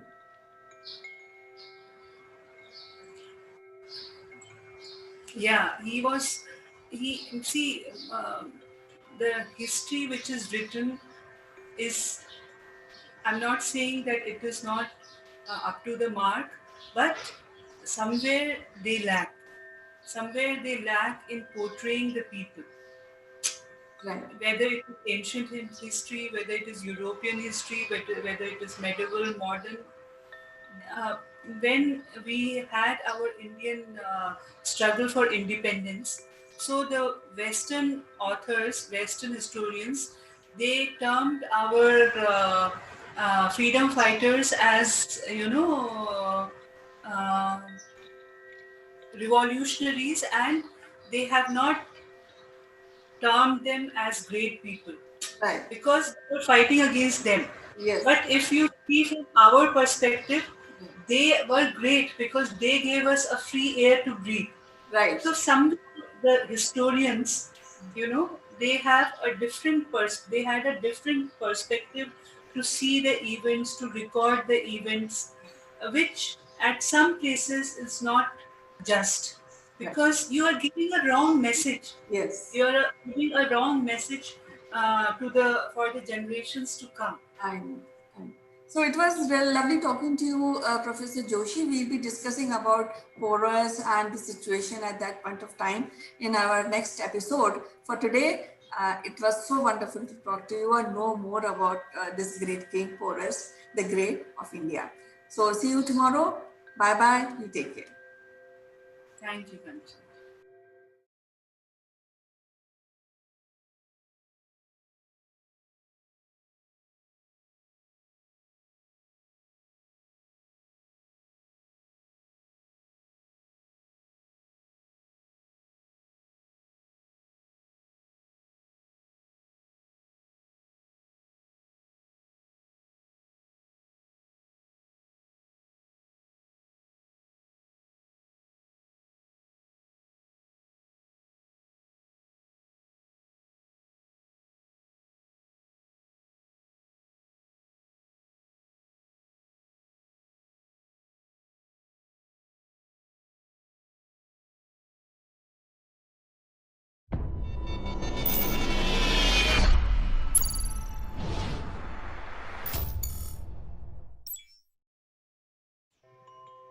Hello friends, I am Kanchan from Akulmach Technologies and you are welcome to Tavras.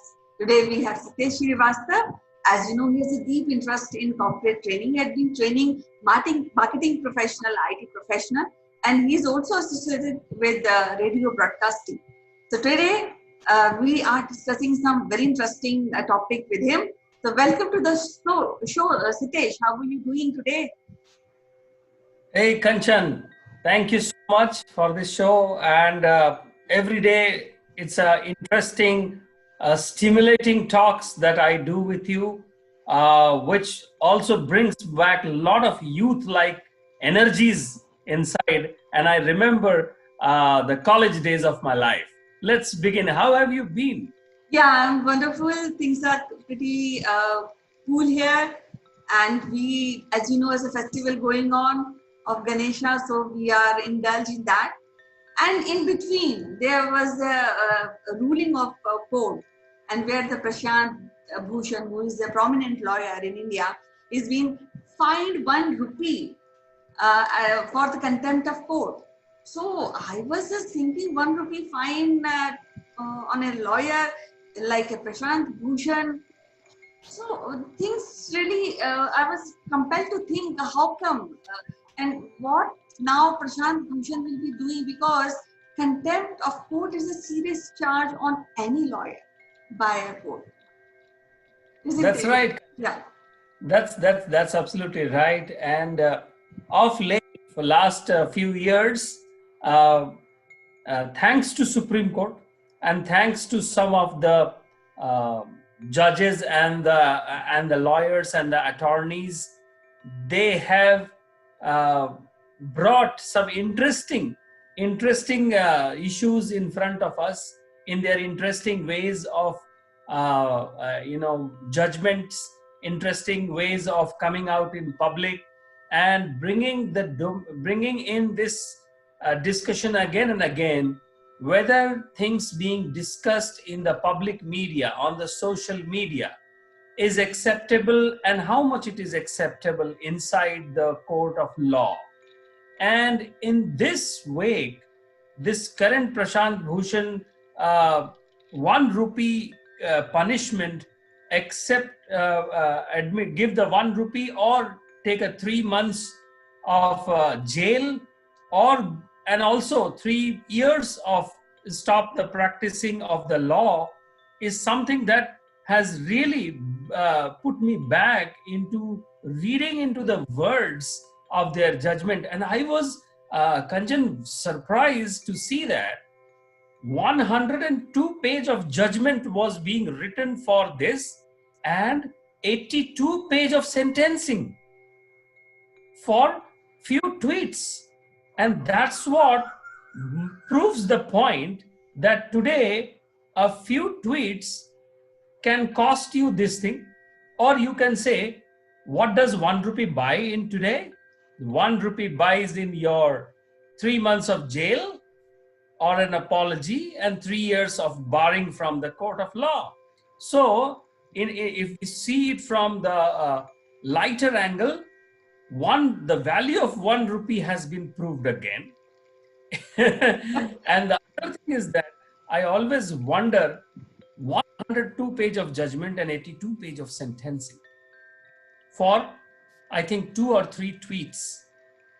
So I think it is an interesting part, and me and you both are from the broadcasting side, and we have been into broadcasting. I think it is important to read the judgment, to speak about the choice of words of our Supreme Court and try to see whether the wordings need to change or they need to be upgraded so that the larger public can understand its meaning. What do you say? Yeah, actually, I also think that I've been watching these proceeding of Prashant Bhushan and other lawyers. Somehow he is associated with few wrong issues, like he supported Naxalism. He also supported Narmada Bachao Andolan. Then he also was against on Ajmal Kasar's hanging. So I think that all accumulated, and then again he was against most of the judgment which is given by Supreme Court. So I think one day, I think that is fair enough. And then I think for a lawyer like a Prashant Bhushan, it's my personal feeling that he's stuck, because earlier he said I will not say pardon to the Supreme Court. So ultimately, Supreme Court has given a 1 rupee penalty to him, and I think that is all kind of whatever experience, whatever good work he has done.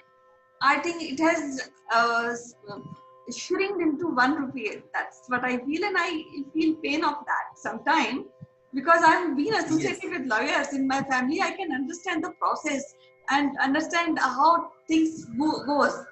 So I also wonder what now Prashant Bhushan will be doing. So Kanchan, I understand the life of profession of lawyers or who are into judiciary. they play around some very heavy words, which we always see in the judgments, in the contracts, in the legal documentation, legal studies. The other is the executive, which is the judiciary in our Indian setup. The judiciary, the executive, the parliament, these are, the three pillars of our democracy. And all these three have to uphold the essence of the constitution by which they perform and they exist. And what you said, I agree that Mr. Prashant Bhushan and the series of tweets, not only the recent tweets, but also his previous statements in the social media. And mind it, he is not just an attorney, he is also an activist. And therefore, many a times he has moved on from the judicial language to the political landscape, and it can be a very, very thin rope and very sensitive, and one sometimes doesn't know in which side the person is moving. So, of course, I also believe that it is not just because of these 2-3 tweets that has been handed over, but his overall activism has been asked to exercise restraint, being the Supreme Court lawyer that he is, and from the family he belongs to. His father himself was a lawyer of his times. But it is at the same time, Kanchan, I feel a couple of things. And that is one thing, is that when we talk about this whole social stuff, writing on social media, talking on social media, and then saying that a social media stuff is not admissible in the court of law. And that's why we tend, as a normal citizens, we tend to do the judgment based on social media. We tend to do the judgment based on television or what is being talked about in the newspapers. But we must also understand that judges are also citizens, and therefore they have their human nature. They are a product of the same democracy where we all function. So the question is whether they became judges first or they became citizens first. I think this is something which needs to be thought. Probably I am not a legal luminary at all, but in today's times, it is important to really think about, am I a citizen first or am I a judge first? We also need not become judgmental, which I feel as a society we are becoming judgmental a lot based on what we listen, what we hear. So that is something that brings, especially in the Prashant Bhushan's case, that I know that he has been associated with Mr. Kejriwal's activism few years back, and then how he fell apart from Mr. Kejriwal and he had to go his own way, and all those things, So one other important thing, Kanchan, is that I read some portions of the judgment, and I must tell you, it enlightened me to some of the English words that I haven't used for probably many years. And I was really wondering who uses these words, or has anyone done any kind of a research to use those kind of a heavy words? I can tell you 3 of those words, Kanchan. One of the words says magnanimity of the judiciary. The other is scurrilous use. The word is scurrilous. It is not there in the spoken English, at least in the Indian parlance that I have seen. Then another word that was used is contemner. We all are hearing contempt of the court. We have heard this word contempt of the court, but contemner. So probably the judgment that is being passed, somewhere we need to bring it down to the level which is broadly understood, rather than a heavy choice of words an explanation also by those heavy words. So I'm happy that me and you are discussing about it and trying to break it down to a level where many people can understand. What do you say? So when you're talking about these heavy words, I am remembering Shashi Tharoor, English, and which is Yes. world famous. Yes. But then I want to put a point further here about this whole case is that Supreme Court is the powerful court of India, and the judgment, which is all luminaries are sitting there. They have a vast experience of giving out the judgment, and they go through all the parameters of judgment. And most of the time, the judgments are pretty clear, pretty honest. And somebody who comes again and again and doing saying something about the judgment of the Supreme Court, which is the supreme structure, supreme base of Indian Constitution. So I think we all have to understand that whatever judgment Supreme Court is giving, that has some weightage, and just for the sake of criticizing, nobody, no citizen of India can criticize that without actually having any fault in that. And lately, I have not seen Supreme Court judgments are having any faults in that, and they are very balanced, and they are very to the point, and they are very clear in their judgment. So I think that again establishes the power of Supreme Court judgment. What do you see?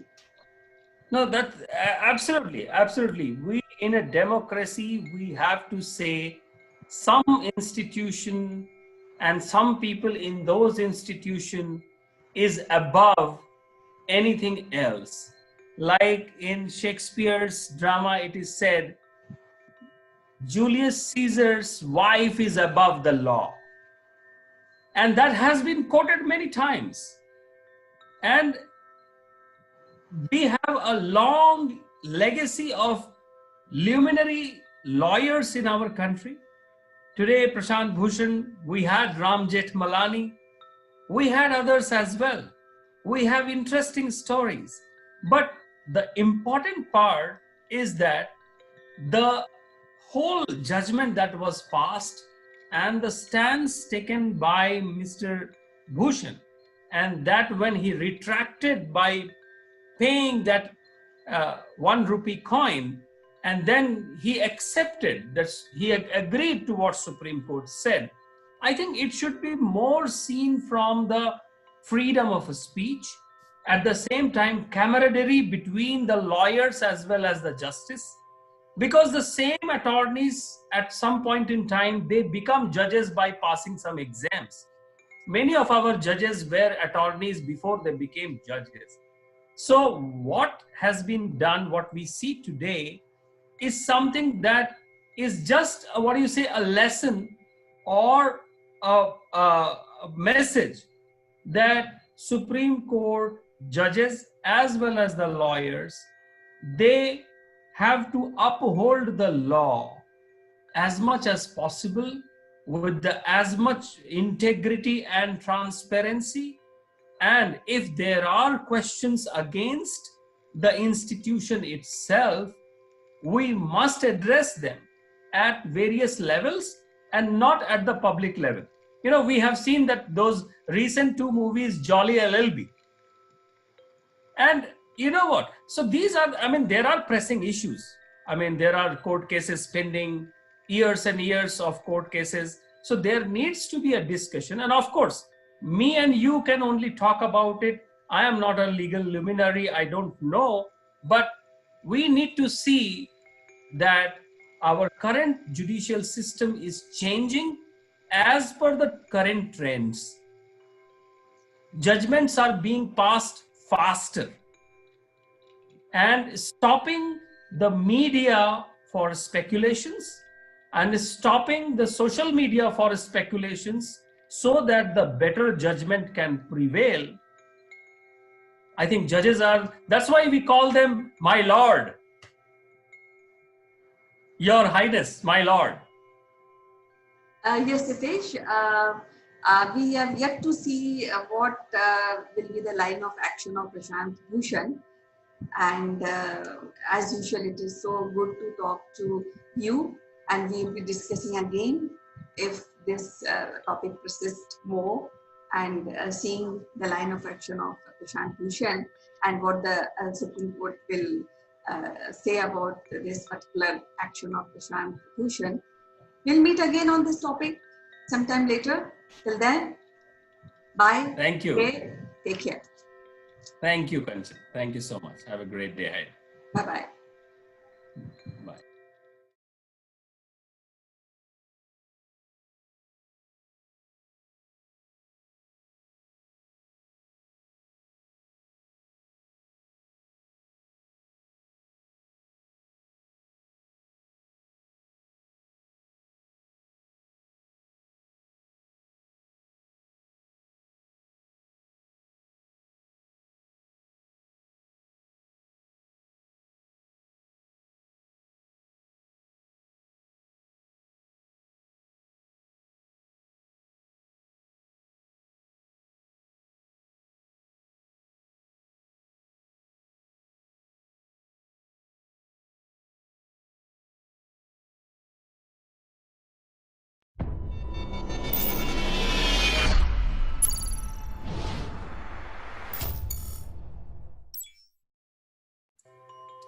Hello friends, this is Chandrakant from Akulmach Technologies and welcome to Jeremy Blaine Live.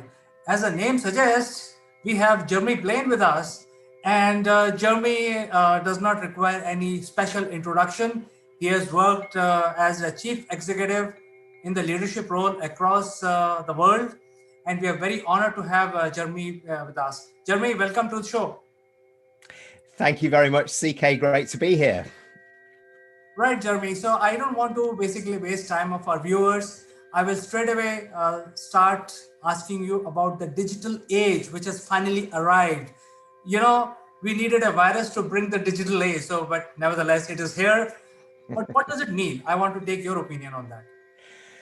Well, you've got that absolutely right. We're finally there. In fact, it's synonymous with Industry 4.0, which is defined as the digital age. So it's a natural progression of where we've come through from the different industrial revolutions. And this one is defined as the physical, the biological, and the digital all coming together.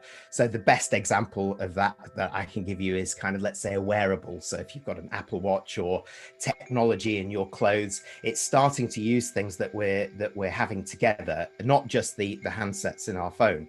We're at the very beginning of this now, and talking about so-called digital transformation actually for many years, but you're absolutely right. It took the pandemic to be the biggest accelerator of digital transformation since the iPhone in 2007. So Jeremy, I think the subject about digital age, whether it is here or it is not here, or is it going to be status quo, I think these are all old stuff. So I think we can just move ahead from there. I want to ask you, from your network and your colleagues, what are they talking about? What are the opportunities for small businesses going forward? Well, you heard me say so-called digital transformation because I agree with you. We talk about it so much, and it almost overwhelming for many organizations. And in fact, many organizations have failed in digital transformation. According to IBM and Forbes, 84% are failing in strategy execution as far as digital adoption goes. And one of the reasons for that was because they were focused mainly on the technology, because it was so kind of, this word digital kept coming.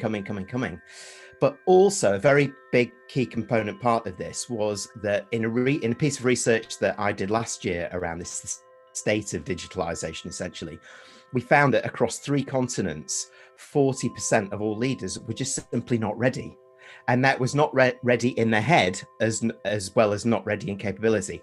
But I'm happy to say, actually, I've pulled out a few things from that India was one of the top performing countries / regions in the world around that. And Asia Pacific as a whole, if I count South Asia in that as well, is really the accelerating region. So the big opportunity is actually to stop talking about it as digital transformation and start talking about it as whole business transformation. It's not about having a digital strategy. It's a strategy for a digital world, essentially. So the big opportunity for small, medium businesses, as much as large businesses who are really struggling, actually, is to start to think about what are the component parts of that journey that, yes, bring together the technology part, but most importantly, bind together the human touch and the human heart of our businesses, because that's where success will happen. So, Jeremy, as you mentioned that even the large corporations are struggling. So, I think the biggest confusion today is that they allowed work from home to all their employees. And in fact, Google announced that they will have work from home for next 3 years across the world. But that is not the transformation. I think the impact of this is much profound. And there are going to be some businesses which will have to close their shops, or there are some other businesses which have to transform into something else, and there are new businesses which will come and acquire those places which are a quasi between digital and physical space. So next 1 year or 2 years, what are the opportunities for Indian companies? Why I'm asking this question, Jeremy, because let me explain. Slightly longer question, but let me explain. You see, India drives the IT of the world today, as some people speak. But I think it's a collective responsibility. But there are $15 billion business, which happens usually until 2019, uh, from India to the rest of the world. And it's not a small number, 50 to $100 billion of IT projects which were happening out of India. So what will happen to that realistically? So I think I'll take, you're a best person to ask this question. What are the opportunities? Because there are a lot of confusion in the field. People are waiting for status quo. Yes, and in fact, I strongly believe this is the coming of age of markets like India that are strongly invested in infrastructure like this, that have a workforce which is very tech savvy, very millennial driven, if you like, but perhaps hasn't realized that potential as yet. This is the coming of age. You mentioned a point about this, where we are right now.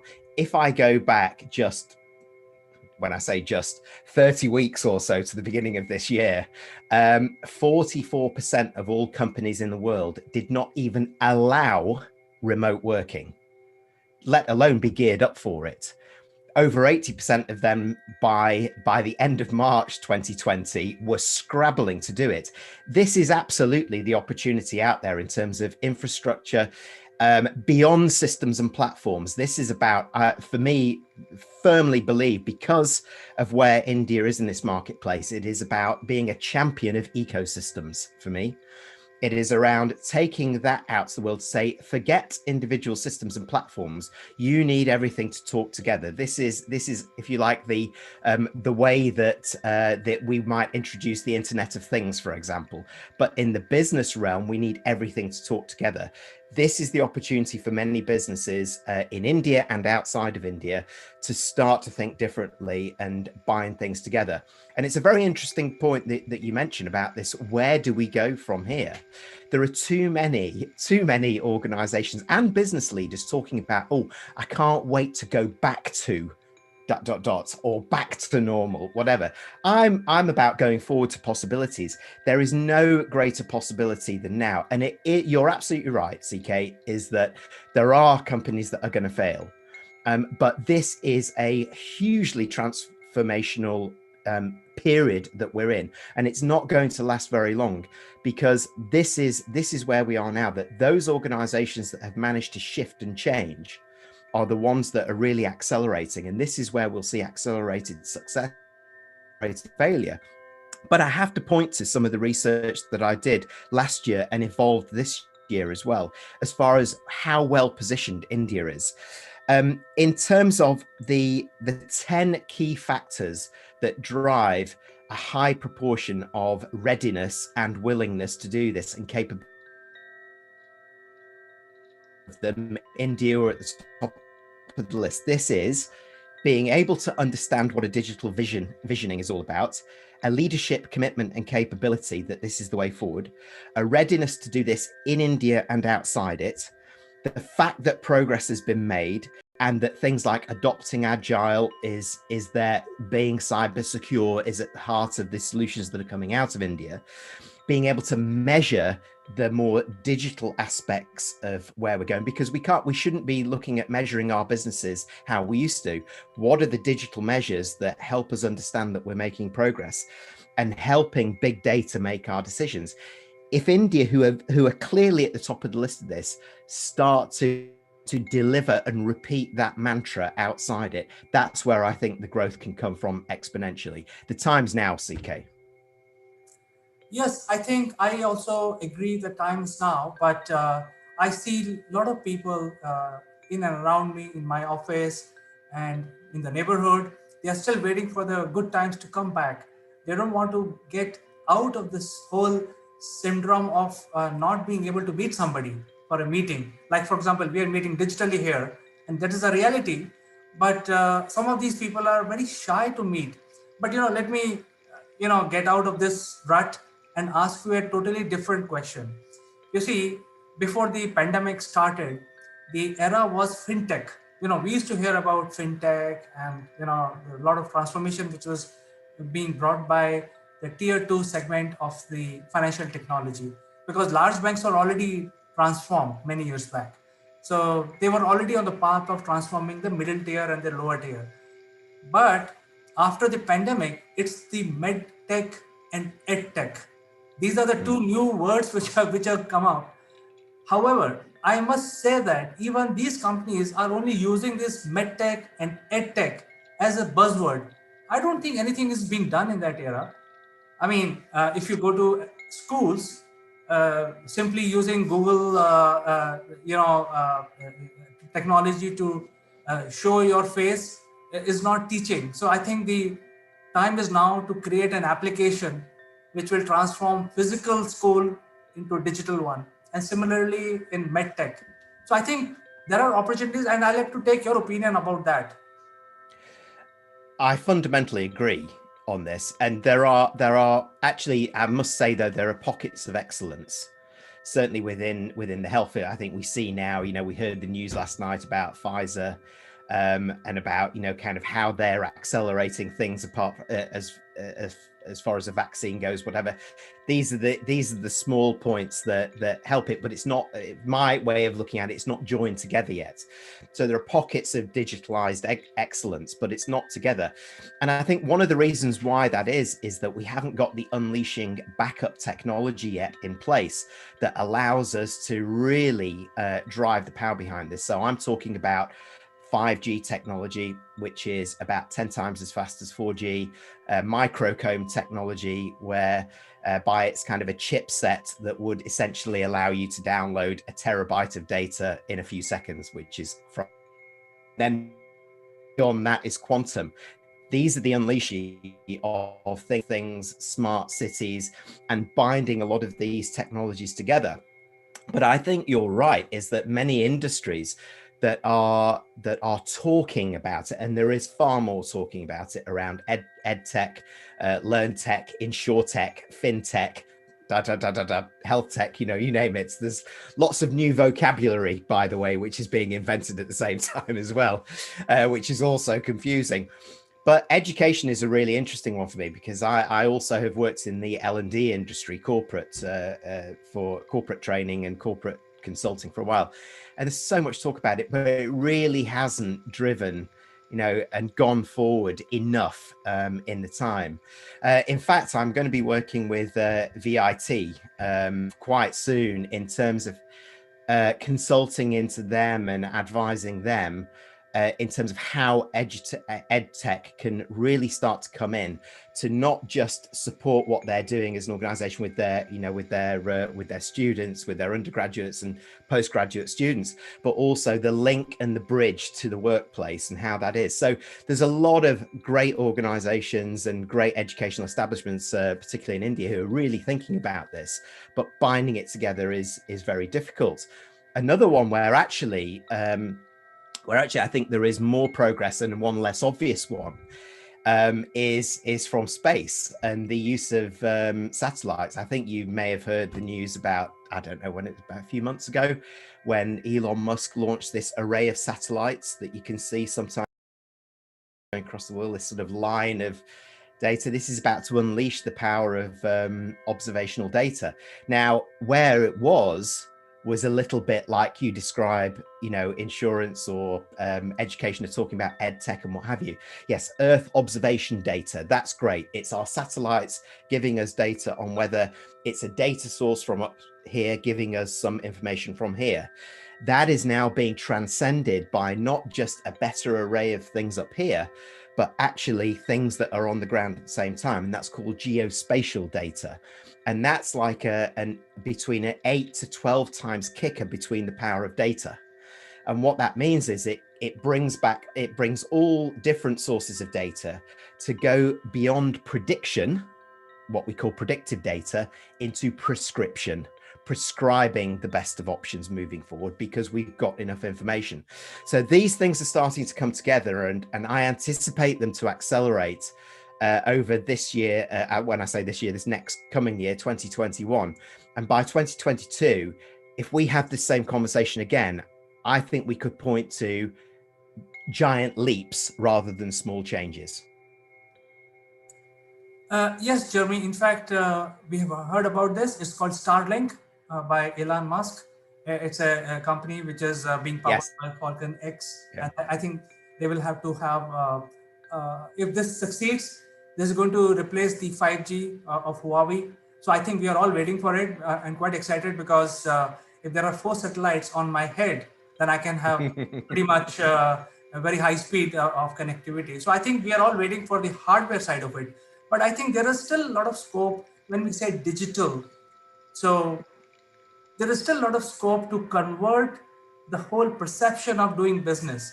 For example, there is going to be a lot of AI, which is going to come up in a big way, predictive learning. There are a lot of applications waiting to happen in ed tech and health tech. But you know, I don't see too much activity, especially from Indians. I will say that frankly, I don't see too many apps being developed by Indian companies which are sitting on the forefront of the IT revolution here. You know, what's interesting when you mention this is that while India, based on the research that I did, is very well positioned, I have to agree with you that the potential just simply isn't being realized. And when we understand, when we kind of go into why, and when we start to look at what you're just saying right there, we come to the human touch.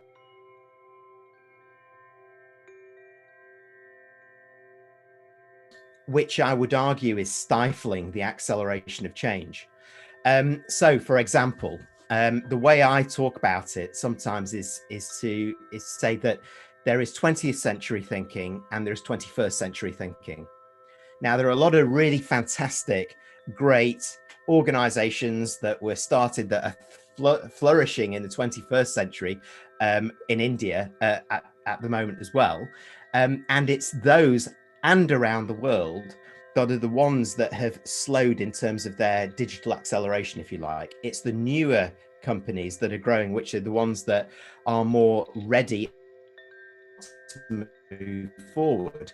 And there are some great examples of companies right around the world, actually, you know, small startups that are making a big difference. But one of the problems is that to shift thinking from 20th century mindset is not just about, we've got to now start thinking about digital. We've got to start thinking about our workforce being a completely different beast, not based in bricks and mortar, remote, a mixed workforce, or I call it a blended workforce, permanent workers, but equally independent workers who are part of our team. We don't have even structures that can manage that particularly well beyond managed services. We need a completely different mentality about what our culture in organizations needs to adapt and look at for the digital era. We need to bring our people with us. But in the research that I did, I go back to the point that 40% of leaders globally were not ready for this. 40% of that total were not even willing. They were apathetic. It's not my problem. I'm retiring in 5 years. It's somebody else's problem. This is not the attitude that we need. We need some of these leaders to stand up and be counted and say, you know what? I don't know all of this stuff and I need it. So we need to get beyond the traditional hierarchical approach that we're looking at, the position and authority that we might have, and the pride of not being able to admit that maybe we need to develop ourselves. Great example in Singapore, ABS Bank. The CEO, very enlightened CEO, Piyush Gupta, who held his hand up a few years ago and said, we need to be digital. And I don't know what this is. Neither do my management team. We need to get really uncomfortable with this. So they did a series of hackathons. They committed to it. They learned it.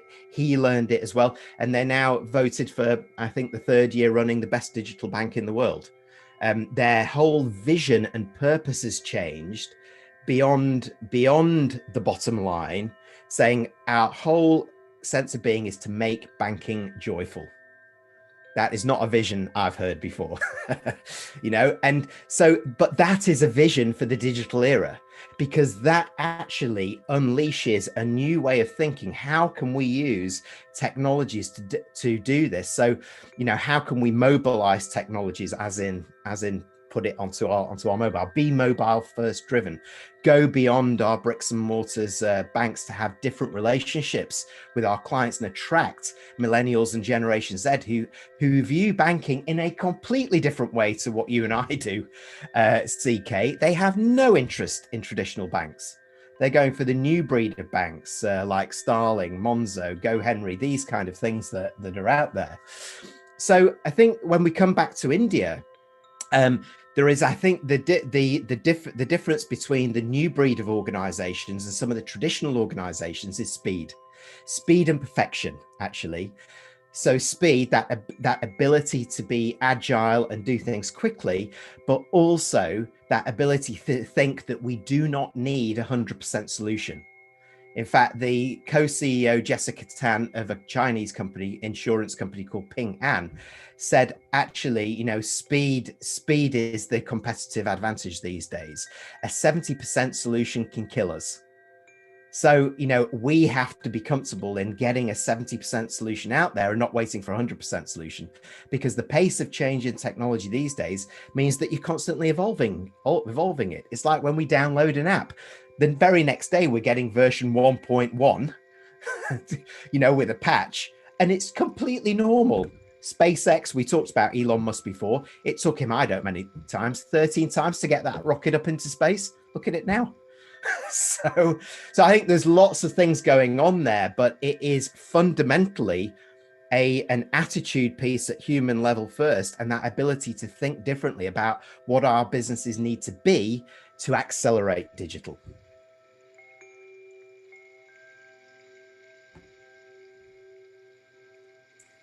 In fact, Jeremy, there are a few businesses which are going through major trouble right now because of pandemic. I think there are serious issues related to the print media because nobody's buying.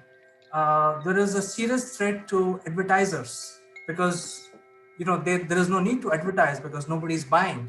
So I think the whole scenario of business is in a limbo.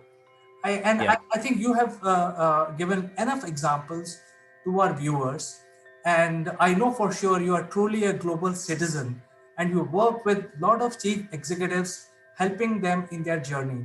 So I think the whole intention for me to bring you to Jeremy Blaine Live is to make sure that your message goes to some of these startups and SMEs which are struggling or not sure how to do things. They can actually come back to you and ask for your advice. So I think, this is one of the things that we should do actually.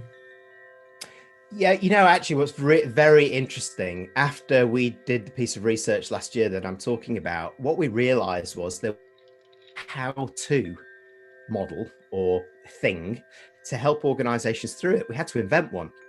Because it's great, I can read McKinsey, I can read what Accenture is saying it, and they're looking at various component parts of this transformation, but not the whole thing. So actually, had to invent a model which I call the ticking clock, which actually does help organizations through this step by step in terms of 3 stages and 11 steps.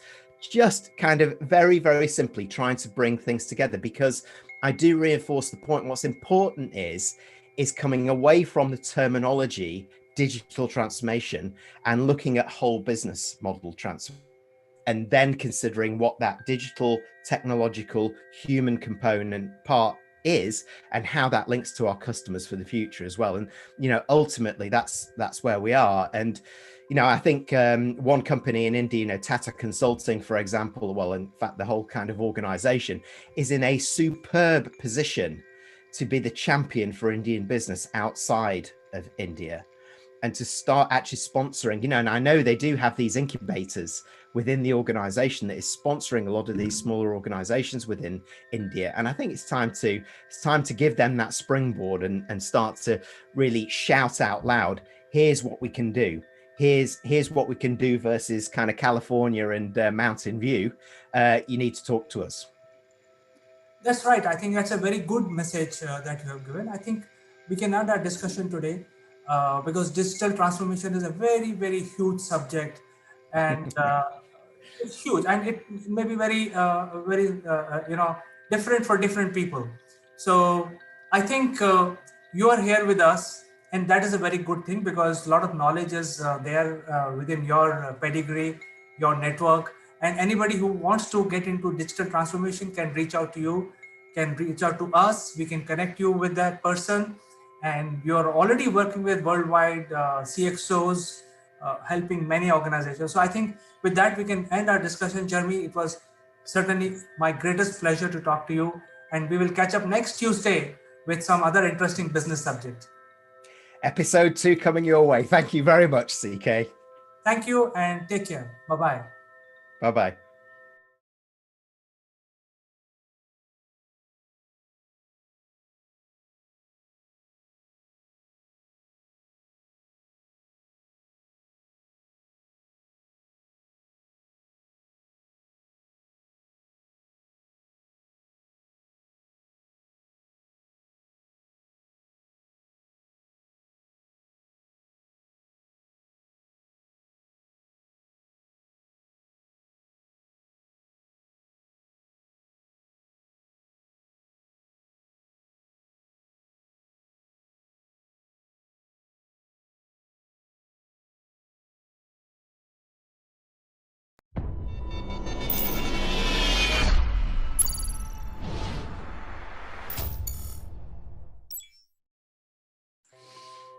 Hello, friends. This is Chandrakant from Akulmach Technologies, and welcome to Top Brass.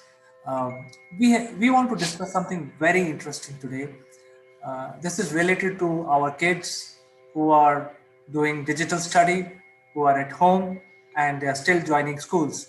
And what is the impact on their personality? So before we start our discussion today, let me welcome my friend from London, Mr. Naval Gund.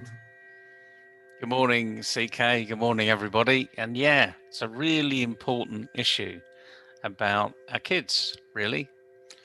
And I don't know about you, but we've had an increasing level of lockdown over the last 4 or 5 weeks.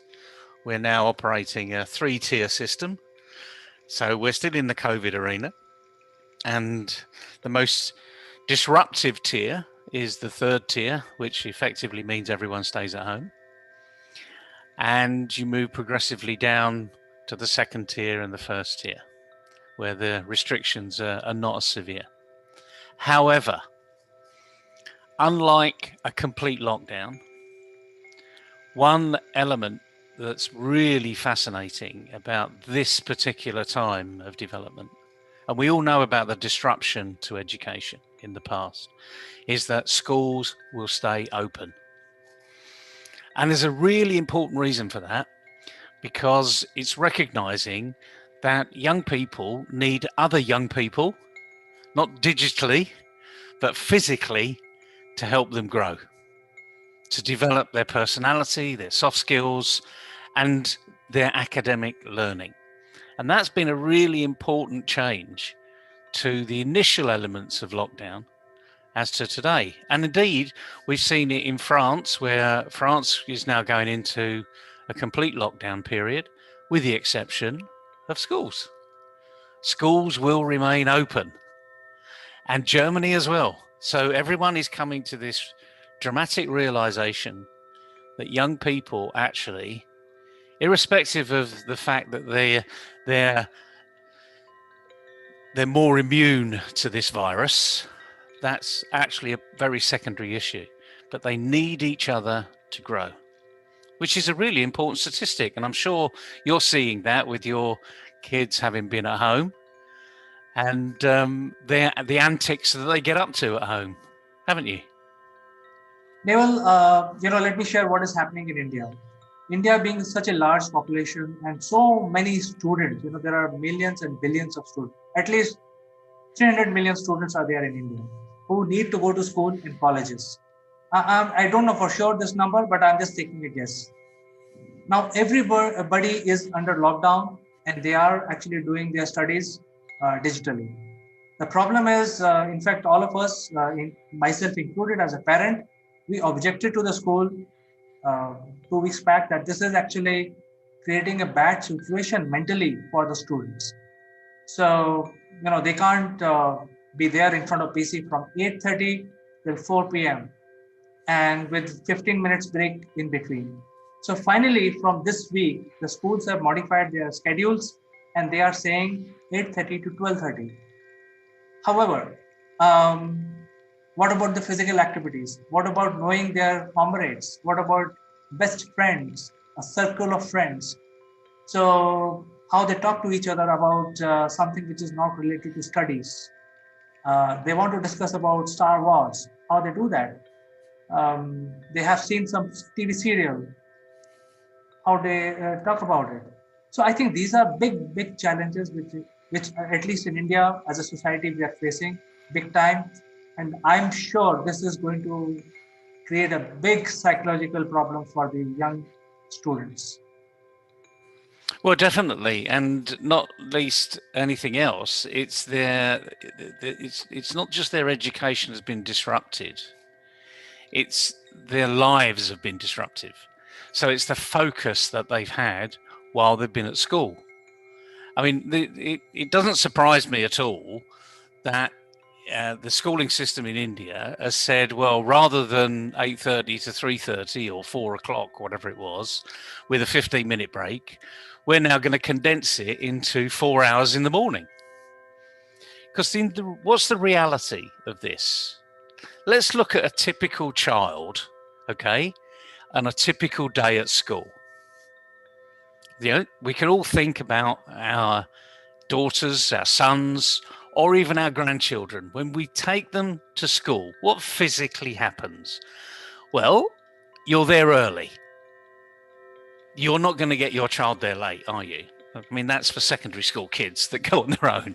But when you're taking your 5-6-year-old child to school, you're there early. So they go in when the bell rings or whatever it is, the signal for everyone to come into the school.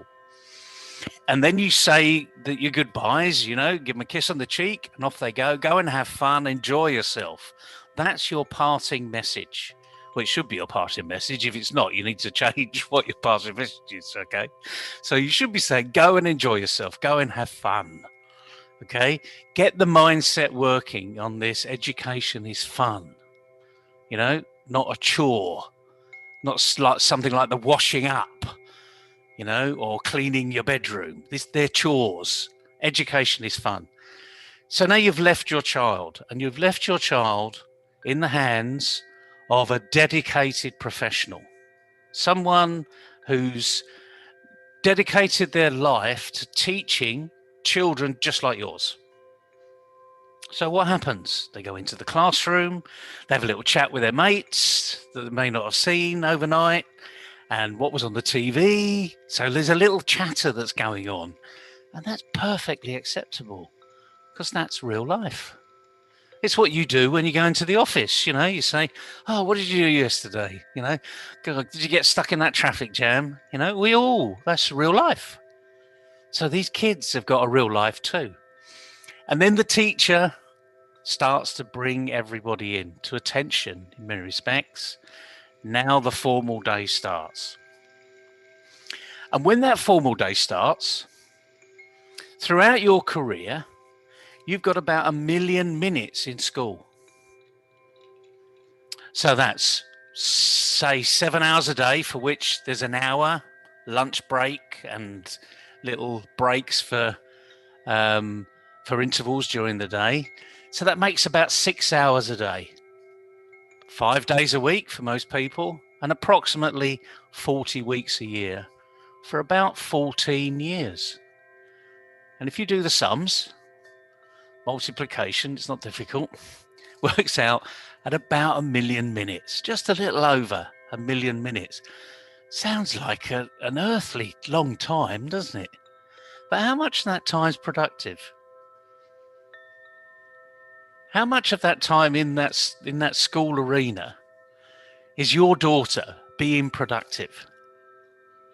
Well, if we talk about the usual school, then I'm sure it would be somewhere maybe half or maybe 70% of the school time which is productive, and 20% time is also productive, I would say, because the children are still learning how to make friends, how to break friendship.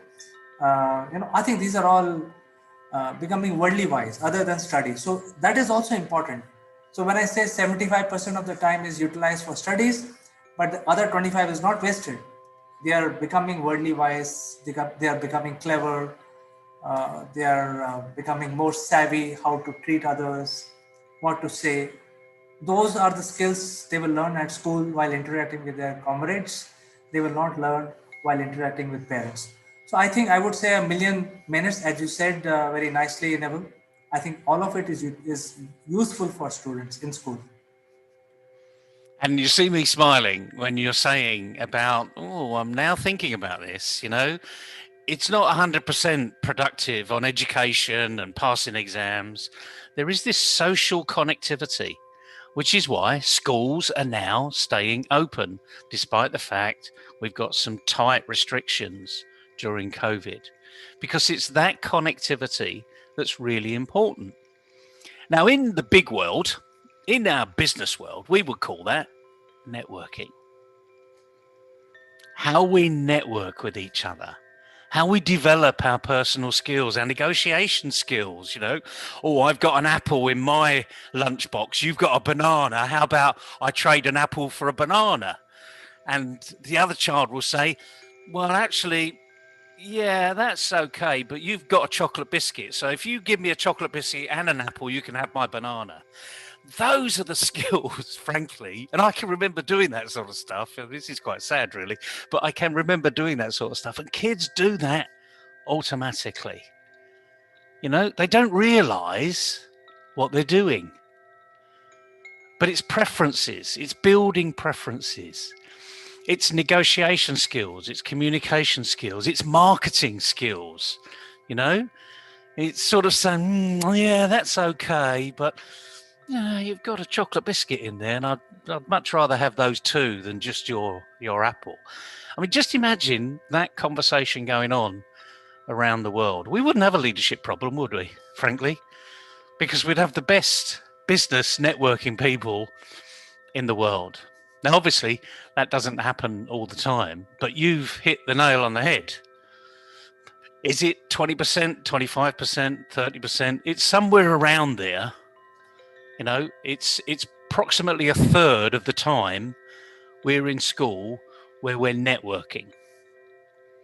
And a really good teacher will be encouraging that type of networking, at the same time making sure it doesn't get out of hand. So there probably is a band of where acceptability, so below here we're not having, in between here that's okay, up here I'd prefer to be, So up here is the real learning area. This is where the teacher's got attention on the specific subject. In here is a bit of negotiation, and down here is unacceptable. And of course, in some of the schools where you see a high level of disruption, we're in the lower tier. So unfortunately, the say 30% of acceptable discussion is now closer to 50, maybe 60, or pushing 80. And at that point, that's when learning stops. And that's the problem. So I think the message we got today is there is this collegiate arena where your children, your grandchildren need to be communicating and collaborating with other young people. And even in the digital world, they could be very disruptive. And it's up to our parents now, because they're at home learning, to clamp down on that disruption. What do you think? So, Neville, from this discussion, what I want to tell the ed tech companies, the people who are making so much noise about ed tech today, because the ed tech itself is pushing the boundaries and making fintech as if it is that as a thing of the past. So I want to appeal to ed tech companies that I think the time is absolutely right.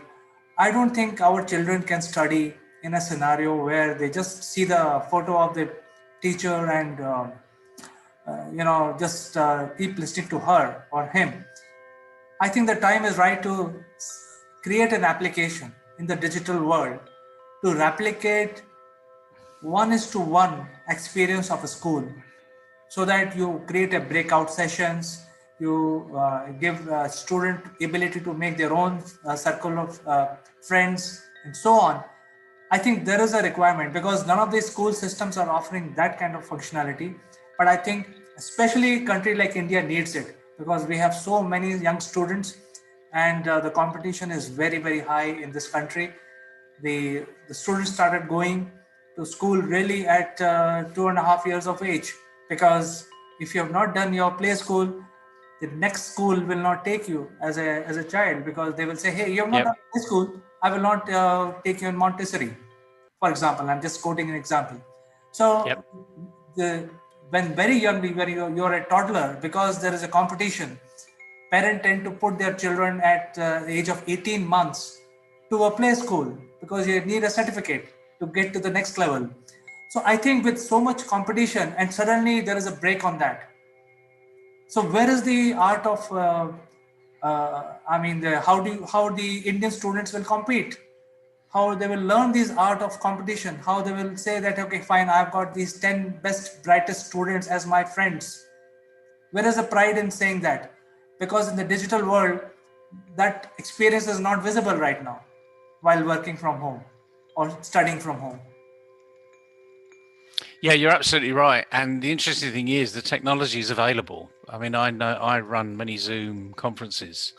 I'm on panels, I'm in breakout rooms, and there is all this facility. You can have a breakout room. So even though you're in, you could be in a Zoom conference where there are thousands of people, because I've been in those as well, and on a panel in those. But you create breakout rooms. You could have 50, 60 breakout rooms, and you allow people to choose to go into those breakout rooms, or not, as the case may be. And then you just monitor what's going in the breakout rooms. So there is a way to do it. And the interesting thing is, we need to remember, if it's not COVID, it will be something else. So this is probably a way of the future. Those schools that are getting really good at the digital arena and are now commingling their learning, if you like, I think the model in the future will be a little online, a little at school, and a little networking. So back to this 30%, I think there will be a larger arena of where this 30% needs to be part of the curriculum. It already is part of the curriculum because kids are in school. But we've noticed how much is missing from the curriculum when they're digitally being taught. So we've got to massive opportunity going forward, and all these EdTech groups out there, get after it, because the first one will get the spoils. So let's see who's going to be the early mover. Certainly, Naval, and I think that we had a very nice discussion, but the solution is not in our hand. But I think we have identified the problem areas today in the discussion. I think there is a need for an application which will replicate the physical world into digital world, specifically regarding schools. So with this message, let us end our discussion today. We will catch up again tomorrow then. Good to see you, CK. Have fun, everybody. Bye-bye. Bye.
Hello friends, this is Chandrakant from Akulmach Technologies. Welcome to Top Brass. And today is Janmashtami. So I wanted to wish all Indians and global Indians a very happy Janmashtami.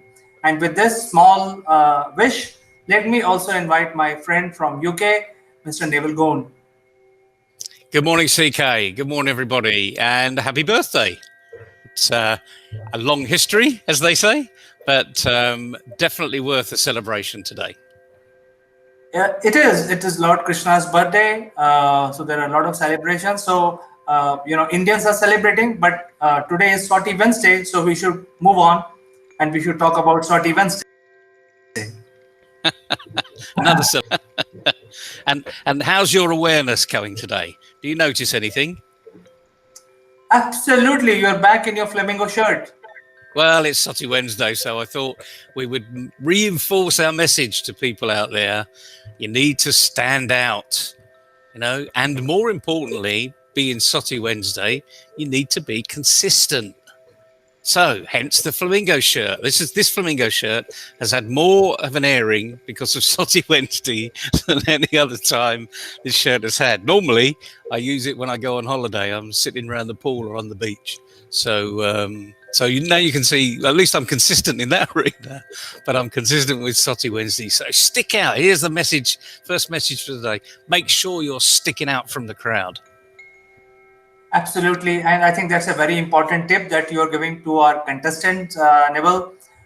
Basically, being constant and consistent is important.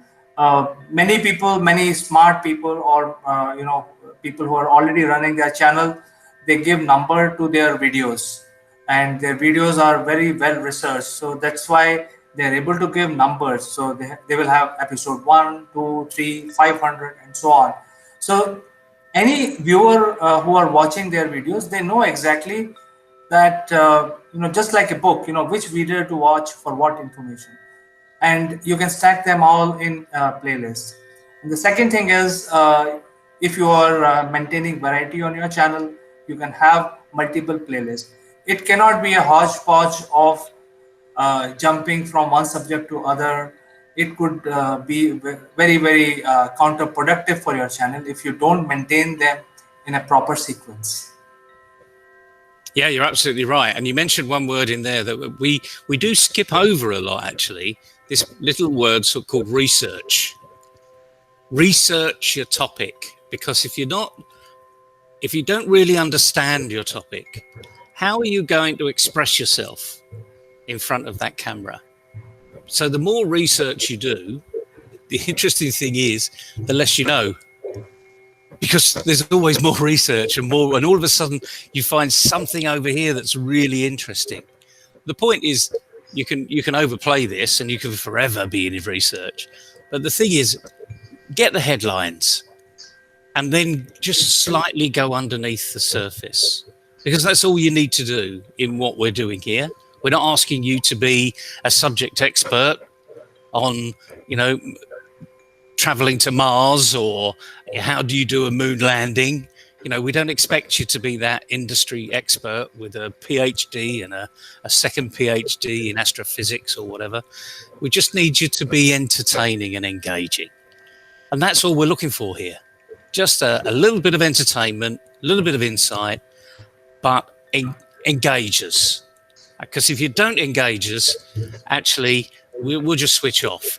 Do you know, actually, there's lots of research, CK, out there of how quickly people turn off when they see a video, or they turn off when they see a bit of information that isn't quite what they were thinking it was going to be.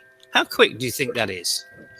Well, I know of this research, and it is about maximum 15 seconds. Absolute maximum 15 seconds, and it's like, and we don't really need to know the research, because just imagine you walk into a room of people you don't know.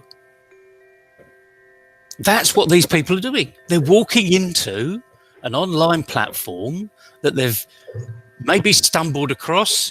You might have sent them there. Your friend may have sent them there. And all of a sudden, they're making a very quick judgment call. We are so fast to make a judgment on things that are there. That's why a smile at the beginning is engaging. It brings people in, and it gets these little grey cells moving in the right direction. What you want is a little kick of adrenaline. Oh, I'm interested. Wonder what this person's going to say. You need to get them curious. And easily you can lose them, because in the first 5, 10, 15 seconds, you just drift off and you don't say something that could be engaging. One of the things I've seen quite regularly, mostly because of this pandemic, and a lot of people are going digitally. I hear a lot, someone says, there are 3 things that you really need to know. And you think, oh yeah, they're going to tell me 3 things that are important. So immediately they're very engaging. Number 1, and they'll give you number 1. You think, oh yeah, that's quite good. And B, and you think, B, where's number 2? Because they mentioned number 1, they've now brought B in. Well, what's B? Because they've forgotten they've said number 1, and they may have said A. Now, if they'd have said A, then B would have been a logical following. But they said 1. And that's the whole point. We immediately position people to be thinking ahead for us, because you've told them, I'm going to give you 3 things. Number 1, B. And immediately you switch off, and because you haven't switched off. Your head's going somewhere else, and you've actually missed number 2. And you think, oh, well, forget it. Off. And you've lost the audience, despite the fact you did everything up front and you captured them immediately. Take a look on the web, take a look on YouTube. You'll be quite surprised how many people do it. And the other thing is, just one other thing is, when they set their YouTube going, and we do it sometimes, when you set that record button going, they're looking down like this. So the first second, maybe 2 seconds, all you see is my bald head. Well, that's not very entertaining, is it? It's not exciting. It's not engaging. So look into the camera. How many times have we said this? Simple stuff. Look into the camera. Smile. Draw people into your wonderful, happy face. Then you've created that bridge. Does that make sense? In fact, I would like to add something to this when we're talking about this subject. Many videos, there'll be a lot of music playing for like 1 minute, when people don't have patience when they visit your channel, they don't want to hear some music which you have copied from somewhere, and then there'll be so these are some very bad habits, and I think you should get rid of all this. Straight, come to the point, bring value early on in your video. Make sure that your video is made on a plan, so you have a script in front of you. Like Neville is saying, that you start with numbering with 1 2 3, but then in between you forgot about it and then you change it to ABC. That leaves a very bad impression. It says that your script is not there, or maybe you're thinking out of the hat. Maybe whatever you're saying is not true. Maybe people don't have trust on you. So I think there are a lot of repercussions. So make sure that when you make the video, you have a script, and when you make a script, obviously it will be researched. And as Neville was saying, the amount of research you do is never sufficient, but make sure that you have enough research for that duration of the video. So plan, if it is a 10 minutes video, make a research which works for 10 minutes. It's just like when you prepare for a trigonometry exam. So make sure that you prepare for trigonometry, don't prepare for calculus. So it's like that. That's very true. I'm sure. Well, I can remember one occasion I did turn up for one exam thinking it was something else. Fortunately, I was well prepared anyway, because it had switched. I thought it was 1 in the morning and 1 in the afternoon, and they were different exams. They were different exams, but I'd switched them. But fortunately, there was only going to be lunch in the middle. So, but yes, you mentioned one thing, that little word that comes up, maybe. You see, people really do start to fill in the gaps. They use their imagination, because although the majority of people are not in this can-do attitude, they may be have a can-do attitude when they're looking at your video. And if they are, they're thinking, they're listening, they're being entertained, they're being engaged. They want you to entertain them and engage them. So they're almost willing you on. So don't lose them. Don't let them use their imagination to go somewhere else when you're giving them 90 seconds of absolute poetry. I mean, that's really what it should be. And remember, going back to the first examples we gave you, 5-6 weeks ago now, split the 90 seconds down into little bite-sized chunks and get that flow moving. Because if you get the flow right, guess what? You're a storyteller.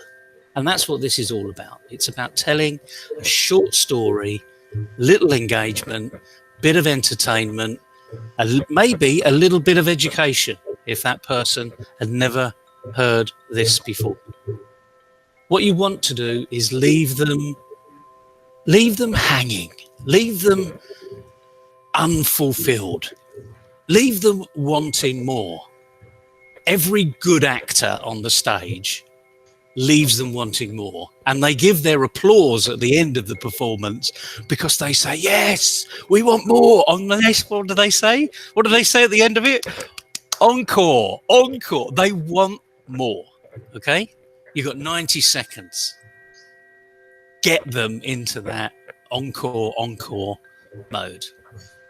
Absolutely. Once you start doing it, once you start doing it, it's easy. It is. In fact, you have summarized beautifully, and I think one of the word that you mentioned is applause. So in this arena of video making, the applause is subscribers. So what you get is applause, and you increase your network. So thank you very much, Naval, for giving this very, very important tip today to the contestants of SOTI Awards. We'll catch up again tomorrow on some other subject. Have a good one. Happy birthday. See you tomorrow, CK. See you tomorrow. Bye-bye.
Hello friends, I am Kanchan from Akulmach Technologies and you are welcome to our series, The Great Kings of India. And today we will be discussing one of the fascinating king of India, Ashoka. Now, I always been mesmerized by this personality because at one phase of his life, he is tyrant, he is killing people. And at the other phase of life, he's non-violent, he has accepted Buddhism. And what I feel is that he is responsible for propagating Buddhism in India and all Indian subcontinent. He is the basic reason why Buddhism survived for so long. And the impact of his era is so much that even today we have accepted our national emblem from his era. So we'll be discussing more about this fascinating king. And to discuss about this king, it is a pleasure to tell you that I'm joined by Dr. Meeta Joshi, who is head of the Department of History in one of the prestigious college, St. Anne's College of Women in Hyderabad. She is teaching, she is giving all knowledge and traditional know-how of ancient India. A part of this, she has her work is being published internationally and nationally. So without wasting any time, I would like to introduce you to Meeta Joshi. Madam, welcome to the show, The Great Kings of India. How are you doing today?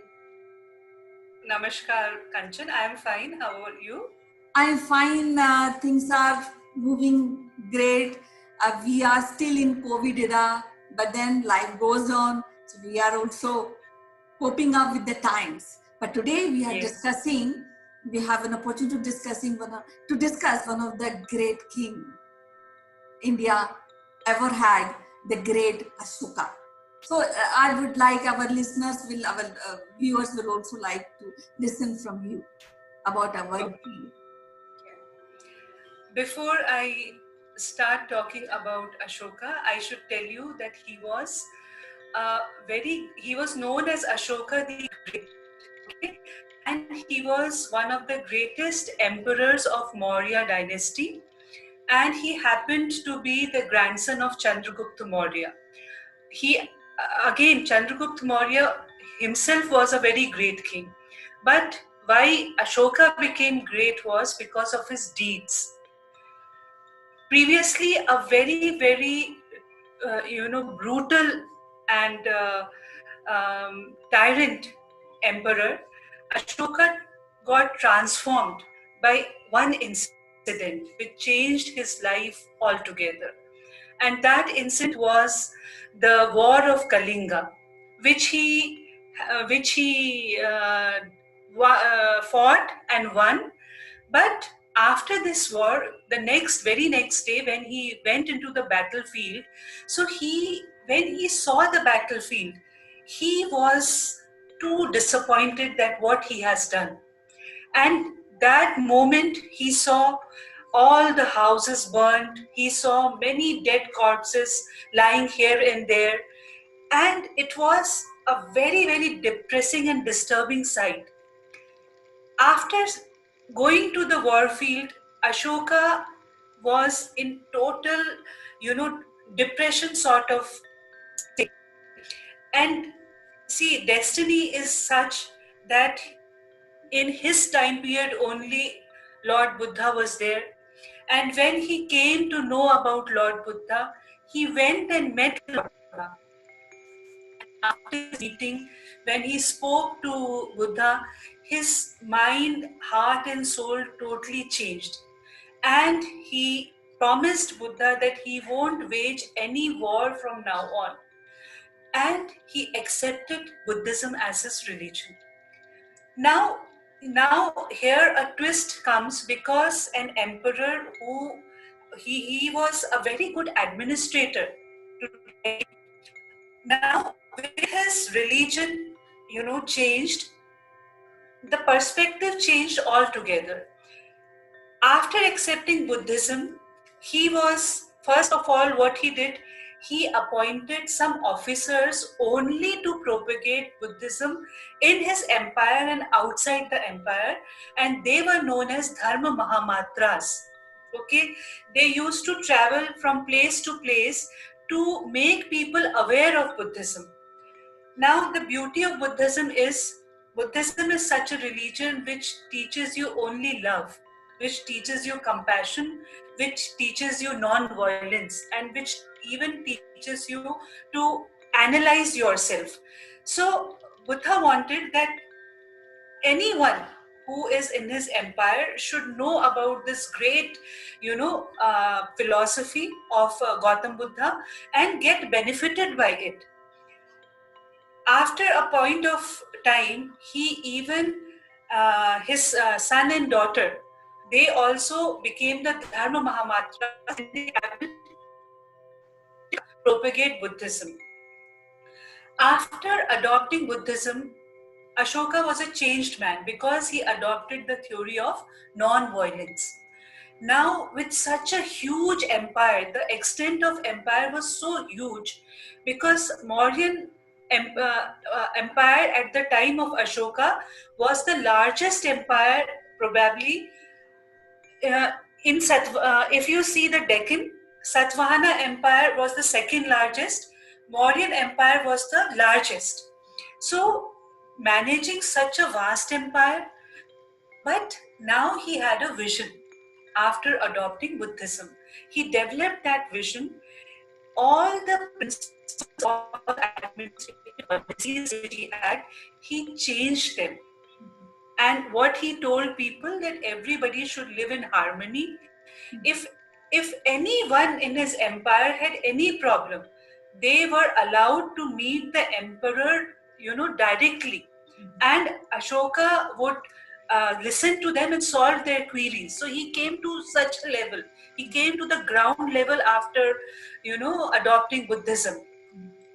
Personally, also, a lot of transformation happened in Ashoka.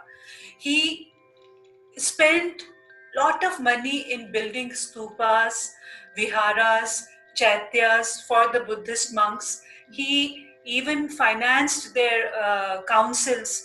Councils means there were meetings of Buddhist monks in which they discussed about the principles of Buddhism. So he also financed that.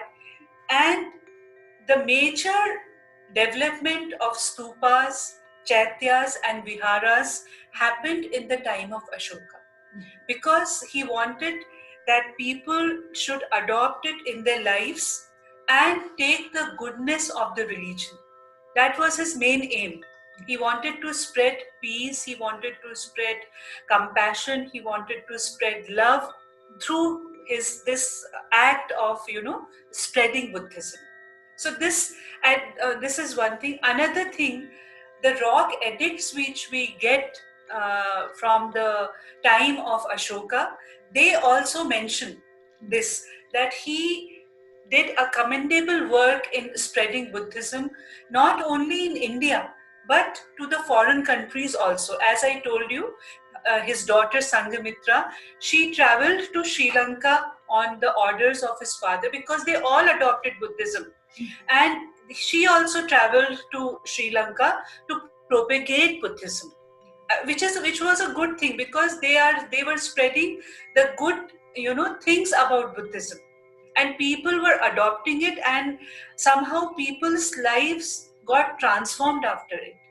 Yeah, so but I also feel that in spite of accepting Buddhism, in spite of practicing non-violence and not killing animals and planting trees around and facilitating traders to have economic development in that particular area, he also maintained a huge amount of army, so that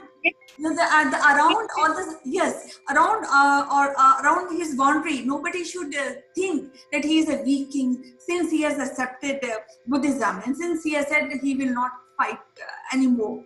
So I think, but he still maintained that army. So yes, what do you think about this? He did. Yes, he did. He did maintain his army. It was not for a war purpose. It was to guard the extent of the empire. See, earlier army people were used, suppose you have some, some little civil war type of a thing, or some outbreak or some disturbances, so they can go and monitor the things. So for that purpose, after the Kalinga war, it was this motive, not to wage a war, kill people, or spread the extent of the empire through the wars. Totally his Yeah, and then of course safeguarding the boundaries. I think that is also one of the main purpose of Ashoka. Yes, because he wanted that the people who are in his empire should be protected. They should live a peaceful and a life, and they should not have this fear that any invader will come from outside and disturb them, because India has a history of invasions. Lot of invasions happened. So he wanted that his empire should be protected. That was his main motive. So I always fascinated by the transformation of one person, as we were discussing earlier before this recording, that 1 minute can change the personality of a person. I think that one moment, Kanchan, one moment. Yes. One incident, one person tells you a positive thing, or you see something. It requires a fraction of a second to transform you, and that transformation is always for better. See, if you not we are discussing about Ashoka, but there are many incidents in history. Valmiki, you see Rishi Valmiki, he was a dacoit, and one incident transformed him, and he wrote that Valmiki Ramayana. Angulimal, there are many incidents in which people got transformed totally. So same thing happened with Ashoka. Yeah, I also feel that he raised a war and he consolidated his empire even after accepting Buddhism, even after taking vows that he will not fight any war to extend the boundaries, just to safeguard his empire, which was I think is a work of a king, to safeguard people and the boundary of the country. But I think his aura was that profound that nobody from external forces, even that point of time, thought of attacking his empire.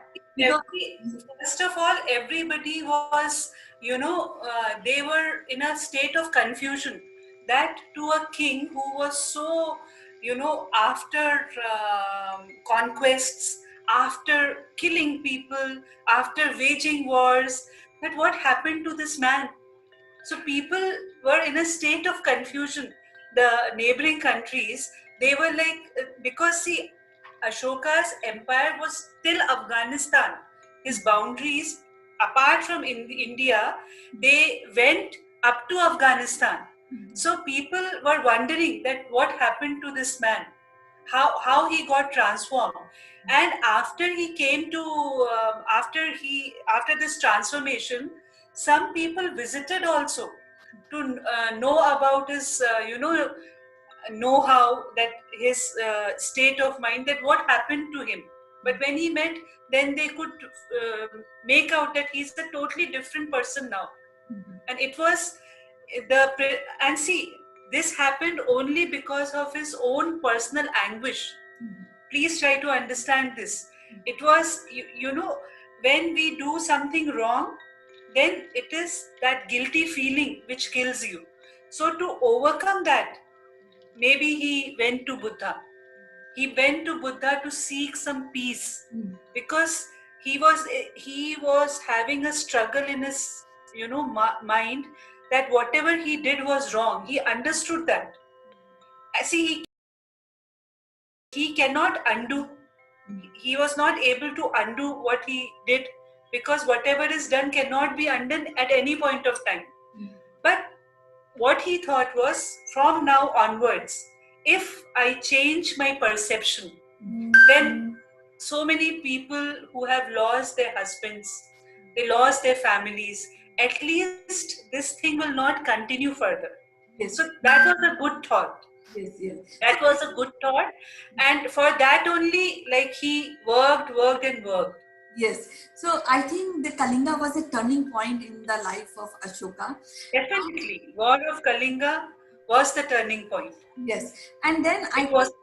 Yeah, though I feel he's such a great personality that he handled the Raj Dharma plus his personal anguish and plus propagating the goodness of Buddhism to the people. Because somewhere I read that he has engraved stones and put to places, and it's written that you should do this and you should not do this, and so that day and night people read those sermons and embrace them. Kanchan, he gave his own theory, which is known as Ashoka's Dhamma. In Pali language, dharma is pronounced as Dhamma, Dhamma. So through his Dhamma, what he took the ideologies and principles of Buddhism, he propagated that in his own way. It was not as it is what he got from Buddha or Buddhism. Right. He propagated in his own unique way. And if you happen to if you are interested in reading, there are several books on Ashoka's Dhamma, Kanchan. You can go through them. Then you will see the vastness of his ideologies, his principles, that how then he was not only a king, he became a thinker. His horizon was broadened. Why religion is required in life? Because it makes you a better person.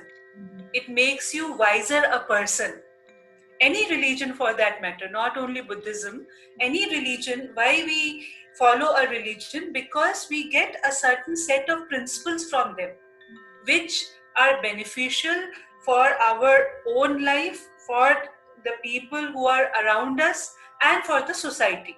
Yeah, for that sake, I just want to add that I think when you're talking about religion, I think religion also a factor which pacify some badness in individual.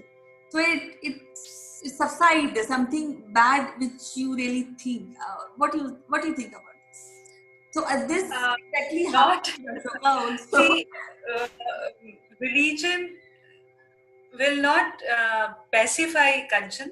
Religion, if you see all the religions, whether it is Buddhism, whether it is Christianity, whether it is Islam, whether it is Hinduism, Sikhism, some religions, they say, they instill a feeling of fear in you. Why we say God fearing? Because you have that fear in your mind that if we do this, this is a sin, this is a bad thing. So personally, what I feel is religion should not instill a feeling of guilt inside a person. Rather, it should have the power to transform that person. It is a human nature to err. It is a human nature. Everybody will become a god if we don't err. But I think this doesn't happen with Ashoka. He very consciously followed Buddhism, and very consciously, I think, merged two things: the Buddhism and the Raj Dharma, or the royal duties. Yes, he took it parallelly. It was parallelly. The Ashoka's Dhamma, the administration, they were going like hand in hand. It was not like that he became a saint. No, he lived a normal family life, but with a transformed vision. But some historians, like A.L. Basham, they don't agree with this transformation. They say that this transformation was not real. So see, different people, different perspectives.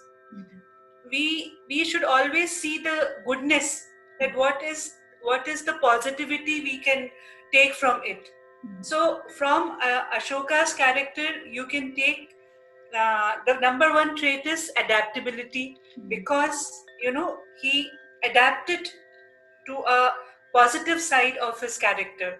Yeah, I think earlier transformation of one personality. Yes, but I'll always see like this only. Yeah, so that is the biggest trait. And then to accept, see, if in this word, the whole tussle or war is for acceptance. Everyone wants to be accepted, Kanchan. Everyone. That is our whole, fight in this human birth. Right. We want to be accepted as a, daughter, as a wife, as a mother, as a teacher. Acceptance. Everyone craves for that acceptance. So he accepted that he did something wrong. That is the a wise quality in Ashoka. Otherwise, see, it is a natural thing that many kings, they have waged wars in the pages of history, but no one got transformed as Ashoka have transformed. So that is his greatness. That's why we call him Ashoka the Great. This the Great comes with Ashoka or Akbar the Great. Only two people have this, suffix with them, with their names. Ashoka the Great, Akbar the Great. Why Akbar was also called great? Because he was tolerant towards the other religion. Though he was a Muslim, he followed Islam, but he promulgated a new religion known as Deen-e-Ilahi, which was the fusion of Islam and Hinduism. So when you do such things, see, we, Kanchan, as human beings, we don't take anything with us when we leave this world physically. Only thing which we leave is a living legacy. So Ashoka did the same, Akbar did the same. They left a legacy. Yes. They left, and the contribution of Ashoka in the field of art and architecture is huge. It's immense. Yes. All the stupas, the chaityas, the viharas, and the rock edicts which you get. You know, the inscriptions. They are the records now, from which we can refer to and tell the future generations that what happened. So that is his biggest contribution, apart from all other things.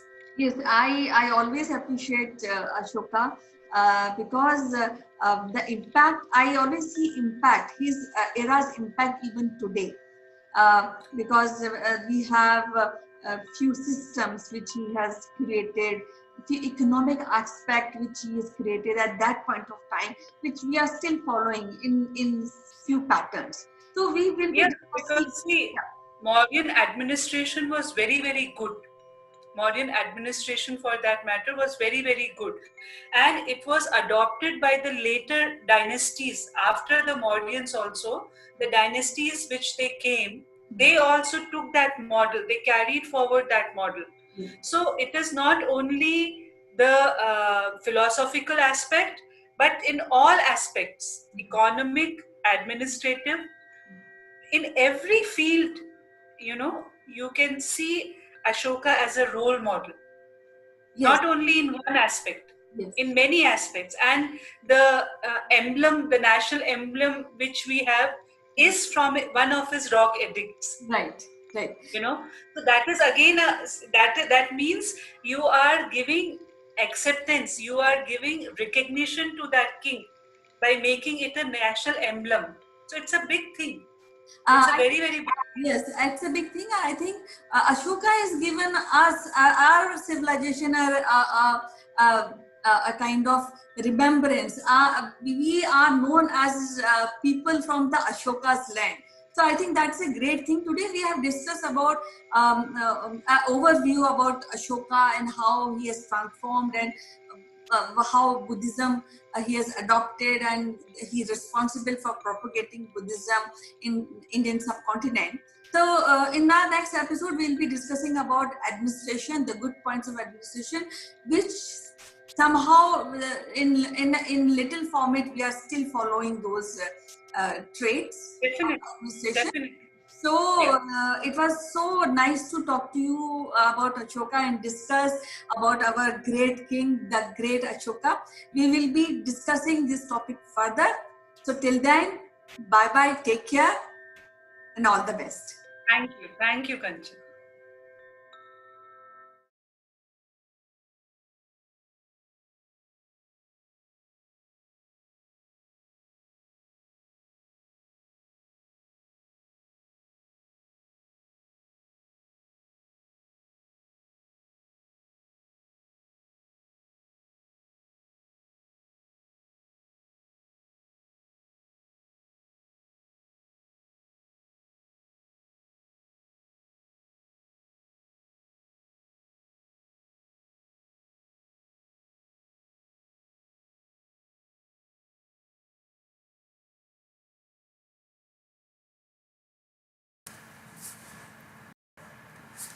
Hello, friends. This is Chandra, and welcome to Top Brass. Today, we will discuss about the impending telecom industry money which has to come to the government of India.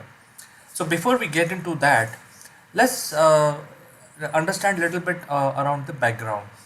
So, if you look at India, it's a very large country, and there are few sectors which are booming. And when I say booming, these sectors are basically giving out contracts and tenders of a global nature. Some of these booming sectors are telecom, of course, one of them, pharma, then infra, and there are a few others, smart cities. So these are the industries which are booming, and suppliers from around the globe are coming and bidding for these projects. These are huge projects. Now, telecom is also one of the booming area, and today everybody carries more than one mobile, or at least one mobile. So the penetration of mobile services is very high in India, and there are 3 to 4 major players in this space. One is, of course, the Airtel. Second is Reliance, and both the companies are Reliance, and then the Idea, Vodafone, and then the government owned companies like MTNL and BSNL. There are a few other smaller players as well. Now, what has happened?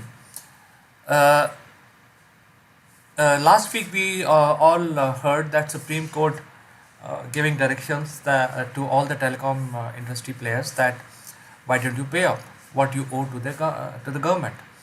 And this is almost like a 10 years old story. So we will have to go back a little bit just to analyze small facts. So I don't want to basically clutter your mind, but let's understand the fact why it is happening. So way back in during the UPA era, the spectrums were auctioned, and they followed a process called first come first serve basis. That means whoever come first will get the spectrum, and they will have to obviously sign some contracts and pay the spectrum license fee, etc. Because government of India owns everything. They own the land, they own the air, they own the spectrum of radio waves which will be transmitted, and all the telecom companies will be using all of these. So this was signed, and in 2011-12, the Controller Auditor General pointed out that there is a big scam. And then he rightly pointed out, because as far as the books of accounts are concerned, it looked like a scam, because there were a lot of irregularities. The telecom minister of that government gave licenses to whoever came first, and of course, there are allegations that it was not done in a very fair manner. However, the case continued as far as that is concerned, and most of the people are acquitted now. So we will basically discuss that part some other day. Let's come back to the telecom industry. So what has happened? What was the size of the contract? What was the size of the scam? It was a huge amount of 1.76 lakhs crore Indian rupees. It's a huge whopping amount which has to be paid by these companies to government of India. Now, what has happened is that government, which was giving first in and first serve basis spectrum to people, they were actually very clever. They were, while giving it out to people, they were also signing a lot of fine print in their agreement. And somebody, some smart guy in that government, came up with something called AGR. So this 1.76 lakh crore amount is actually happening because of the AGR. So what is an AGR?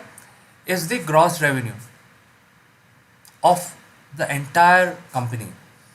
So what AGR does is basically you have taken funding from banks and from government and from various other sources, and you invest in telecom business, and you have other businesses as well. So if you sign taking spectrum from the government, at that point in time the government made all these new telecom guys sign up these fine prints which said anything that you do, whether it is telecom business or anything else, the profit of all of those different businesses, you will have to give it to us. So all of these guys have signed it, which is Airtel, Reliance, Vodafone, Idea, and so on and so forth.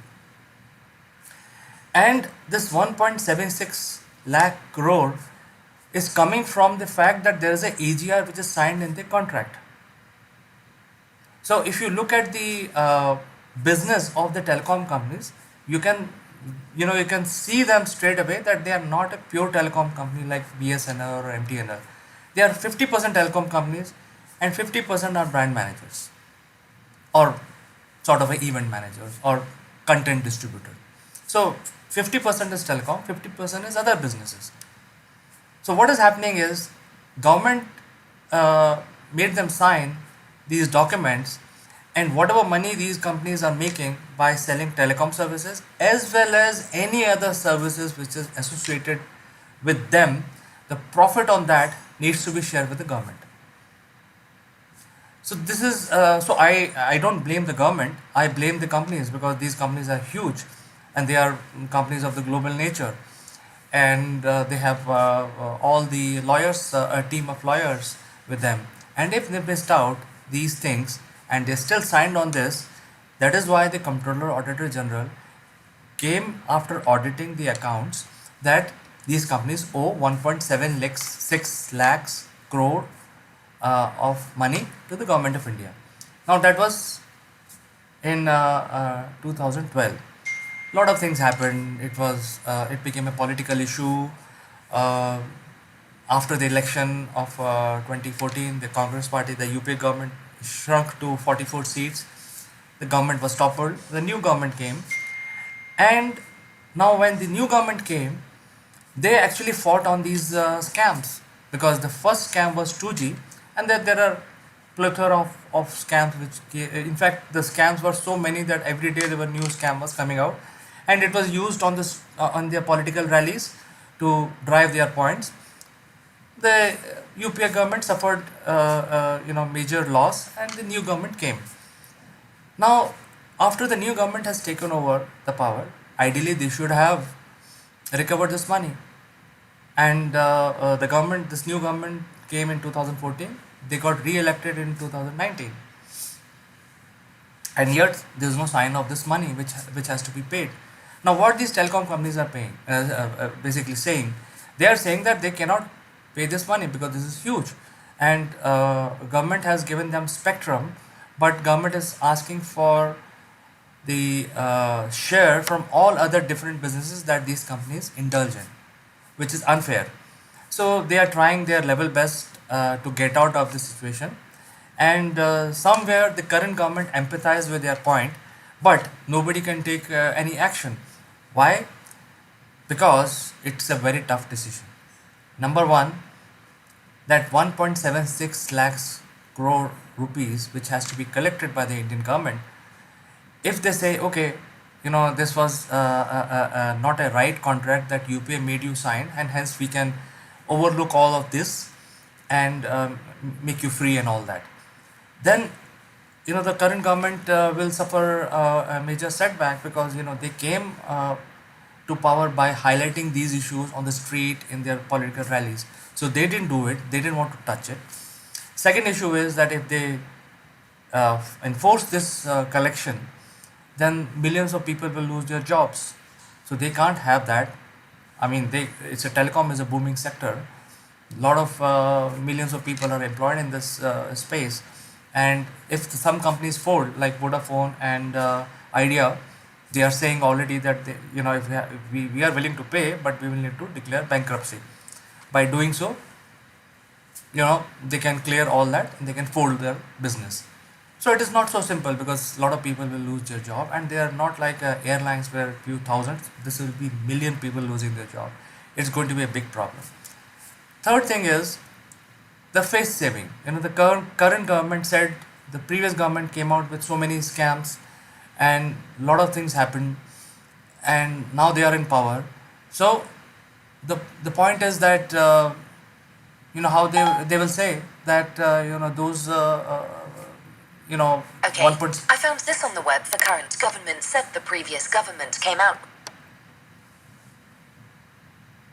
How this government will ensure that their whole issue of raising out these scams does not impact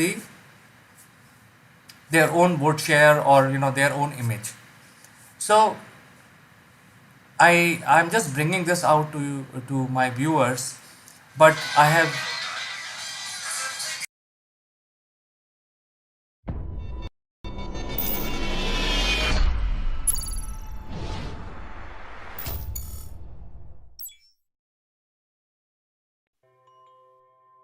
Hello, friends. This is Chandrakant, and welcome to Legal Matters. And today we would like to discuss something outstanding which happened just a couple of days back, where the case of Mr. MJ Akbar and Ramani case, where Ramani has been given she has been acquitted from this case, and it's a landmark judgment. To discuss further, let me invite my friend from Ahmedabad, Advocate Jeet Bhatt. Thank you, Chandrakant, for having me on this show. And yes, it's a very good and remarkable judgment, as you said.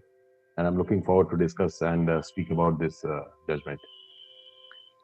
Jeet, the important aspect of this is, if you look at the history of this incident, which was highlighted by Ramani, happened many years back when Akbar was the journalist and he was not the minister. And she actually accused Akbar of sexual harassment. In retaliation, Akbar filed a defamation case on her. And this particular judgment, which has come by the Delhi court, is basically in the second case where the court has said that the woman can file harassment suit anytime in future. Also, it need not be fresh. And I think they have acquitted Ramani from all defamation. That means the woman has right to speak about any harassment that has happened to her. So you can explain to our viewers in much more legal terms what are the different aspects of this judgment. Yes, Chandrakant, sure. In fact, yes, the allegation were made by Priya Ramani with regards to an incident that happened in the year 1993. She tweeted and also wrote an article in a magazine in 2017, and thereafter in 2018 publicly mentioned the name of the predator who had sexually harassed her in the year 1993, and she named Mr. MJ Akbar to be the predator who had harassed her in a hotel room during taking an interview in the year 1993 in the month of December. So these tweets and the article that was published, the complainant, that is MJ Akbar, found it to be defamatory and found it to be going against his reputation. And therefore, he filed a case of defamation before the criminal court, as defamation is not just a civil wrong, it is also a criminal offense in India, as defamation is prohibited under section 499 of the Indian Penal Code, makes it an offense. And the punishment is prescribed under section 500, which provides for a maximum punishment of 2 years in case if it is found that some person had defamed the complainant. So the defamation case was filed by MJ Akbar, wherein he alleged that his reputation uh, uh, was maligned by the accused Miss Priya Ramani, as she wrote this article and tweeted, and thereafter several tweets wherein several women came out and also narrated the incidents of sexual harassment by Mr. MJ Akbar. So I'll just quickly take you to what were the tweets and the article. The Priya Ramani, in her tweet, made certain malicious imputations, wherein she mentions that I began this piece with my MJ Akbar story. Never named him because he didn't do anything. Lots of women have worse stories about this predator. Maybe they'll share. The media's biggest sexual predator. How many stories do you need to hear? I'm glad MJ Akbar won't be in the workplace more anymore. But Akbar represents countless men who believe they can say and do whatever they want to women without any consequence. You are an expert on obscene phone calls, text, inappropriate compliments, and not taking no for an answer. So this such type of tweet certainly is defamatory, because you are saying somebody, you are referring to him as a predator, the biggest sexual predator, and naming somebody. So if there is no imputation of truth, or if it is not done for public purpose or for public good, then certainly it is an offense of defamation. It falls within the definition of defamation. But there are exceptions to when a defamation cannot be an offense. The first is that there has to be an imputation of truth. So if true incident is shared which defames somebody, then it cannot be a criminal offense. Second, if it is done for public purpose, for public good, then also it cannot be considered to be an offense for which a person can be punished. So this is what she mentioned in her tweet. There was an article written by her in 2017 in Vogue India magazine, where she narrates the entire incident as what had happened in December 1993, wherein wherein the complainant, Mr. MJ Akbar, had called Priya Ramani to the Hotel Oberoi at 7 p.m. and Priya Ramani reached the hotel along with her friend who had come there to drop her. At the lobby, Miss Ramani tries to find out where Mr. Akbar is, but he's not found. So she goes to the reception and calls Mr. MJ Akbar. And Mr. Akbar asks her to come to her room. So she is a little bit hesitant to go to the room, because an interview in a personal room she had never expected. So she did not have the courage to say no. So she went up to the room, and wherein he asked her to sit. And it was a small enclosed room facing the sea, where Mr. Akbar asked her to sit in the chair, and then he asks Ms. Ramani a lot of personal questions rather than with regards to her writing skills and other skills which are required to be appointed as a journalist. And he starts asking whether you are married, whether you are having boyfriend or not. And then he offers her a drink, which he refuses. But Mr. Akbar starts taking drink in front of her, and thereafter starts singing old Hindi songs. And thereafter he suggests her to come and sit near her, through which she becomes very much scared, and thereafter she says that I want to leave, and she leaves the room and goes away. And at that time, Mr. Akbar says that somebody from the office will call with regard to the job. But thereafter, she was appointed as a journalist in the newspaper. She worked for around 2 weeks in Delhi office, and thereafter she sought for a transfer and she went to Bombay. But so Miss Ramani in her tweet itself says that he didn't do anything. But he didn't do anything was picked up by Mr. Akbar to say that when she herself admits that I didn't do anything, then how can I be a sexual predator? Therefore, Mr. Akbar filed this case of defamation, saying that her stand itself is contradictory and it can never be true when she herself admits that he didn't do anything and therefore she didn't mention my name. But Ms. Ramani said that he didn't do anything does not mean that an overtly act has to be done. Even suggestions, even certain forms of gestures can be said to be sexual harassment. And it is not necessary that overt acts have to be done. There has to be a touch, or there has to be some overt physical act involved for sexual harassment. But at that point in time, and the court also acknowledges the fact that in 1993 there was no law regarding the sexual harassment at workplace. Also, there was no such provision under the Indian Penal Code which would have made this an offense, except there was outrage of modesty. But there was not properly well-defined law, which now has been inserted after 2013 amendment, that is post Nirbhaya incident in Delhi. So this was the case that was put up by MJ Akbar, and also Ms. Ramani said that this is what has happened and that is what I have said, and therefore there is an imputation of truth, and therefore this is not defamation.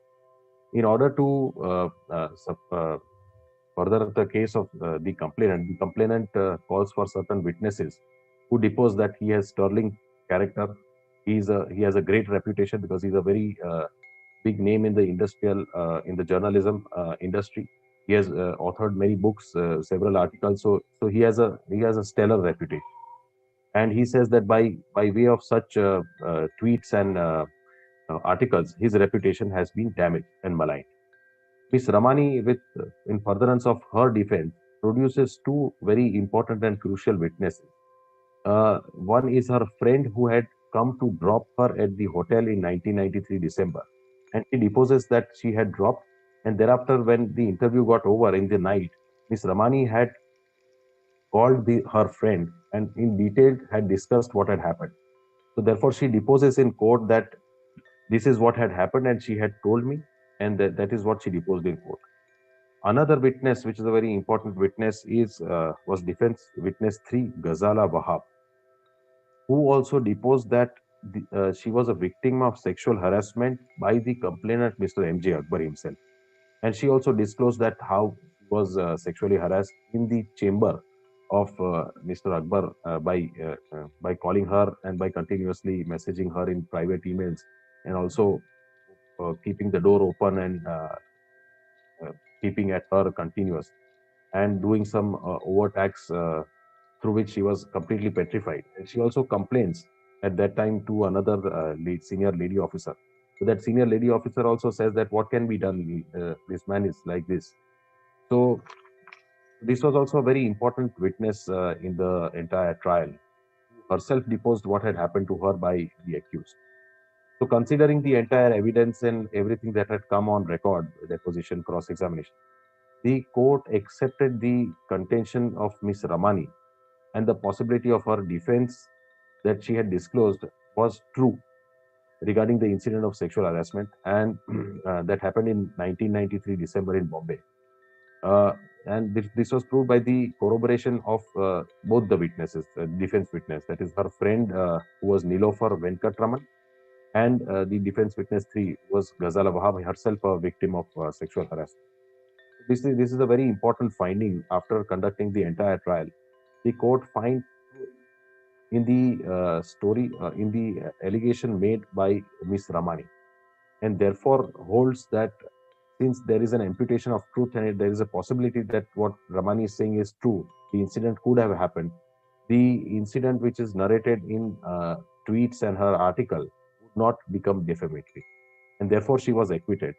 But the court recognizes several important aspects with regards to harassment at workplace, and acknowledges that our culture uh, is such a culture where women have been respected throughout. And in fact, Mahabharata and Ramayana also some certain instances are shown where the real culture of this country is highlighted. Wherein there are some instances where the court regarding the incident of Lakshman, when Lakshman, that is Ram's brother Lakshman, when he is asked that how did she find Sita, so he says that I did not look up from her feet, so I don't know how she is. But the respect that is shown in this verse is tremendous. How much respect a woman received, and that is the real culture of this country. So that is what is highlighted. There are certain other instances also which are highlighted in Aranya Kand of Ramcharit Manas with regards to the incidents of Jatayu. That Jatayu witnessed the crime of abduction of Sita. He lives long enough just to pass that information of abduction to Ram. Therefore, that is, and he tries to stop Ravan from taking Sita, but is killed in the battle with Ravan. So that is the what the respect is shown to a woman, and therefore certainly such incidents will not happen. And we we have to realize that women are several times victims of such sexual harassment at workplace, and men of good characters, having family, friends of good reputation, also commit such mistake, and women do not come out immediately. So, because they themselves don't know what has happened with them, and there is also a social stigma which is attached. So, therefore, it is not possible every time every woman will come out from the closet and immediately report as to what has happened. Also, the law has gradually developed. It was never developed as it is now. And in 1993, the law was not what it is today. The international covenants, the concept of dignity of women at workplace, and the right of equality are now recognized, which were not there at that time. And therefore, also there is all possibility that women will not always come forward and immediately report as to what has happened. So therefore, the court said that it has to be recognized that women will not always come forward immediately, and when they come forward, they have to be sensitively dealt with and not to be looked upon with suspicion all the time. So therefore, these are all the remarkable aspects of this judgment, and ultimately the court acquits Priya Ramani of the allegation of the charge of defamation against her. So certainly, it's a very welcome and good judgment delivered by the Delhi. Jeet, thank you very much for explaining this particular judgment so beautifully and in totality. And I'm sure, as you're explaining that in 1993, there were no such laws to prevent such crimes which were happening at that point in time. Uh, but, this particular judgment, what is the impact on our society now? Uh, I'm sure this has a huge impact. What would that would be? Certainly, so this gives more power to women, and women will be able to complain not just of a recent incident, but also of incidents that have happened prior.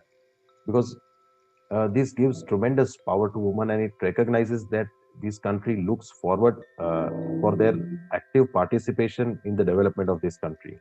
It also reproduces one report which says that the workforce in the uh, in the institution in this country is that 80% are male and 24 to 25% are women. That is of the year 2018-19.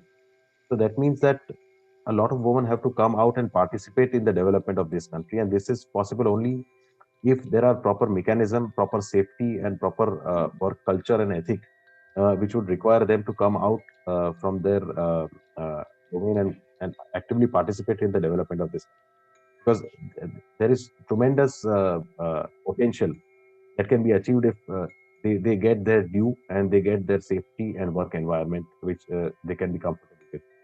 So certainly this is a big step ahead. The law recognizes their importance. It gives them equal opportunity and also gives them dignity. And now uh, uh, with the Women at Workplace Prevention, Prohibition and Redressal Act of 2013 at place, it certainly gives them the required safety and working atmosphere, which was not there before.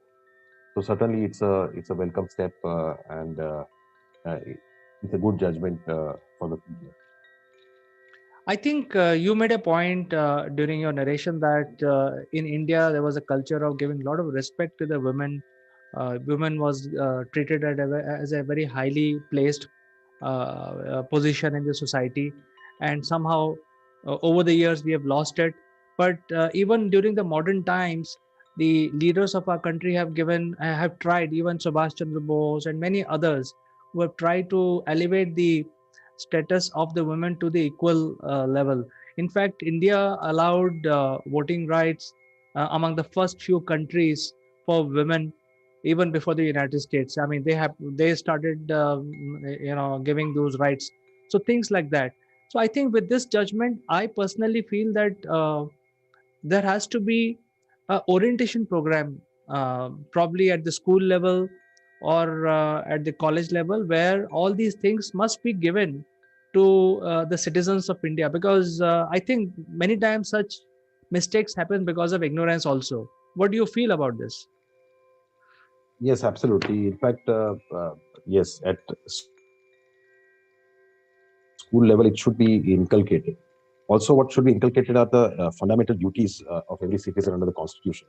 It will be taught to children at a young age, and that will be a big step ahead, because we speak about fundamental rights, but also there are fundamental duties on citizens. So if we follow and adhere to it, then certainly we would be a very developed and a very enlightened citizen. Will have enlightened citizen as well. I think this is a great step in providing the gender justice by the court here. And I really appreciate the court for giving such a detailed and fantastic order in this case, where, otherwise, if you file your complaint, there could be a defamation against you. So I think this is to prevent all that, so that women can freely talk about their, whatever they have faced, and file a complaint against such predators. So, this is something that is good. However, the court has also said that appeal can be filed, and in case the appeal is filed, then Ms. Ramani can apply for a bail. I think that is also part of the judgment, isn't it? Yes, but that is a formal part of this judgment, because appeal if appeal is filed, then for the appearance of the accused, he is always asked to provide for bail. So that is a formal procedure which is done in every case when an acquittal is given, so that I her think presence in the appellate court can be ensured. I think the court has given a very detailed and very methodical judgment. So now we have to see whether Mr. Akbar files an appeal.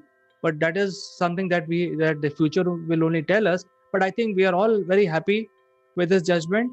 It has finally given the gender justice, and it has actually given justice to so many women who are facing certain incidents at workplace. So thank you so much, Jeet, for coming and finding time in discussing this particular case. It was our pleasure talking to you today. Thank you, Chandrakant, for having me. Bye-bye. And we will discuss some other case in the next episode of Legal Matters. Until then, you have a great week ahead. Thank you. Same to you.